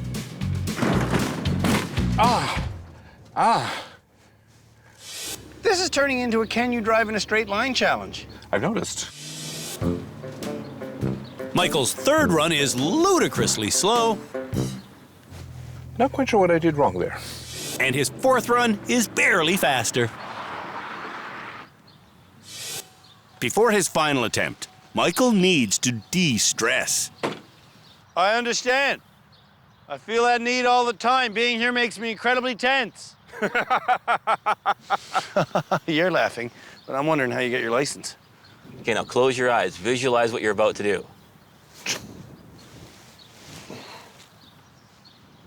If you've been here at the rehab center long enough, you understand what this sign language means. What it means, Eric is saying, you should never drive again. And Michael's saying, oh no, I love to go around and around my hometown driving wherever I feel like. And Eric's saying, no, no, you should never drive again. Mid-maneuver on his final attempt, Michael taps the brake, then stomps on the gas pedal. What the hey? Brake, brake, brake, brake, brake, brake, brake, brake, brake, brake. Why would he keep on going and going and then going? And then you see how he kept going after that part, and then he kept going. Why would he do that? No, I fouled up. No argument. Michael goes 0 for 5. I didn't do so well. When we come back, the rest of Canada's worst drivers ever. See if they can pass the reverse 180 flick challenge. Freak!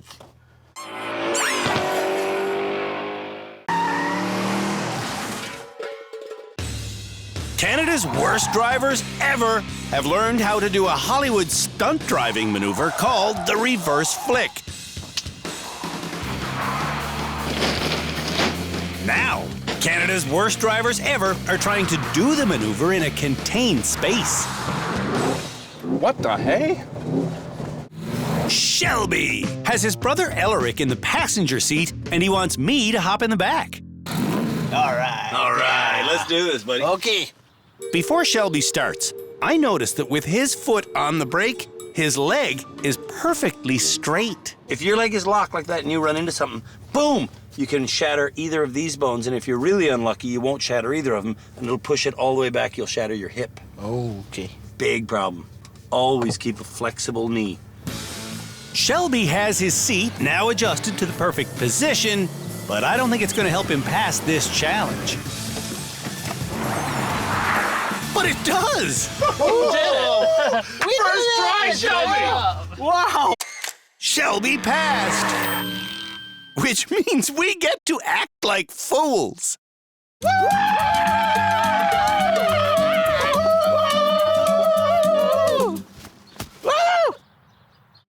We didn't do this maneuver the year Dale was on the show. Did we do this the year you were here? Yes, I think we did. Dale's nephew Danny is used to her creative memory. Here we go. Dale, off to a very stealth, careful start. Truthfully, it's neither stealth nor careful at all. What the hell? Back at the start line, Dale is now coming unglued.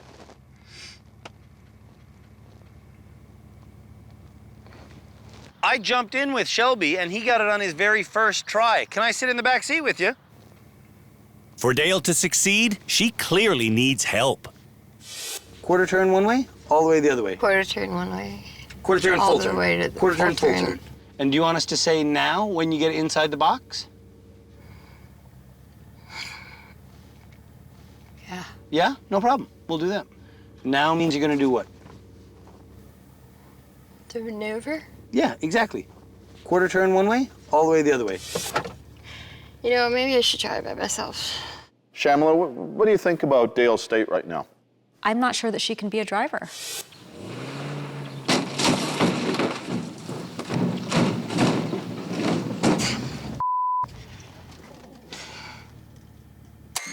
Dale quits the challenge. I Sorry. just can't. I understand. You do? Yep. I understand. You okay? Sly won't pass this challenge on his first attempt. At least that's my hunch. Just a hunch. Just a small little hunch. Wow, he's going fast though. Faster than his brother-in-law Fred wants him to go.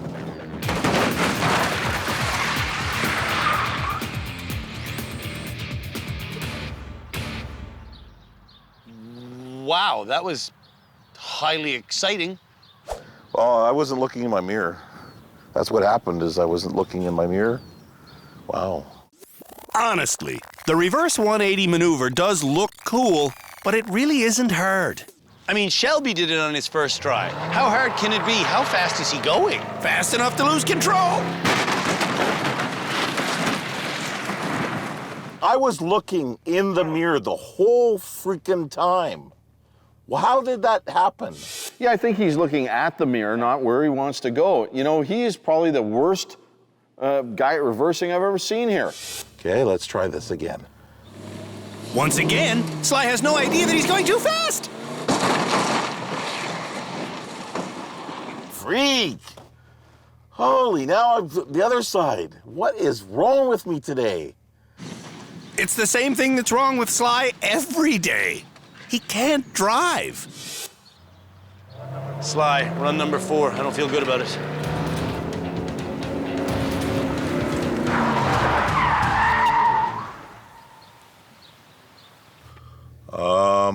Sly passes. But Fred's calling it a fluke. Why are you calling it a fluke? Tell me how you passed. But it happened so quick that it's hard to kind of remember. When we come back. Oh, crap. Canada's worst drivers ever. Parallel park a school bus. It's better.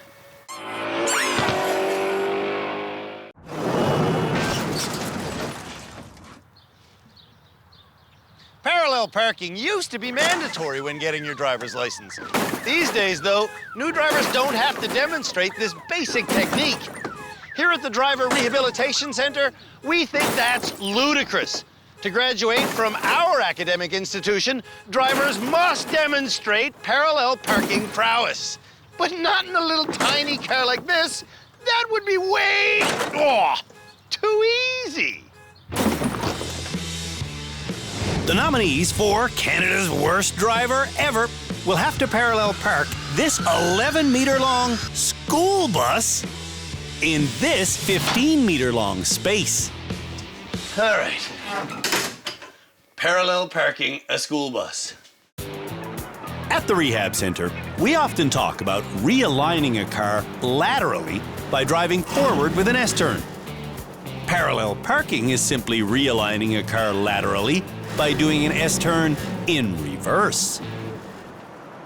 Doot-doot-doodle-doodle. There's a parking spot, and that's where I'll park.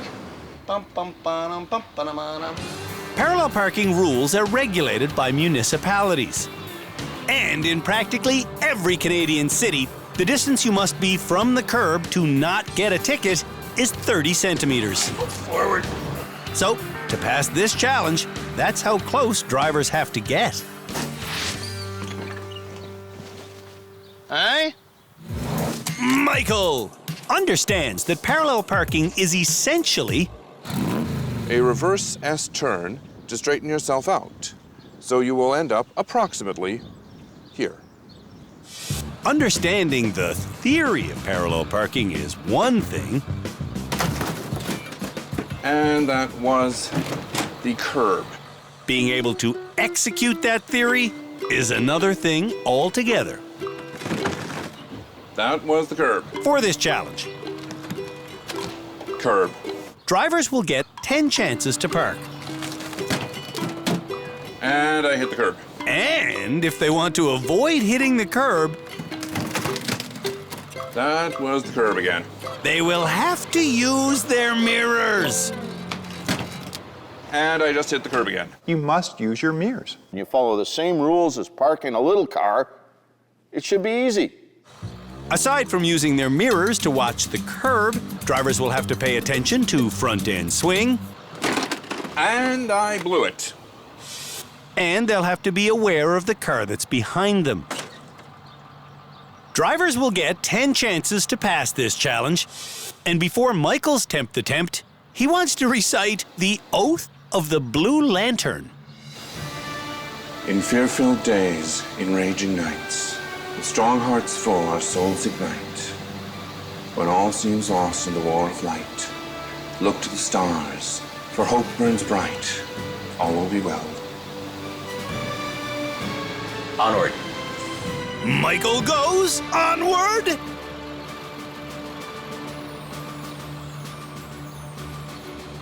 To epic failure. Michael reads his parking progress by feeling the bumps. We can't drive by Braille. Dale is up next. So you do normally parallel park? Yeah. Yeah? Excellent. On Dale's first attempt, she gets beside the space before starting the maneuver. Where's your rear bumper, Dale? I know it's back there, but what's it lined up against? What's it close to? Is it near the car that you're trying to park behind? No. When Dale came back to rehab this year, she told our experts that since season 6, she's damaged many cars while parking. Yes, I have had a couple of little ones in the parking lot. Did you tell the other drivers this time? I left a note. I left a note for my phone number, with my phone number. You said that since being in rehab, you've damaged a few vehicles by parking badly, right? You've had to leave notes on them. No. Yeah, you told me you damaged other people's cars and you had to leave notes on them.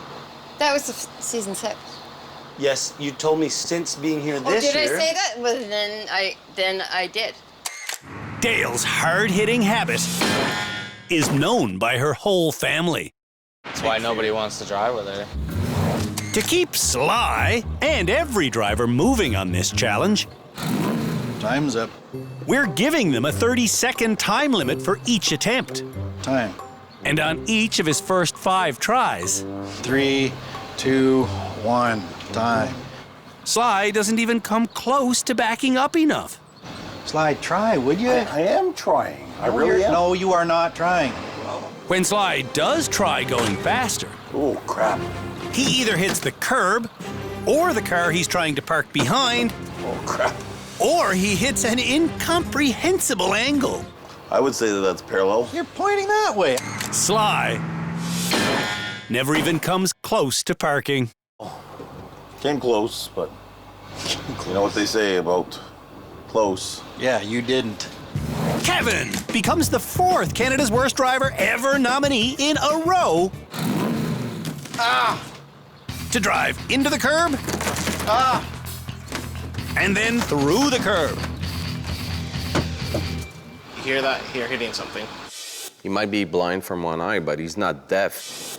When Kevin tries staring at his curbside mirror, he doesn't see what's happening on his driver's side rear corner.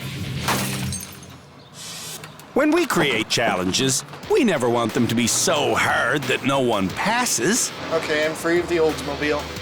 But when Kevin gets through all 10 of his parking attempts, we've had 40 failures in a row. What have you hit now? I have no idea. Perhaps looking would help. See, I need you to start using your mirrors. You see what we're talking about?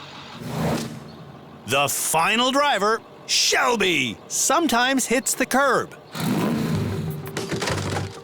Whoop. Sometimes Shelby hits the car he's trying to park behind. No, I've hit that car. And sometimes Shelby parallel parks more than 2 meters away from his target. I'm gonna have to try again. Even though Shelby fails every attempt, he wants me to give him a pass for this almost perfect effort. Did you hit the car behind us?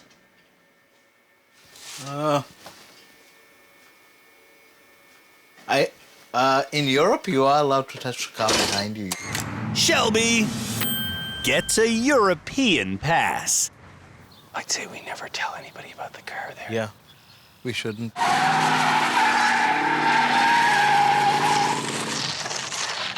When we come back, Canada's worst drivers ever have to navigate their way around an icy corner. I stared at the wall and I went straight through.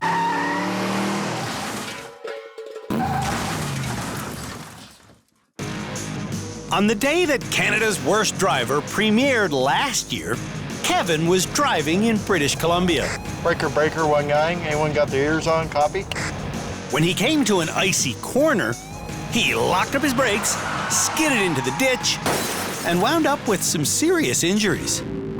Whiplash to the upper neck, muscle damage to my lower back, and tailbone injury.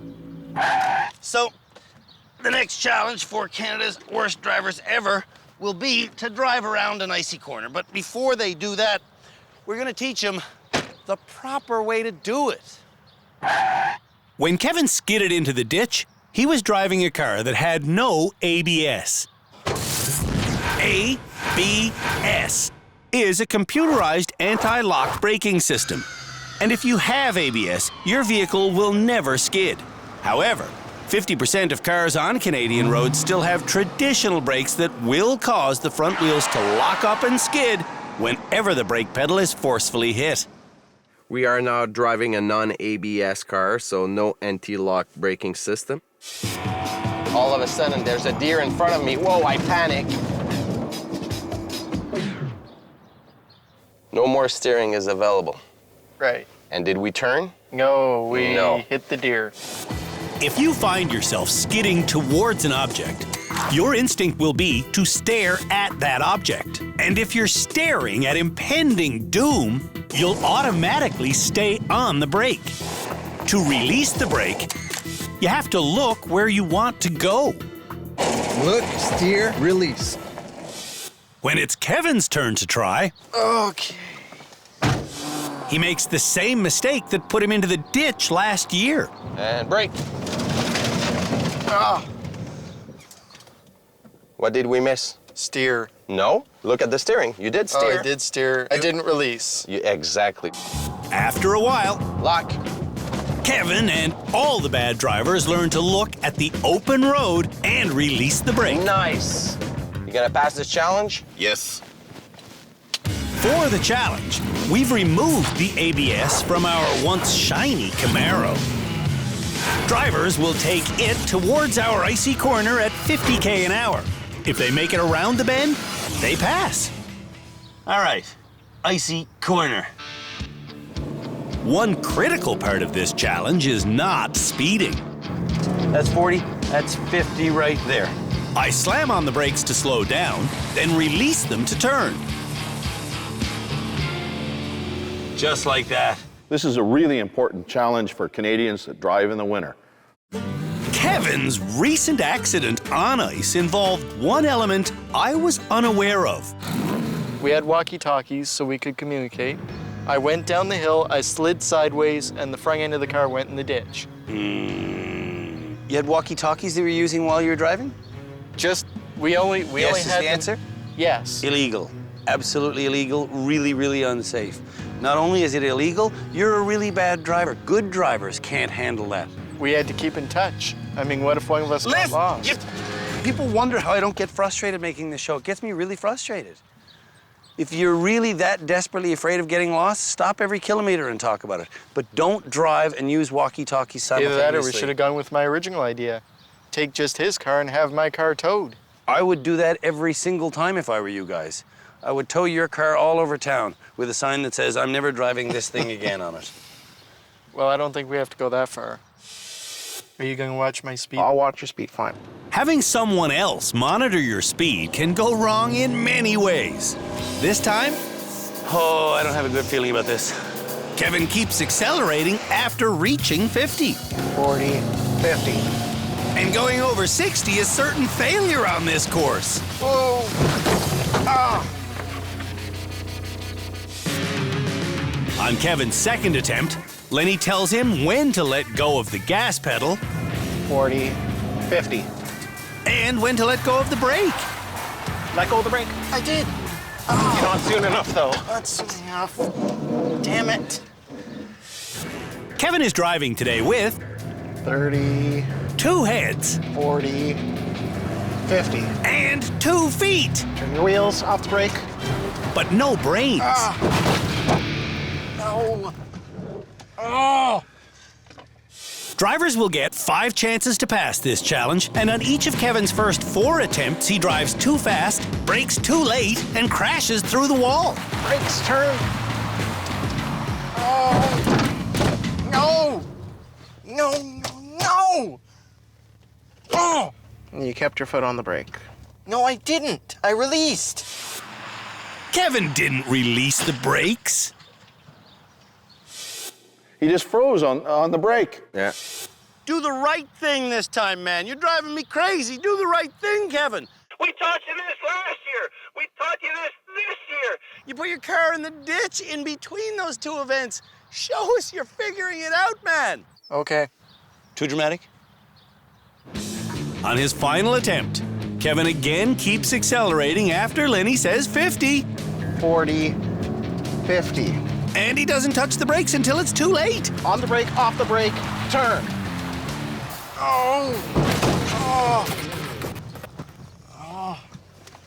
So tell us what's at stake here. If I'm named Canada's worst driver ever, I will hang up my keys. However, I don't think that's going to happen. You also told me that if the experts said that you should hang up your keys, you would do that.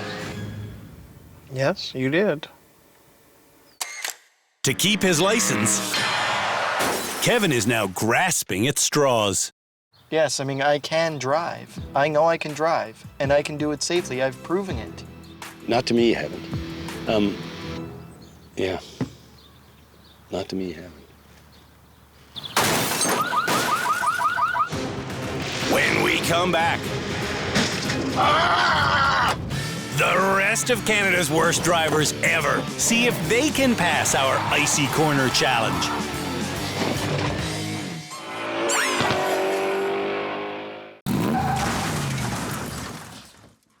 The next one is the icy corner. Canada's worst drivers ever We're going to the mall. have learned how to handle a corner when they're skidding on ice. Lock up. Let go to brake. Let go, let go, let go. Here, see how quick the car turned when you let go? Yeah. Now, they're being tested on that skill.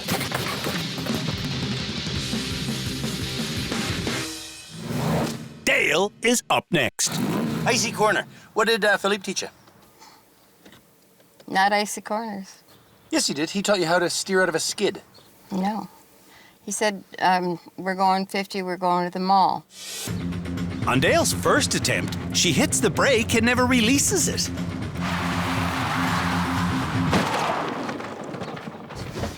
He didn't let go of the brake. And on her second attempt, Dale only releases the brake when Danny tells her to. Let go, let go, let go. Damn it! Dale can't remember the icy corner technique. If she can't remember it, you know, how's she going to be able to put together the skills to drive? Okay, wait. Brake. Oh, I don't think she'd be able to handle a 2-house paper route. Release. Look left. No. No. Brake, look, turn, release. With Danny constantly coaching her, More. 50. Dale does what she's told Turn. and makes it around the turn. I did? Did the lesson stick in Dale's subconscious? Or was Danny responsible for that pass? It does stick in your subconscious. That's where it's coming from. Michael once did a 360 on ice while exiting the highway. You did a full spin out on the off-ramp. Yes. Today, when Michael heads for our icy corner, I'm expecting another 360-degree spin out or a 720 spin out. But not this. Michael succeeded by not looking at the wall. Why would I look at the wall? I don't want to go on the wall. I want to go on the road. Shelby invites me to ride with him. Ignore the feedback, go whenever you're ready.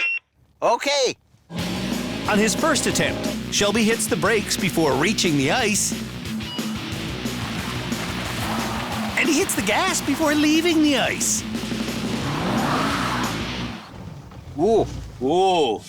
In Calgary, Shelby drives a vehicle that has ABS. And if he's going to stare at obstacles like this, I'm glad. Uh-oh. If you're looking at that wall, there's no way your brain's gonna tell your right foot to get off that brake pedal. No way. Shelby's third attempt is a carbon copy of his second. And attempt number 4 is the same again. Fifth and final attempt, buddy. All right. What are you going to do differently this time? What Shelby does differently is he goes slower than 50, but he repeats all the other mistakes. Oh, you went back on the brakes, man. Oh, yeah. Shelby failed to look where he wanted to go. look where I want to go. Look where you want to go, man. You're not looking where you want to go. You're staring at that wall and panicking. Yeah. Sly suffers from something called nonverbal learning disorder. One symptom of that disorder is not being able to judge speeds correctly. Give her. And on his first attempt, Sly has no idea that he accelerates past 70k an hour. Freak! I didn't let go of the brake fast enough. Well, one of the challenges with Sly's learning disorder is that he's not able to judge speed. That's why there's a speedometer in the car. On his second attempt, Sly goes almost 70 again.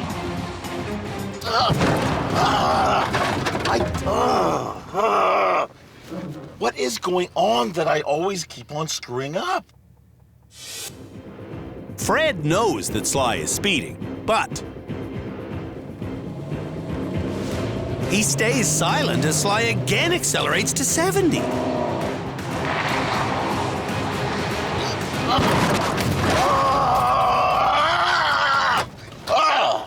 Freak!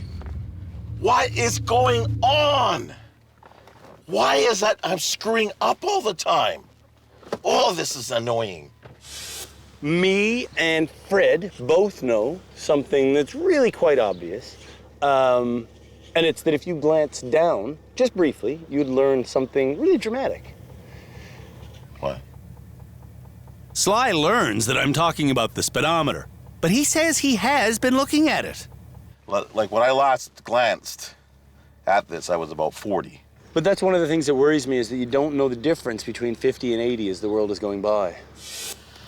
I can do this. I can do this. Attempt number 4. Oh, that's fast again. It sure is. Okay, brake. Oh, crap. Oh, freak. Oh. Why do I keep on screwing up with this? You were 60. You're still way too fast. Oh, okay. Sly slowly goes over the steps one last time. Brake, look, turn, release. Then, while driving, he executes the steps at the same slow pace.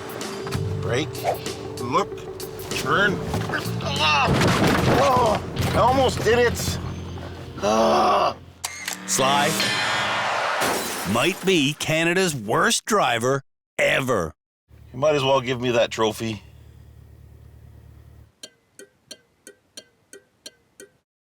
When we come back, it wasn't hard. Canada's worst drivers ever face our experts. You think you should graduate this episode? I think so.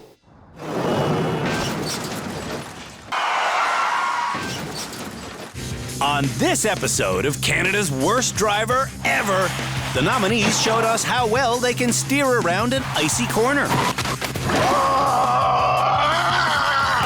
They demonstrated their parallel parking ability. So you normally keep driving when you hear crunching sounds? No. And their high-speed reversing was put to the test in a reverse 180-degree flick challenge. Not quite sure what I did wrong there. Kevin did things wrong on the icy corner and the parallel parking test and the reverse flick. Oh! But I am a changed man.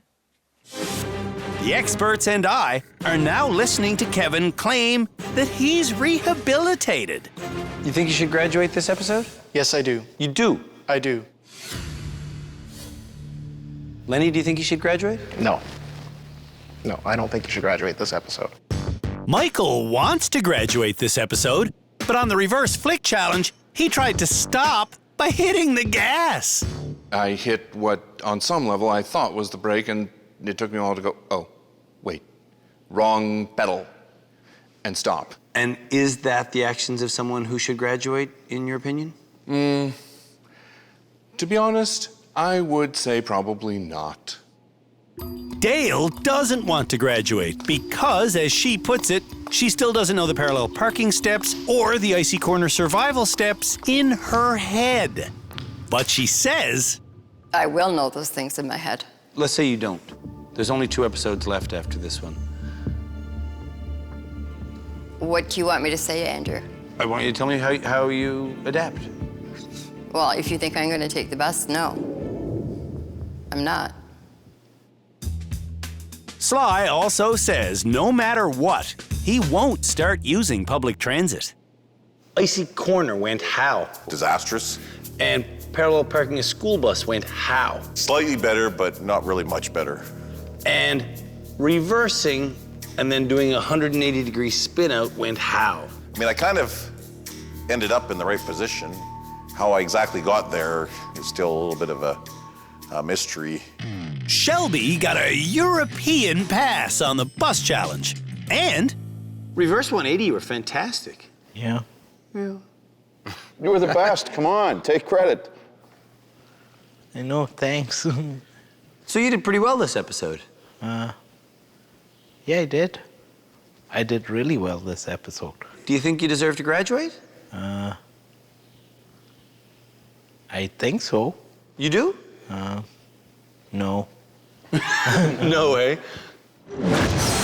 it's time now for the experts and me to decide who should graduate. Let's try the short list again. You want to try it again? Short list, every week with the short list. But for you, my lover, I'll do it. Michael on the short list? I think so, and I'll tell you why. Icy corner. That's really hard. He nailed it, and that's a real life thing that happens. Did great. Shelby? Short list.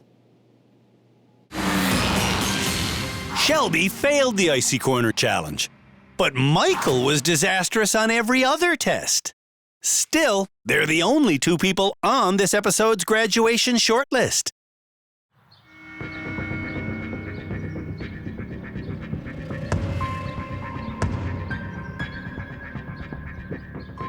Well, the pressure's really on now for the nominees of Canada's worst driver ever.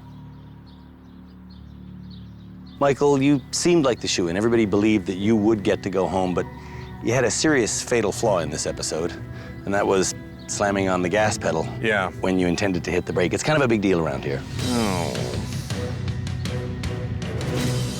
So, Shelby, buddy, you're the new good news story. All right.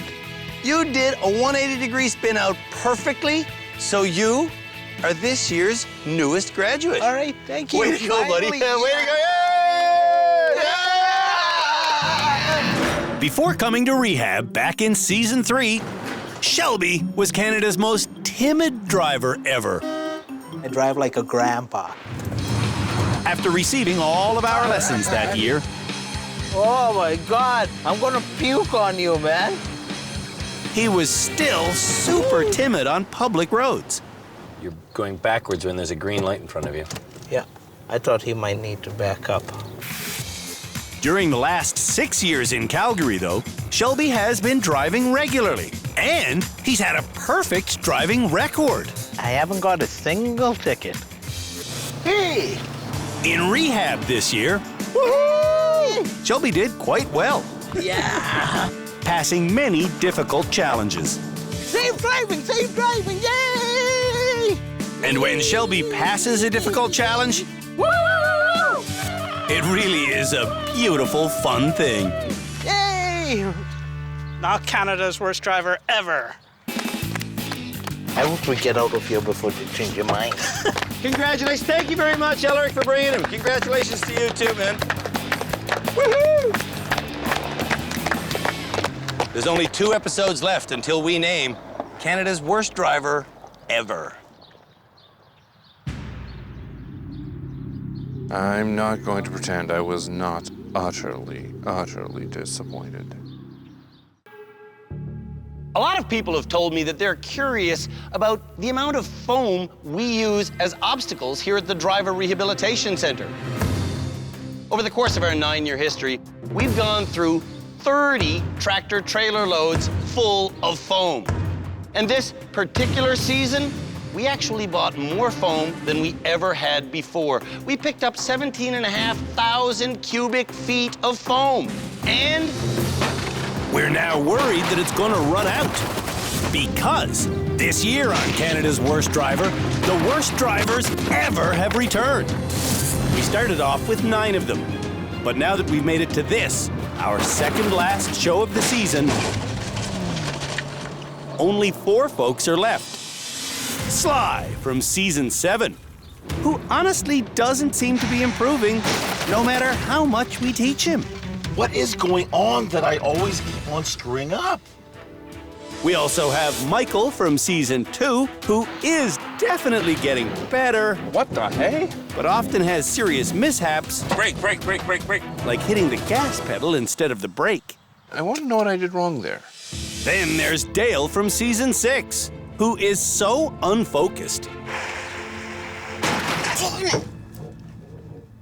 She asked our therapist, Shamala Kiru, to help with her focus. Yeah, that definitely helped.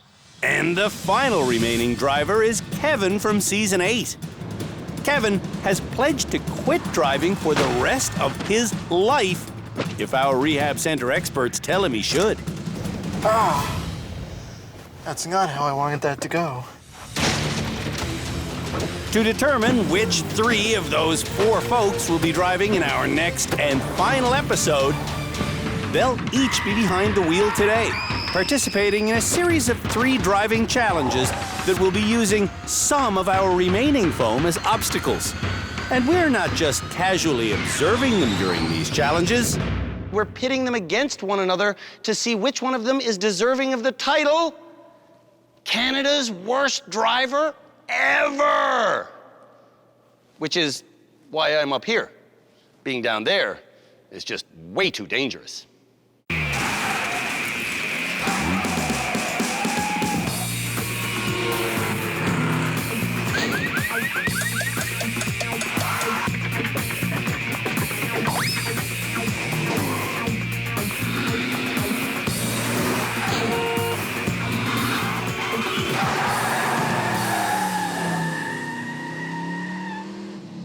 Doing highly dangerous, very difficult stunt driving successfully requires a keen understanding of what our experts call vehicle dynamics. If you understand how weight shifts when you turn the wheel suddenly, you can make a car do things it was never supposed to do, like spin perfectly around. Can Canada's worst drivers ever master a high-speed spin-out technique that's made literally millions of dollars for Hollywood stunt drivers? We're about to find out. This particular technique involves more than just a weight shift and sudden steering. It also requires pulling the handbrake at exactly the right moment. Our high-performance driving instructor, Philippe Letourneau, will show the bad drivers how it's done. First, Philippe accelerates up to 40 kilometers an hour. Then, I need some weight at the front, so I let go the gas. Letting go of the gas slows the car down, shifting its weight forward while the rear end gets lighter. I go left, I go right. Next, Philippe creates a pendulum effect by suddenly going left, then suddenly right. Pull the e-brake. Pulling the emergency brake locks up the rear wheels. Pull the e-brake.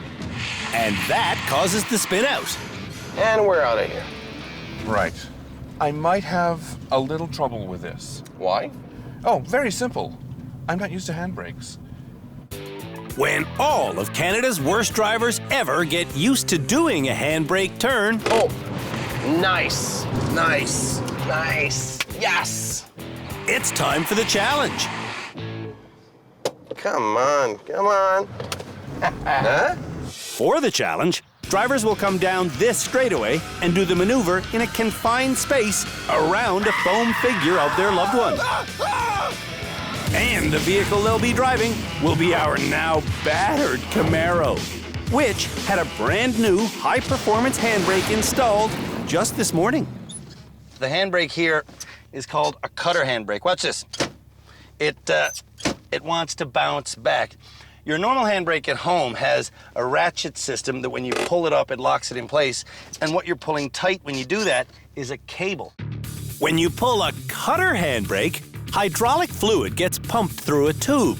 That fluid then pushes against pads that push against the vehicle's rear brakes, making the wheels stop turning. Why do we have it in this car? Well, I'll tell you the truth now. We were practicing with the Camaro's original cable handbrake, and we kind of broke it. So we put the cutter in because it was the only one we had available. True car fact for you.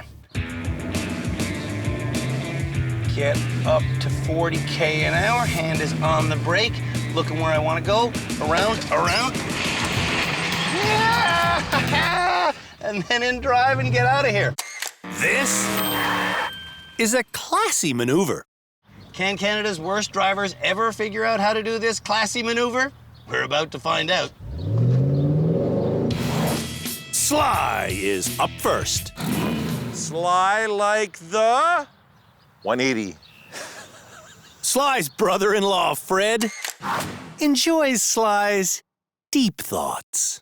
You know that 180s aren't sly at all, right? Like foxes are sly. That's why that saying works. Sly like the fox. Oh, yes. Sly like the... Oh, I still like 180. Sly, like the 180. So far in rehab, Sly has only passed 3 challenges. Make that 4! Holy cow. Sly has a rare reason to celebrate. Wow, Sly, you cleared the ground. On Kevin's first run.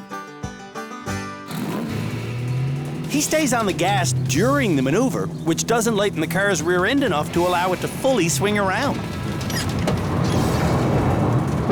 Whoa, almost. Kevin's boyfriend, Lenny, is used to him almost not crashing. If I hadn't hit that wall, no problem. On his second run, do you think his pedal control improves? Oh! It's actually worse. I did not let off the gas my first 2 attempts. You know what we here at the rehab center call it when you're giving a vehicle gas and trying to brake simultaneously? We call it really bad driving. Drivers are supposed to improve with each attempt. That's 40. But Kevin's final run is his worst. Ever. Another close one. No, it wasn't close at all. Come on.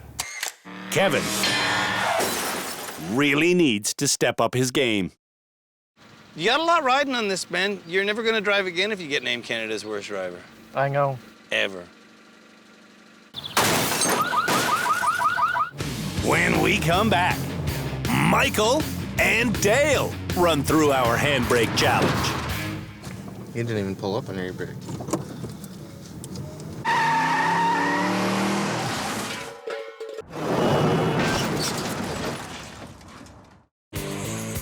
Canada's worst drivers ever have learned how to do a forward handbrake turn. Nice. Yes. Now they're being tested on that skill under the watchful eye of our experts. Alongside Philippe and Shamala is our head instructor, Tim Danter, and our legal expert, Cam Woolley, who warns against doing this maneuver in public. Your vehicle can be impounded for 7 days in the spot under stunt driving legislation. Michael could easily explain the physics behind the pendulum effect, but is it something he can do?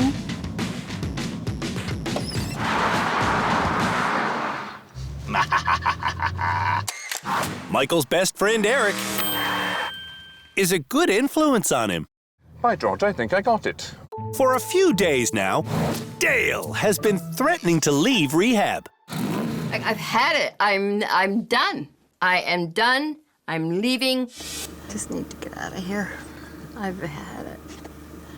Dale's nephew, Danny, is hearing this a lot lately. Here, there's so much stress. You can go whenever you're ready.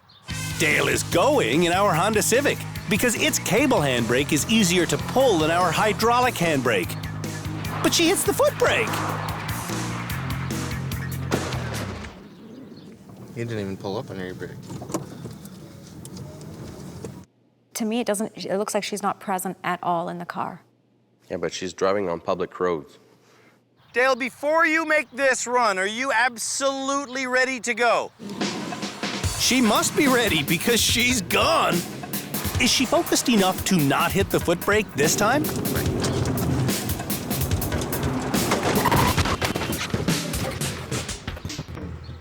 Guess where your foot went? Up to the brake. Yep, it did. Did it? I have to try this again on a new day. No, today's the day. Where these things, these driving mishaps never happen when you want them to. I know. I guess the question is, why aren't you focused right now? This is all you're doing. I don't know, because I have no clue. If you could answer that question for me, then you'd be having the mystery of life, because I don't know. Are you following the steps that Shamla told you to focus? Get ready. Every time before you go, I say, go when you're ready. So get ready. I don't know why I'm not focusing. Are you trying to focus? Well, no.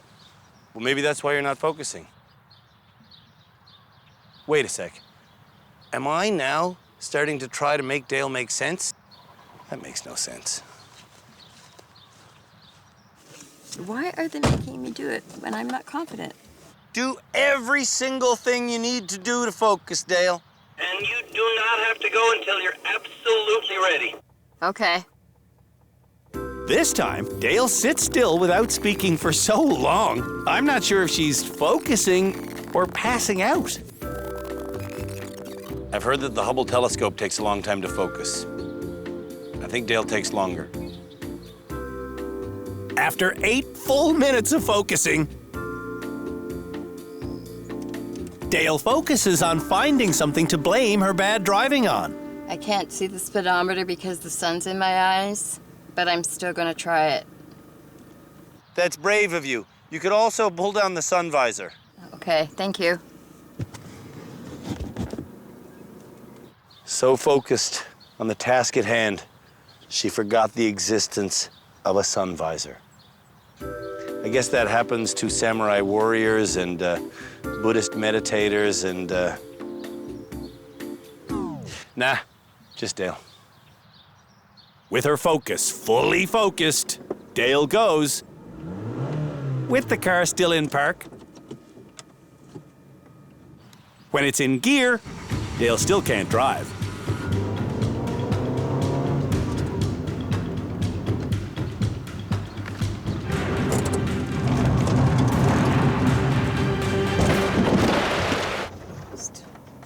Maybe too much focus? Dale failed. But at least she didn't quit. No, I didn't quit. I wouldn't quit. I would never quit. I'm not a quitter.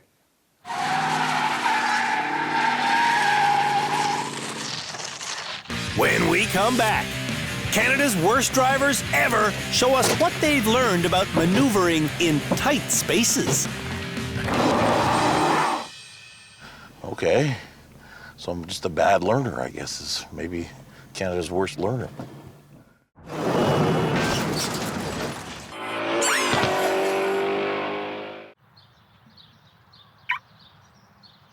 Ever go to retrieve your car from a parking lot only to find that its front bumper's corner is now wearing a fresh coat of someone else's paint? Really? Really, you're gonna do that?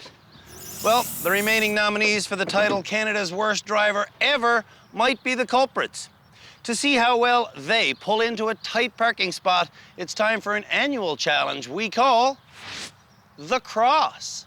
A cross is a simple challenge where drivers must put the nose of this sedan into one parking spot, then another, then a third, and then the fourth.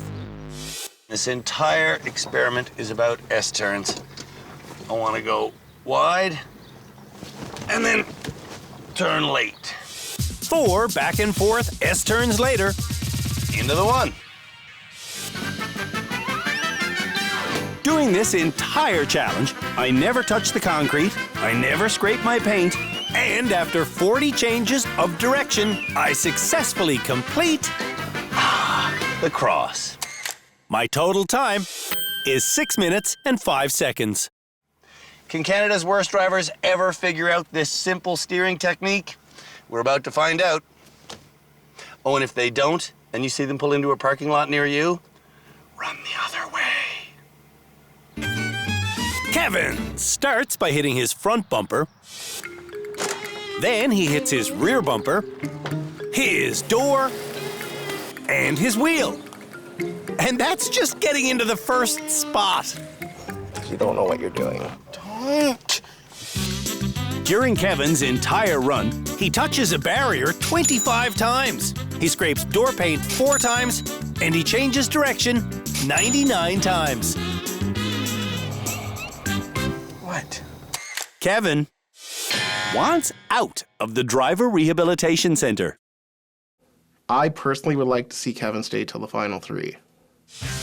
Dale understands the premise of this challenge, You don't want to hit anything. but Damn it. before long, Dale's hitting 2 things at once. Where do you think you might be hitting? That corner, maybe? How the hell do you see that? There's no mirrors through that. And what happens next is classic Dale. I'll do it in 5 minutes.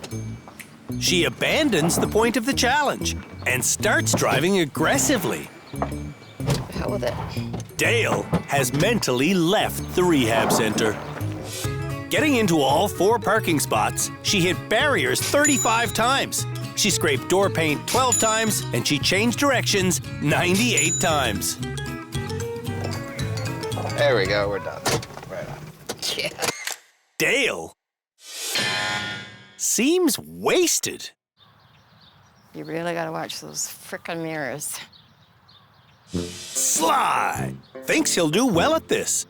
I've never had any problem parking, ever. Other than that one time at the gas station. I don't know what happened at that gas station, but judging by this performance, You've been taught all the techniques. But I don't remember any of them. I bet the gas station blew up.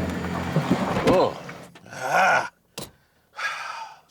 Getting into all 4 parking spaces, Sly hits barriers 44 times, he scrapes door paint 29 times, and he changes direction 142 times. And let's not even talk about how much he sweat. I absolutely suck. Sly sucks. It's worth repeating. You suck. Michael will be the final driver. Well, we shall see what happens. What happens is he gets wedged. What? He peels paint. Damn. And he peels out. Crud. From start to finish, Michael hit barriers 31 times, he scraped door paint 7 times, and he changed direction 84 times. Did it. Barely, but did it. Doing it shouldn't have resulted in scraped door paint. Yeah, unplanned pinstriping? Redneck pinstriping. Ah, yes, that is the term.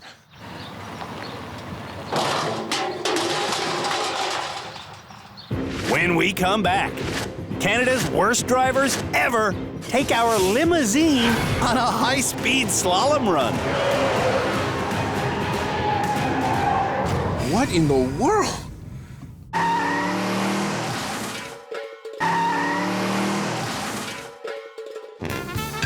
Have you always wanted to be driven in the back of a limo? Woohoo! Well, being in the back of one isn't always the safest place to be, especially if there's a driving emergency. Jeez!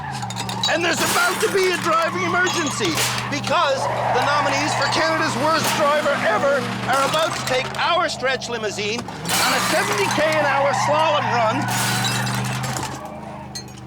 as their next challenge. The limo is 8 meters long.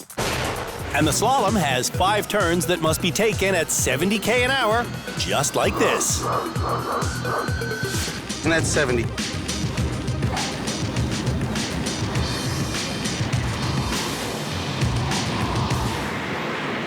Nothing to it. Staying in control requires tight turns. Michael is up first. Talk to me about inertia, buddy. What do you know? Inertia is the tendency of an object in motion to continue to travel in a straight line at a constant speed unless acted upon by an external force. So what is turning going to do to your inertia? Actually, it won't do anything to it. Turning alters my momentum. So, if you slalom really tight... What's that doing to your momentum? Versus if you take really wide turns around the people. Obviously, if I stay relatively straight, I'm undergoing smaller accelerations and altering my momentum to a lesser degree. Basic kinematics. Michael often understands complex physics, but he has a hard time performing the task. The first law of physics, written by Sir Isaac Newton, states that an object in motion stays in motion at the same speed and the same direction unless acted upon by an unbalanced force. Turning is an unbalanced force, and it unbalances Michael. And I didn't even... Okay, off the gas. I was off the gas. Cool. I was Cool. completely off the Cool. gas. Cool. I know I did something spectacularly wrong, but what, I'm not sure. Earlier this episode, Michael learned that if he lets go of the gas completely, the rear end of his vehicle will lighten as the weight transfers forward. When the back of Michael's limo did lighten because he let off the gas, and his momentum was altered because of his turn, the front wheels retained their traction while his rear spun out of control. This is an inline slalom. Minimal steering input will avoid upsetting the balance of the car. Michael, if Sir Isaac Newton was beamed down to Earth suddenly here right now onto this very location, and he saw this happening, what would he say? You people have been touched by the devil. What is wrong with you? You are insane. Yeah, that. Give her. This time when Michael goes, he's got two issues. He again lets go of the gas pedal, and he steers hand over hand, which results in turns that are too wide. Yeah, we were too wide on the initial again. Yeah. Imagine the steering wheel as a clock. If you hold your hands at the 9 and 3 position, you'll never have to let go of the wheel if you suddenly have to swerve at high speed. Watch my run again. My hands are at the 9 and 3 position, and I'm able to steer easily.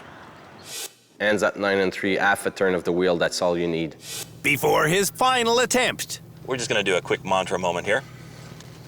Michael gathers himself by reciting the Oath of the Blue Lantern. In fear-filled days, in raging nights, with strong hearts full, our souls ignite. When all seems lost in the war of light, look to the stars, for hope burns bright. All will be well.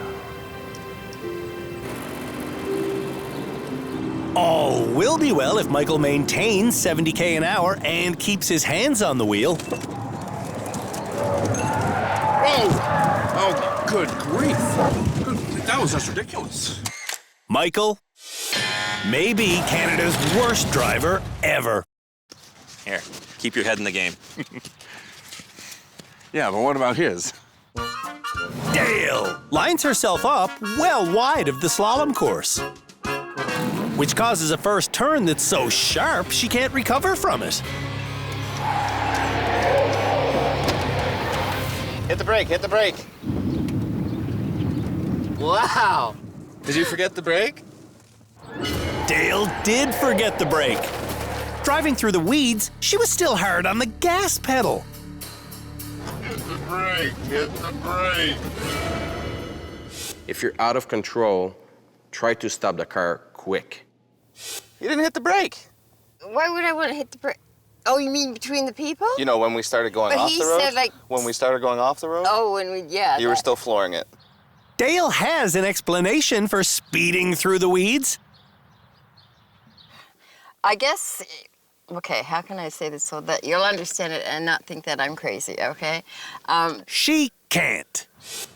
Ever see a limo go sideways? Oh, you did? Just now? Well, brace yourself, because I have a feeling you're about to see it again.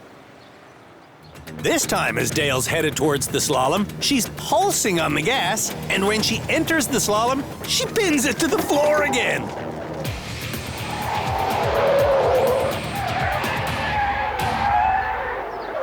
Hit the brake. Yeah. Oh my God. Something happened to my mind between the second one and the third one. I don't know what. I don't know what. It was just total loss of focus for a few seconds. But those few seconds... Could mean a life. Oh, you betcha.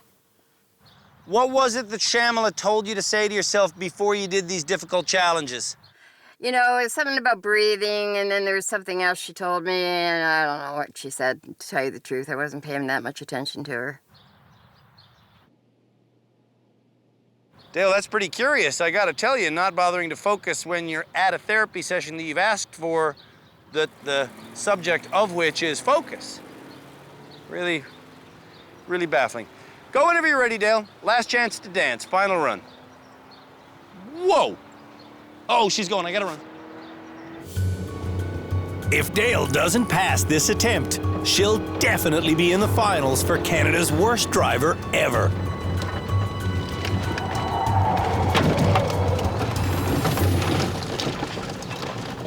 Bell rolled it. Dale might be Canada's worst driver ever.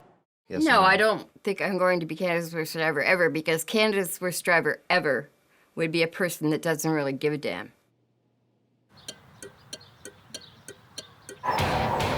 When we come back, Kevin and Sly do our limo challenge. It looks like a Smurf massacre, look. Yes.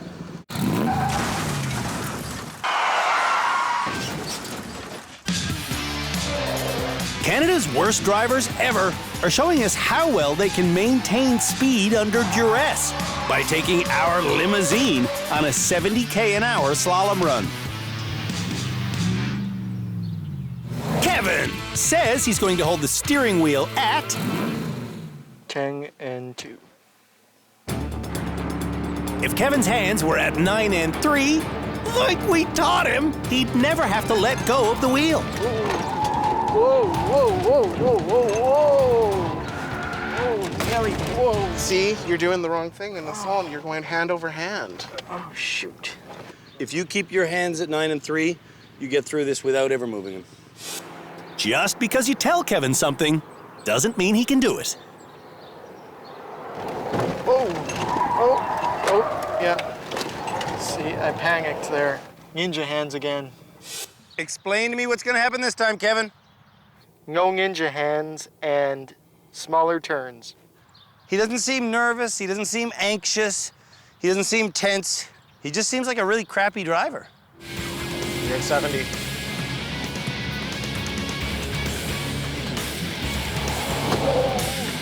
Whoa. Whoa. Oh my God. Kevin might have to quit driving. That scared the out of me.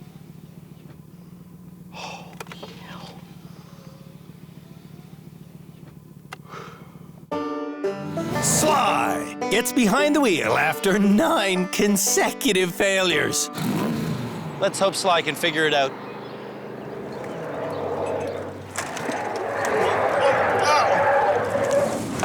Whoa! Freak. That was definitely not doing it the right way. I think I just kind of got spooked. Well, that makes 2 of us. I just want you to see. Oh, holy cow. Wow. I should have just braked this, and then I would have stopped a lot sooner. Say it with me, Sly. What? I might be I might be Canada's worst driver. Canada's worst driver. Ever. Ever.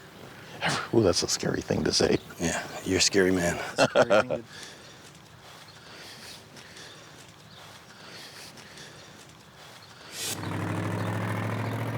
Kevin says he'll quit driving if he's named Canada's worst driver ever. Sly says he'll see you on the road soon. Run number 2. The scariest thing about this run is Sly doesn't know he's hitting with his front bumper. Oh, freak. I couldn't do it.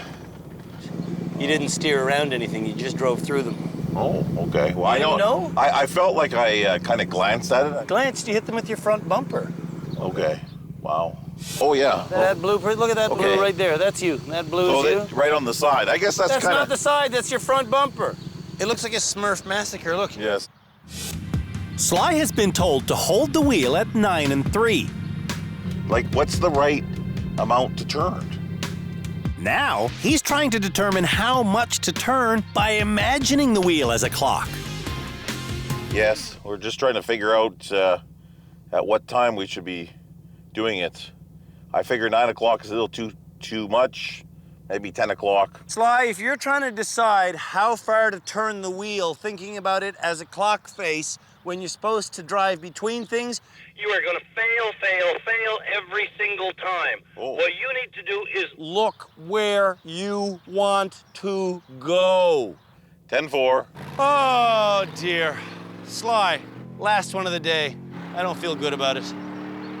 About the only mistake that Sly hasn't made on this challenge is hitting the brakes in mid-swerve. But that's what he does this time. Hit the brakes. Oh, freak. Oh, that was a disaster. Sly might be Canada's worst driver ever. In a world of bad drivers, Sly is outstanding in his field. Yes. Oh, ironic that we're standing in a field.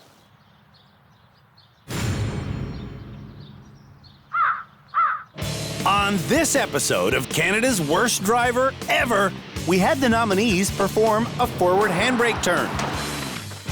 We tested their ability to handle a vehicle in tight spaces, and we watched them drive a 70k an hour slalom course in a limousine. I know I did something spectacularly wrong, but what, I'm not sure. Now, the experts and I will decide which 3 people should be in our final episode. Starting with Kevin. Do you think you're going to be one of those 3 people? No. No? Mm-mm. You didn't drive the cross very well, let alone you failed to handbrake turn. And then there was the limo. How was the limo? The limo slalom was a disaster. Yeah, so what makes you think that you're going to not be in the finals?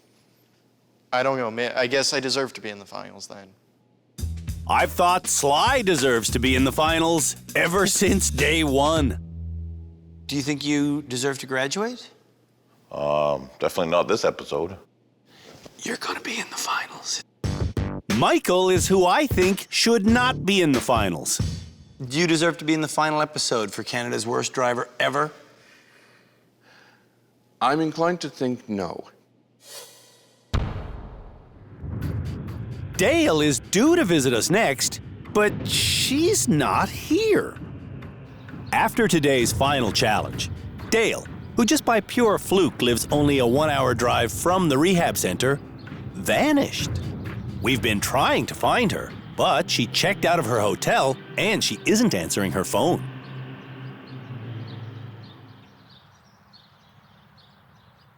When we come back, we managed to locate Dale, and she has a story to tell. You want me to tell you the long version or the short version? After competing in the last challenge before we name the finalists for Canada's Worst Driver Ever, Something happened to my mind. Dale vanished from our rehab center. I really don't think there's anyone who wants to stay here any longer and be one of the dread final 3. At least nobody's sane, even by this show's loose standards of sanity. I resemble that remark. Hours after vanishing, Dale called us back to say that she'd gone home. Now, she's decided to come back to the rehab center so she can explain herself. However, Dale is now sporting a heavily duct-taped bandage on her left hand. You okay? Yeah. I'm absolutely great. What happened to your hand? I don't know.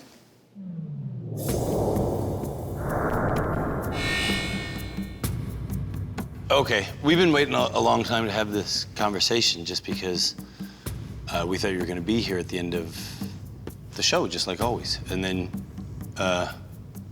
you went away? I left for a little while, yes. You went home? Yes. Why'd you go home? Poor personal choice. So you just didn't want to face the finals? Oh, gosh, no. I wanted to face the finals. No, I said it was a poor personal choice. What happened to your hand? I severed a tendon in my finger. You severed a tendon? Mm-hmm. How? I don't know.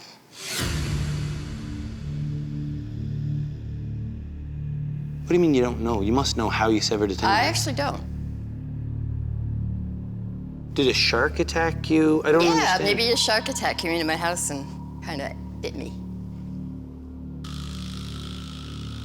This was a poor personal choice, and that's really all I got to say about it. How did you get home? Taxi. Took a taxi, a 1-hour taxi. When Dale got home, she was locked out.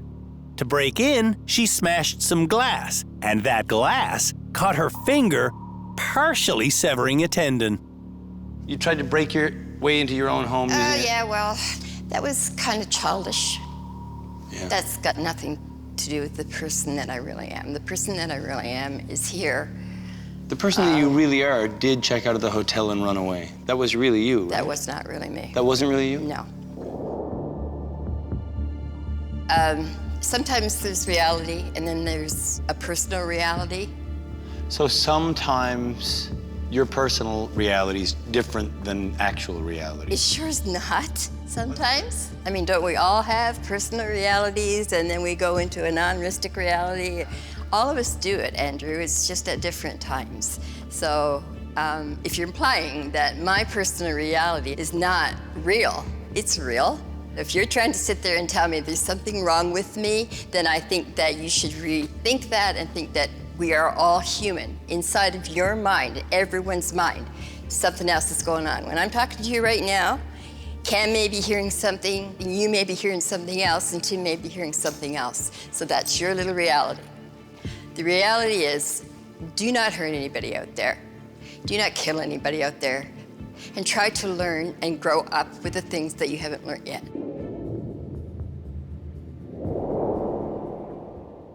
I don't understand what you're saying at all. I know, but let's focus on the driving. Yeah, let's focus on the driving. You can't drive now because you left. You ran away from driver rehab. Oh, so I can't drive anymore because I did that? No, you can't drive anymore because your hand is now bundled up. Yes, that will take about probably 6 months to clear up. 6 months? Probably. You hurt yourself badly. Yeah, but it doesn't hurt. Six months of recovery? No, probably not. Maybe 2. Maybe 2 or 3. I'm just finding it hard to have this conversation because I feel there's lots of missing pieces and there's a bit of a block where Well, if you think... No, there's not. Dale says that when her hand heals, she will resume driving. Everyone on the panel thinks that's a bad idea. I think the most helpful thing for you would be to not drive. That's what I think. What's your opinion? We're all concerned about your safety and the safety of others on the road. I think it's time you let your husband drive. Thank you for your opinion. Appreciate it. It's only my opinion, but I believe that it's just a matter of time before something bad happens.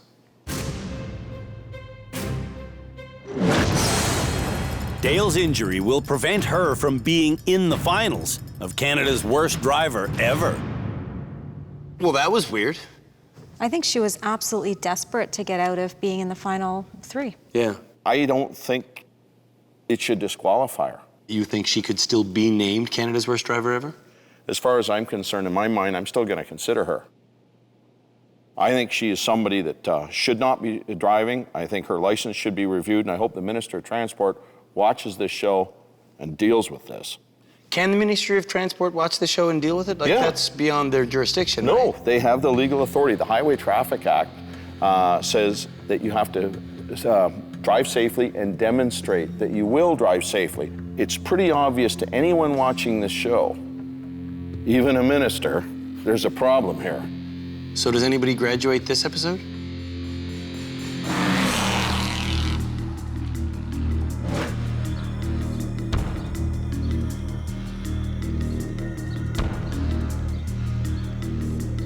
They've got no legal right to cut off your license.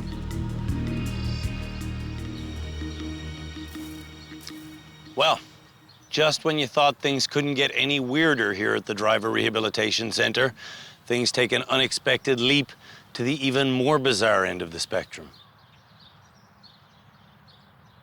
Dale, let's talk. Just a couple hours ago, I was pretty certain that you would absolutely be in the finals for Canada's worst driver ever. But then, you cut and run, didn't you? So, unfortunately, this is gonna happen. Dale, I'm pretty sure that anybody in Canada who's watching this show would be more than horrified to see me give you your license back.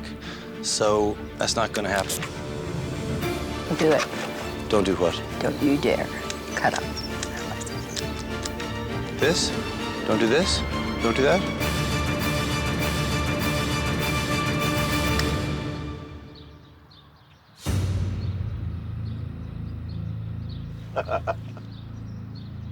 Is that my license?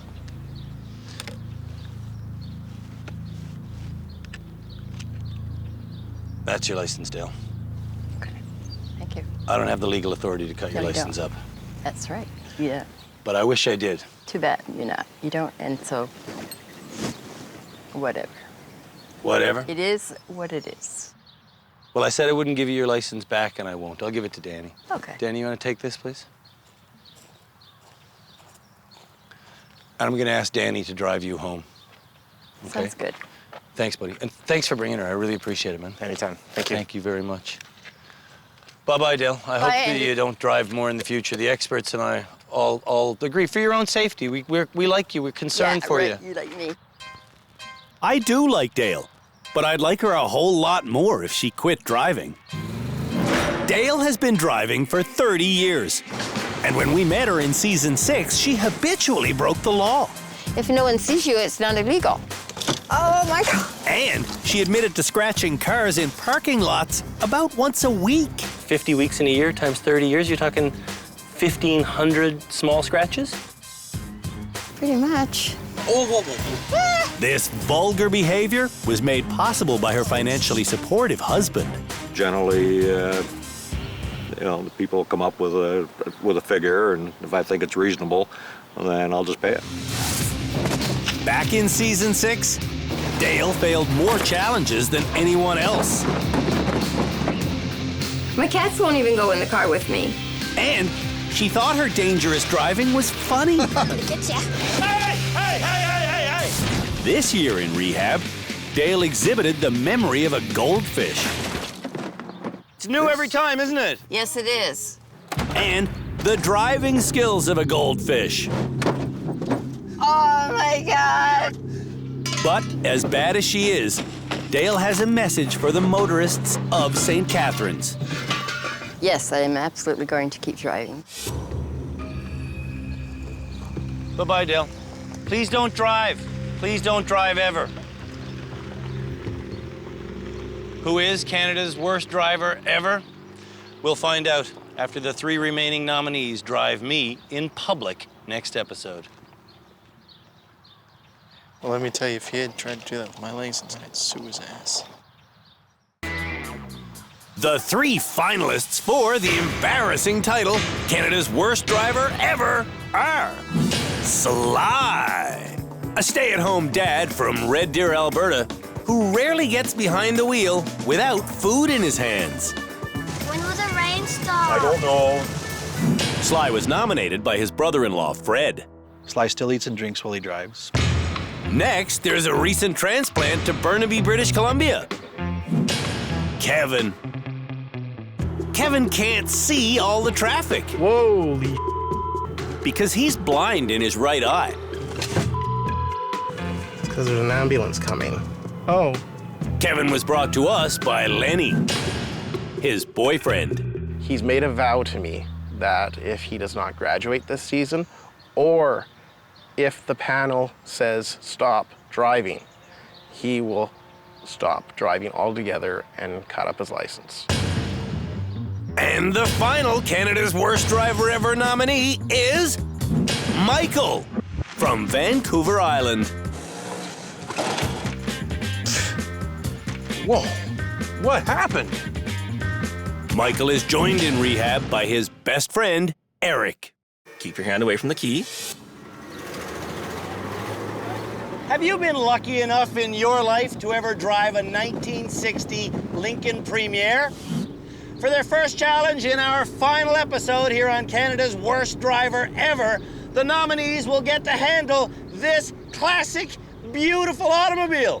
Will it still be beautiful and classic when they're done? Probably not. If that kind of thing upsets you, you should address your cards and letters to Blair Ricard. He's the producer of this show. Don't write to me, I just work here.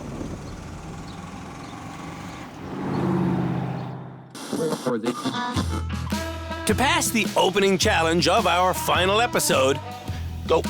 The nominees start by reversing down this straightaway. When that's done, they continue reversing around a 3-turn slalom. Well, that's not fast enough. Then they shift into drive and head back to the beginning. All of this must be accomplished in less than a minute without hitting anything. Woo! Time!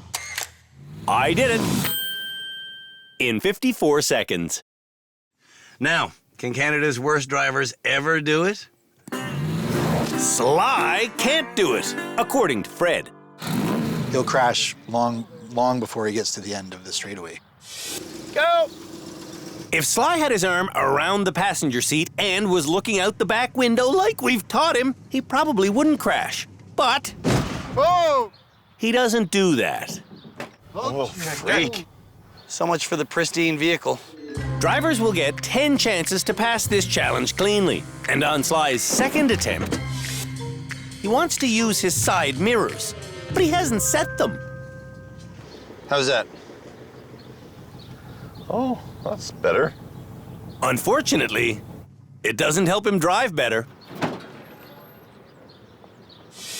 Put your arm around Michael and look out the back window. That's your best bet for doing straight line Okay, reversing. but it's also very painful. This is painful for all of us, Sly. Go whenever you're ready.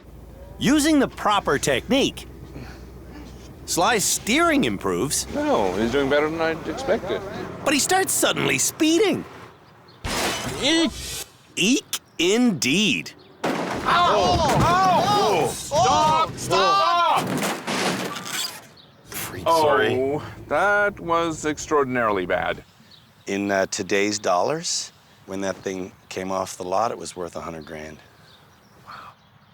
This is Sly's 5th attempt. This is his 6th attempt.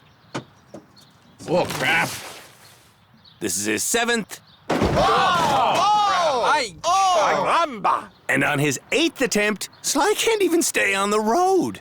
I'm trying to. This turn doesn't turn fast enough. Stupid freaking garbage vehicle. Holy fart knockers. Oh, dear. Like, what happened with that one? Like, I just lose it? You lost it. Before Sly can go again, the Lincoln's motor needs some TLC. Thanks, Rob. You're the best. This is run number 9. 9. He's only got 2 left. This one in his final. Will he make it? Will he make it? No, Holy he didn't make it. mercy on our soul. Ah! The engine doesn't make it either. Motor is done. Done. What do you mean? That's a wrap. Motor is done. Holy freak. Sly has 1 attempt left. But we have to let someone else try. All right, bring on the truck. Michael will drive a Ford F-250. Don't be Canada's worst driver ever, Michael. Michael's immediately off course because he's fixating on his driver's side mirror. I have a lot of practice with this particular technique. Not enough practice, apparently. 40 seconds down, you're hitting stuff. I know that. That's to be expected. I expect people to reverse the way we teach them to. He's not doing the reach round look. Not good. Not good at all. Oh. Maybe Michael is Canada's worst driver ever. No, I blew that one.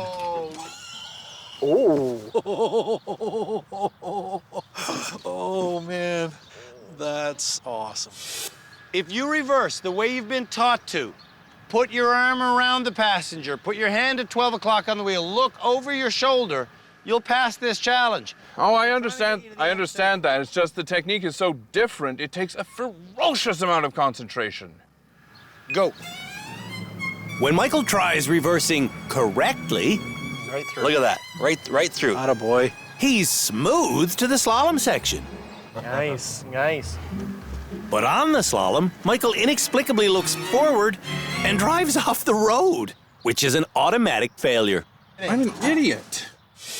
Give me the oath of the Blue Lantern. Bring yourself down. In fear-filled days, in raging nights, with strong hearts full, our souls ignite. When all seems lost in the war of light, look to the stars, for hope burns bright. All will be well. Here at the rehab center, in the dark of night, I think we'll finish this challenge, but not without a fight. They're trying their hardest. Come with me, but it'll freak you out. I don't know if he's driving with the gout or if he's got a bad elbow or if he can't see properly, but geez, he drives like a monkey. Last run, I think. You got it, sir. This is indeed your last run. Michael's last shot ends in total failure. I am surprised. I thought Michael was a shoo-in for this. Kevin will reverse the way we've taught people, won't he? Won't he? Actually, I'll try using my mirror for this first run. I'm ready. Staring at one side mirror didn't work for Michael or Sly. Oh. Ah, shoot. And it's not working for Kevin. On Kevin's second attempt, he can't even drive forward. No! Then again. I do not have this. Oh. His third attempt's a fail. His fourth attempt is worse. Oh! And then he repeatedly drives off the road. And he's in the field again. Kevin's in the field for 18 seconds. But at the end of the run, his overall time... It's only 1:05, okay? So you're doing good for time. If you could just steer better than... A drunken ox. I wouldn't laugh, buddy. You might lose your license for the rest of your life. Think that would be possible for an ox to get drunk? Absolutely. It would just take a lot. Being an herbivore, they're very good at breaking down simple sugars like alcohol. On this attempt, Yes. Kevin reverses cleanly. Can he bring her home cleanly? Bring her home, bring her home, bring her home, bring her home, bring her home, bring her home, bring her home, bring her home, bring her home. Nice! Yes. Yes! 12 seconds to spare, buddy. Whoa! Yay! Kevin's pass means it's Sly's turn again. What? Take your number 10. You only did 9 in the other car. Right away. Use May the force be with you. I shall be one with the force. The only force that's with Sly is the force of impact. Oh! Oh! Perhaps not.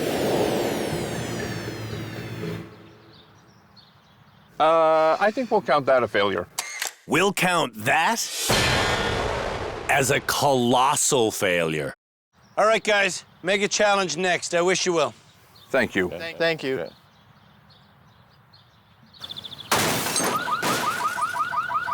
When we come back, it's our annual Mega Challenge! Blew it, blew it, blew it, blew it, blew it, blew it.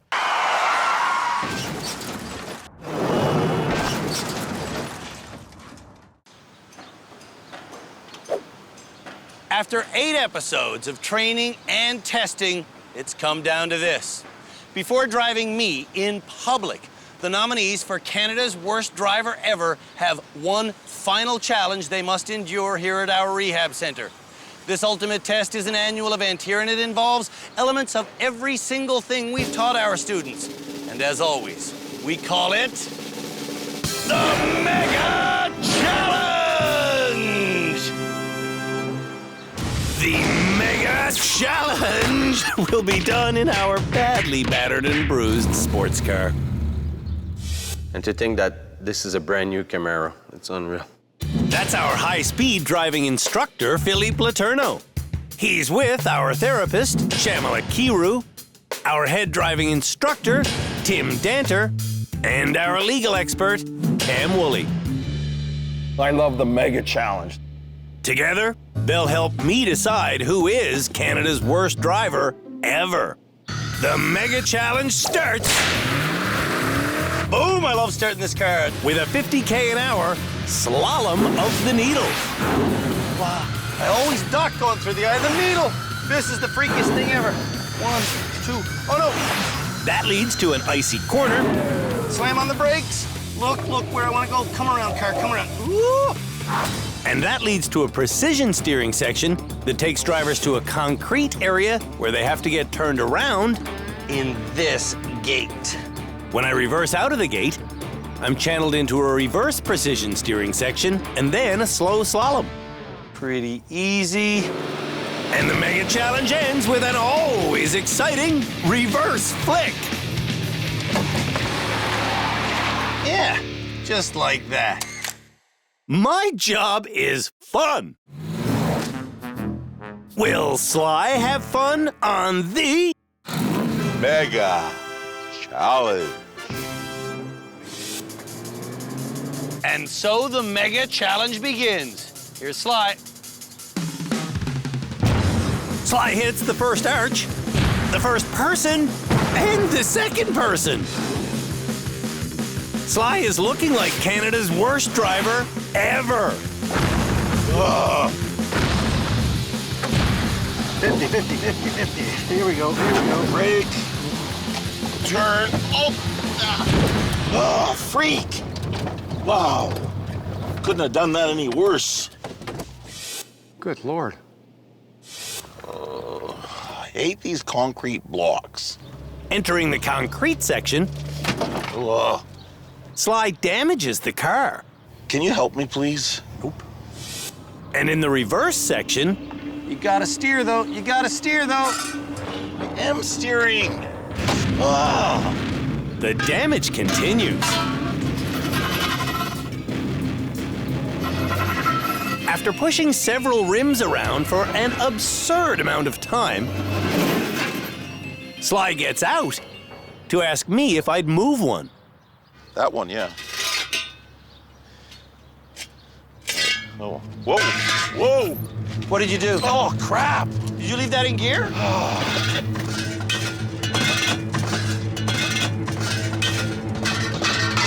I thought it was...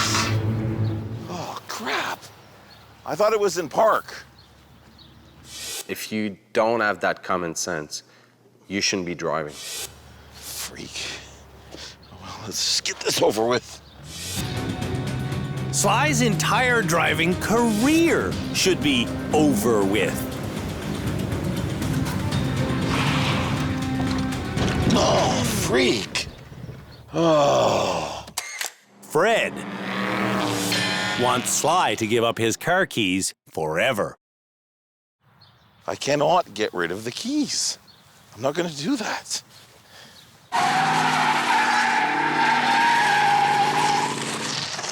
When we come back, Kevin and Michael drive our Mega Challenge course. I had no traction at all. Canada's worst drivers ever are showing off their skills in our final episode. I suck at this. Kevin is the next driver to run The Mega Challenge! That's not as good as I can do. I bet that's better than Kevin can do on our tricky Eye of the Slalom. But Kevin drives this difficult course perfectly. I didn't see that coming. I bet he screws up the icy corner, though. Nice. Turn. Over. Yes. Okay, slow. Holy crap. Did I just do that? Wow, he made it. Beautiful. Well done. What a start. Yeah, buddy, yeah! Yeah! Let's finish this. On the precision steering section, though, Kevin starts hitting, and in the turnaround corral, wacky choice, he starts getting stressed. Look, he's quivering. When Kevin gets all shaky like this, his driving gets worse at an exponential rate. No. It's falling apart. Yeah. He sure is. Kevin, come on, man, come on! Darn it. Our motto here at the rehab center is, look where you want to go. But Kevin is looking at the dashboard.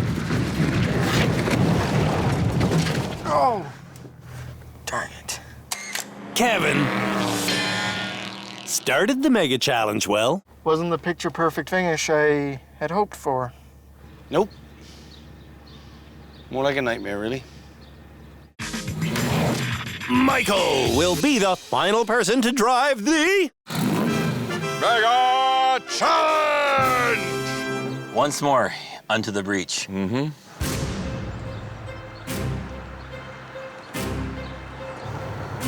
Apparently, our rehab center lessons have been working. Because just like Kevin, Michael drives cleanly through our eye of the slalom. But on the icy corner, he stares at the wall and locks up his brakes. Let go, let go, let go, let go. I did. Oh, he had it and he went back to the brake.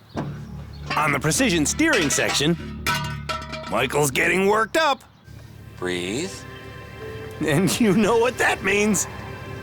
In fear-filled days, in raging nights, with strong hearts full, our souls ignite.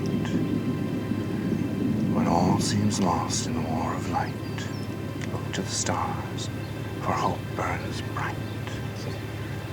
All will be well. All will be well. Oath of the Blue Lantern. Works every time. Well, some of the time it works, not every time. Wow. Didn't work that time at all. In the precision reverse section, Michael's driving is inexcusably bad.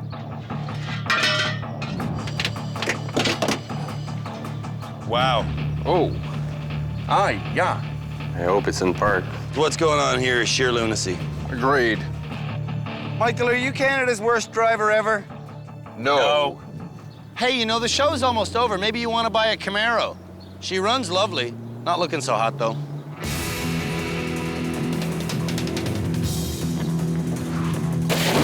Blew it. Stupid, stupid, stupid, stupid, Whoa. stupid. Michael might be Canada's worst driver ever. I know better than that. Ah, crud. When we come back, Canada's worst drivers ever drive me in public. You're turning... What?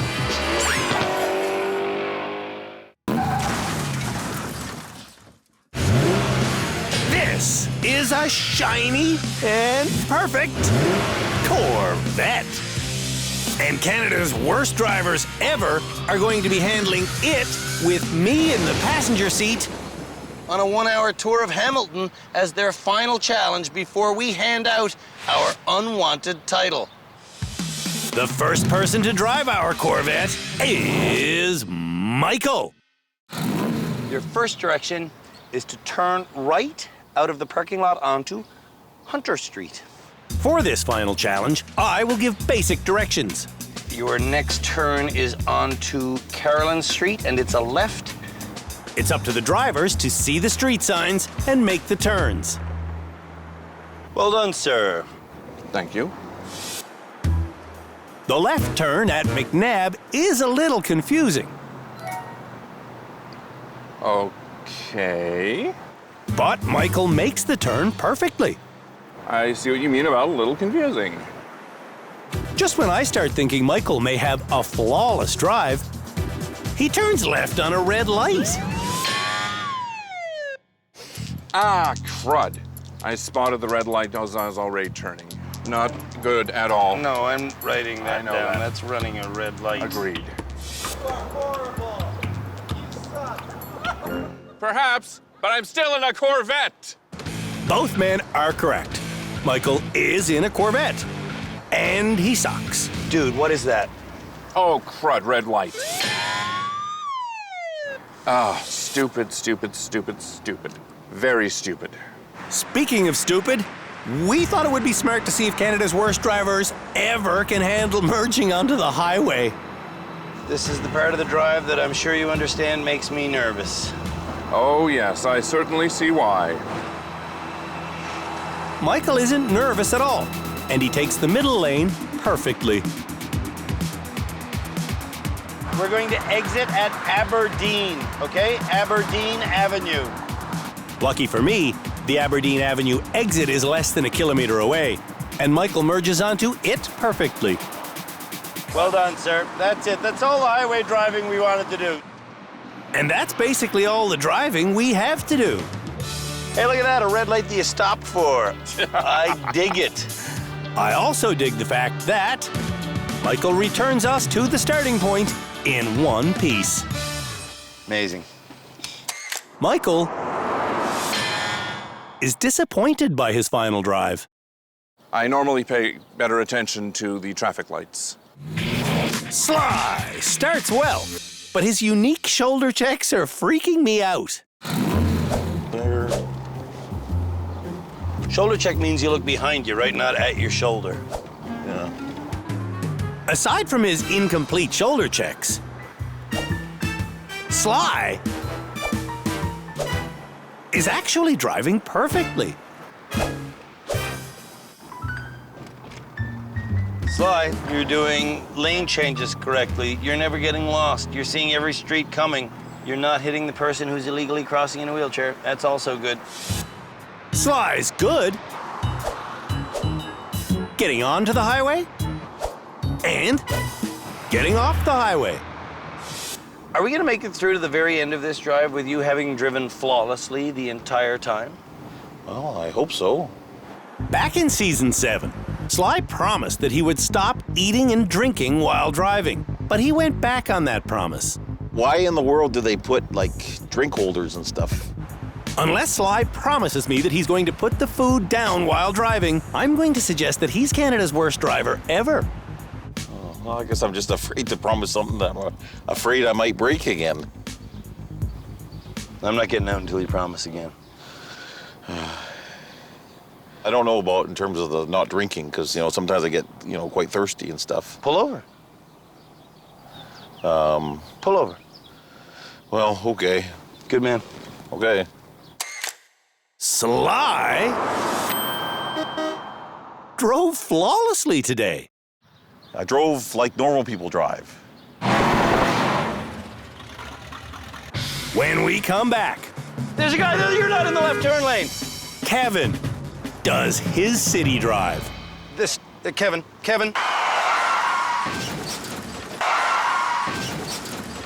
Before we name Canada's worst driver ever, the nominees are taking me on their final challenge. Ah, stupid, stupid, stupid, stupid. A 1-hour tour of Hamilton. The last time Kevin drove me in Hamilton, he started a left turn from the right lane. You're not in the turning lane. You're not in the turning lane. That truly terrified me. So yesterday, I told Kevin, if you're turning left, do it from the left lane. Of course, if I'm turning left, turn from the left lane. Today in Hamilton, Kevin's very first turn is a left. And he's in the center lane? All right, Kevin, that was turning left from the center lane. You promised me earlier that you would not do that. Doing that on a residential side street is upsetting, but doing it downtown on a 4-lane one-way is shocking. Are you really turning left from the middle lane? You really are. You really are. You really are. That was not the middle lane. That was not the middle lane? I was in the left lane. What are you talking about? When a boat being towed appears in front of us, Kevin changes lanes without looking or signaling. You're driving in 2 lanes with no signal. There's a guy behind you, really? Around the next corner, someone else has committed a traffic violation. We got an emergency vehicle on the side of the road. So what do you do? Slow down. Slowing down is half of what you do.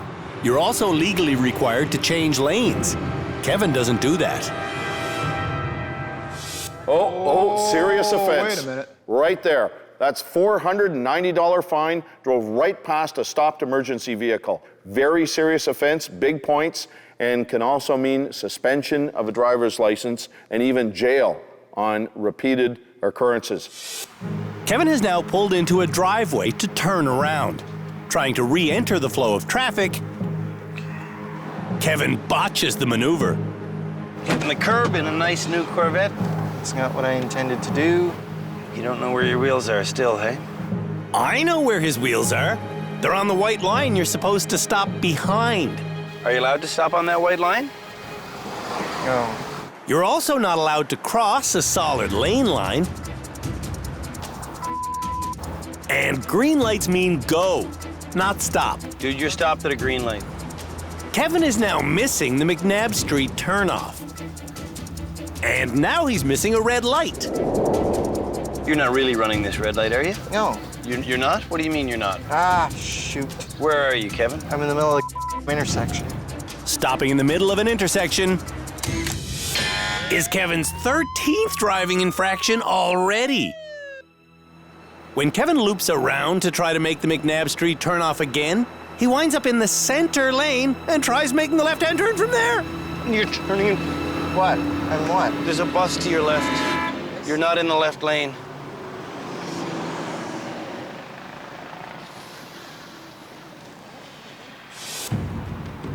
And this white line that we're in the middle of right now, what's that, do you think? That white line is separating the left turn lane from the straight ahead lane. Kevin is in the left turn lane, but goes straight ahead into no man's land. We got a yellow line on either side of us. Don't get flustered, buddy. Don't get flustered. Hang on. Kevin's next instruction is to turn left on King Street East. And guess which lane he's in when he tries to make that turn? There's a guy there. You're not in the left turn lane. Don't yell right in my ear when I was trying to get you to stop because you just cut that man off. Almighty. Kevin pulls over and calls Lenny. I think I just need to sell the car. I thought Lenny was the voice of reason, but... So you want me to continue? Lenny convinces Kevin to hit the road again. Okay. All right, I'll continue. You sure? Yes. Any more ticketable offenses, Kevin, we're done. Mm-hmm. Okay? Yeah. Back on the road, I spend some time seeing what Kevin sees while driving. And it's honestly frightening. Kevin is told to turn left at James Street South, but he wants to do it against a red light.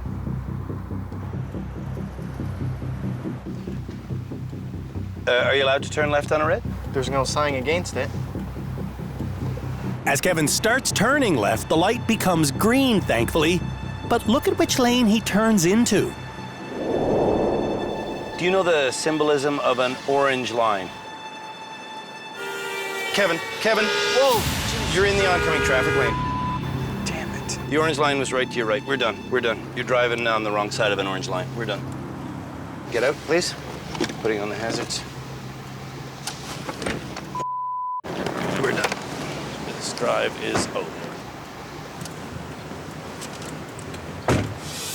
People often ask me if I get afraid when driving with Canada's worst drivers. Yeah, I do. That's it, Kevin. I'm sorry, I just can't. I just don't feel safe driving with you. You understand why, right? I don't give a rat's ass. I know this hurts now, but it's gonna be a good news story. How the hell is it going to be a good news story? Because you're not gonna get in a traffic accident that's Shut up. Hello. I'm done. No, I'm not okay. I couldn't do it. Barring a miracle,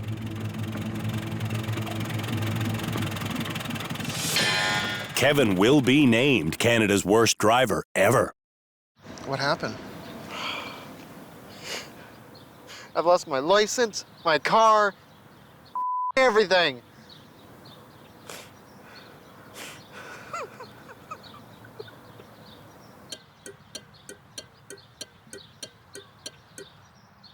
When we come back, Kevin might just get the miracle he needs to not be named Canada's worst driver ever? I'm confused.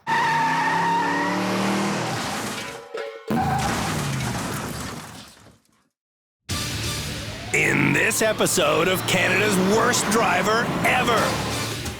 Ow! Oh! The three finalists did a basic forwards and backwards challenge. It takes a ferocious amount of concentration. Oh, crap! Did you leave that in gear? They endured our annual mega challenge. Oh, crap! And are you really turning left from the middle lane? I endured them driving me on the public streets of Hamilton. Ah, crud. I spotted the red light as I was already turning. Throughout rehab this season, Kevin has been saying that if he's named Canada's worst driver ever, There's a guy there, you're not in the left turn lane. he will hang up his keys and never drive again. Now, there's a rumor going around the rehab center that Kevin intends to keep on driving no matter what. And now that he's in front of the people who will name Canada's worst driver ever, he's being kinda shifty. If you're named Canada's worst driver ever, the keys go back on the hook and they never go into the ignition again, right? Yes. That's still your promise? Yes. That's a promise Lenny needs to rehear. How you doing, Lenny? Good, how are you doing? I'm good, man, I'm good. The latest round of rehab center gossip says that Kevin's gonna keep on driving with your blessing. Is that correct? That is totally correct. Just before you came in, he said he was going to quit driving if he was named Canada's worst driver ever. So I'm just wondering what the actual truth is. What are you deciding? The actual truth is, when I go home, I will not be driving. I will be taking driver training. I will be taking driver training means you will be driving. You promised us that you would stop driving forever, not 5 minutes ago. Why would you say one thing to the panel and not the same thing? That's disconcerting. Because they blindsided me with it. You need to be truthful and honest, both to yourself and everybody else, Kevin. The honest truth is, Kevin should never again drive in public. There's a guy there, you're not in the left turn lane. And he promised he wouldn't if our experts told him not to. This is what I do for a living. Mm-hmm. And you need to stop driving.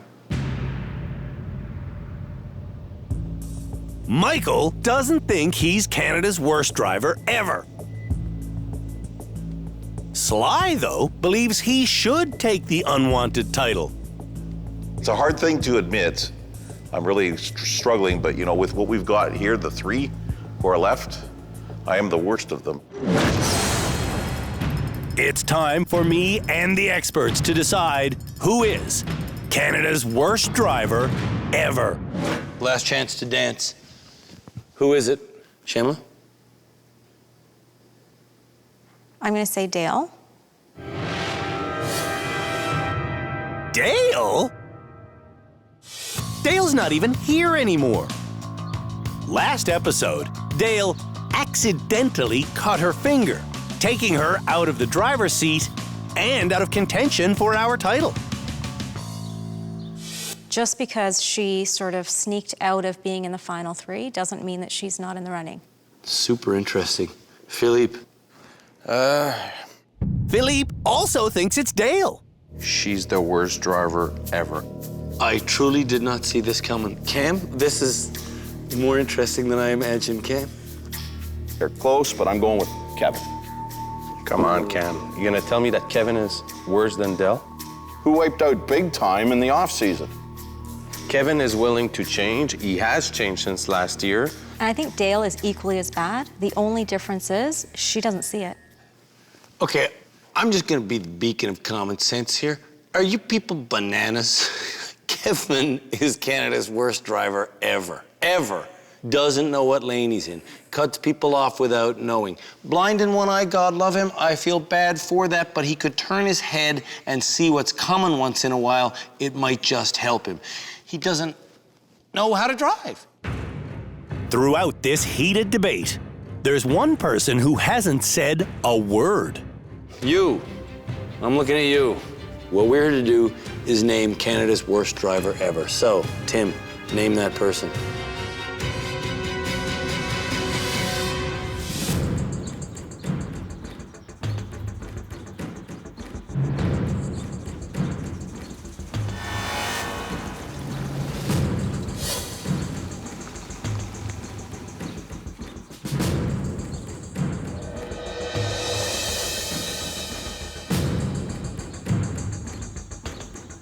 What are they doing back here?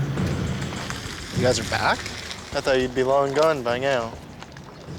I'm confused. Whew! Wackadoo, wackadoo. My brain hurts a lot. Try to stay with me on this because this might be a little bit hard to follow. Let's just start with the obvious, shall we? Michael, you're not Canada's worst driver ever. Thank you. Congratulations to you. I have everybody's license, but yours I will hand back to you. Michael may not be Canada's worst driver ever. But saying you're not the lousiest motorist in the entire country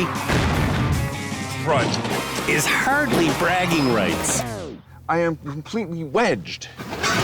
Here's to hoping that Michael never crashes again.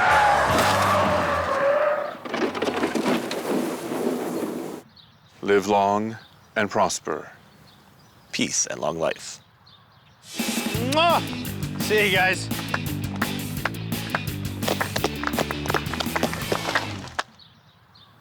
And then there were three.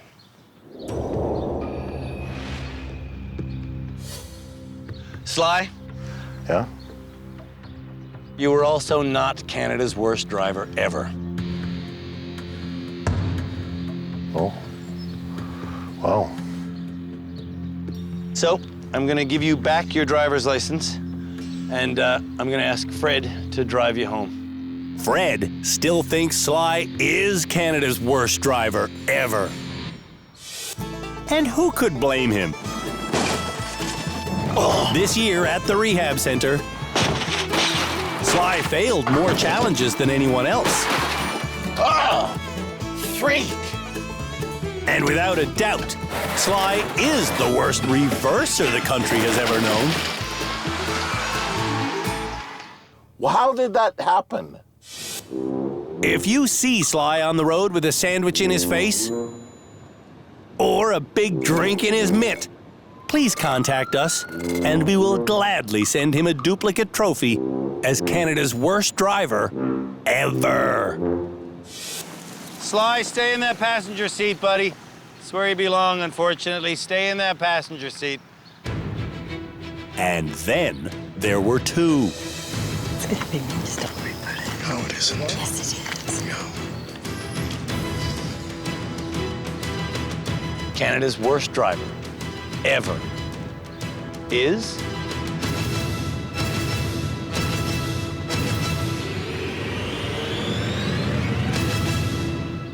Kevin.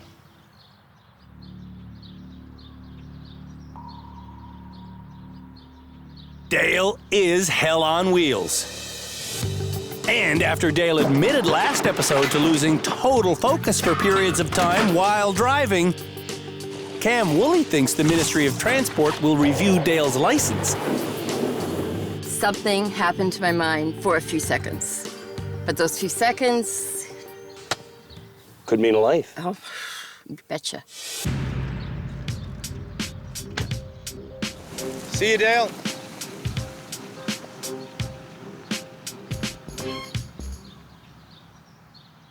Kevin, you, sir, are Canada's worst driver ever. And with that I don't want it. ugly title goes this beautiful award. I'm not touching it. There you go. Throughout rehab this year, Kevin repeatedly made me the same simple promise. If I am named Canada's worst driver ever, I am to turn in my license permanently and sell my car. And throughout the entire season, Kevin has been dangerously delusional. I'd call this a pass.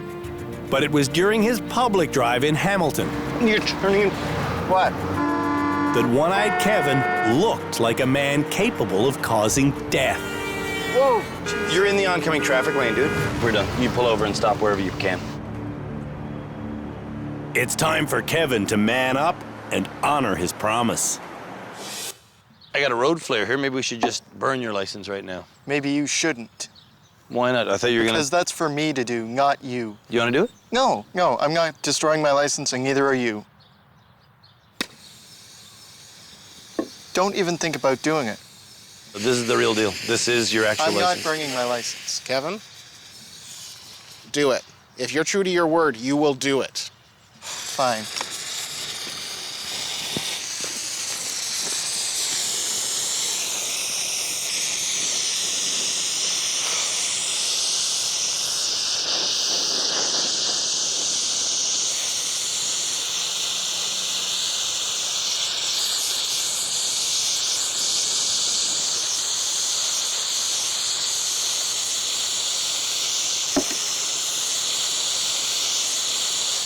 I want you to understand, buddy, it's all about safety, okay? We're just trying to keep you safe. I know. There he goes. Kevin from Burnaby, BC. Canada's worst driver ever. Since being named Canada's worst driver ever, Kevin hasn't driven once. But he has acquired a new car.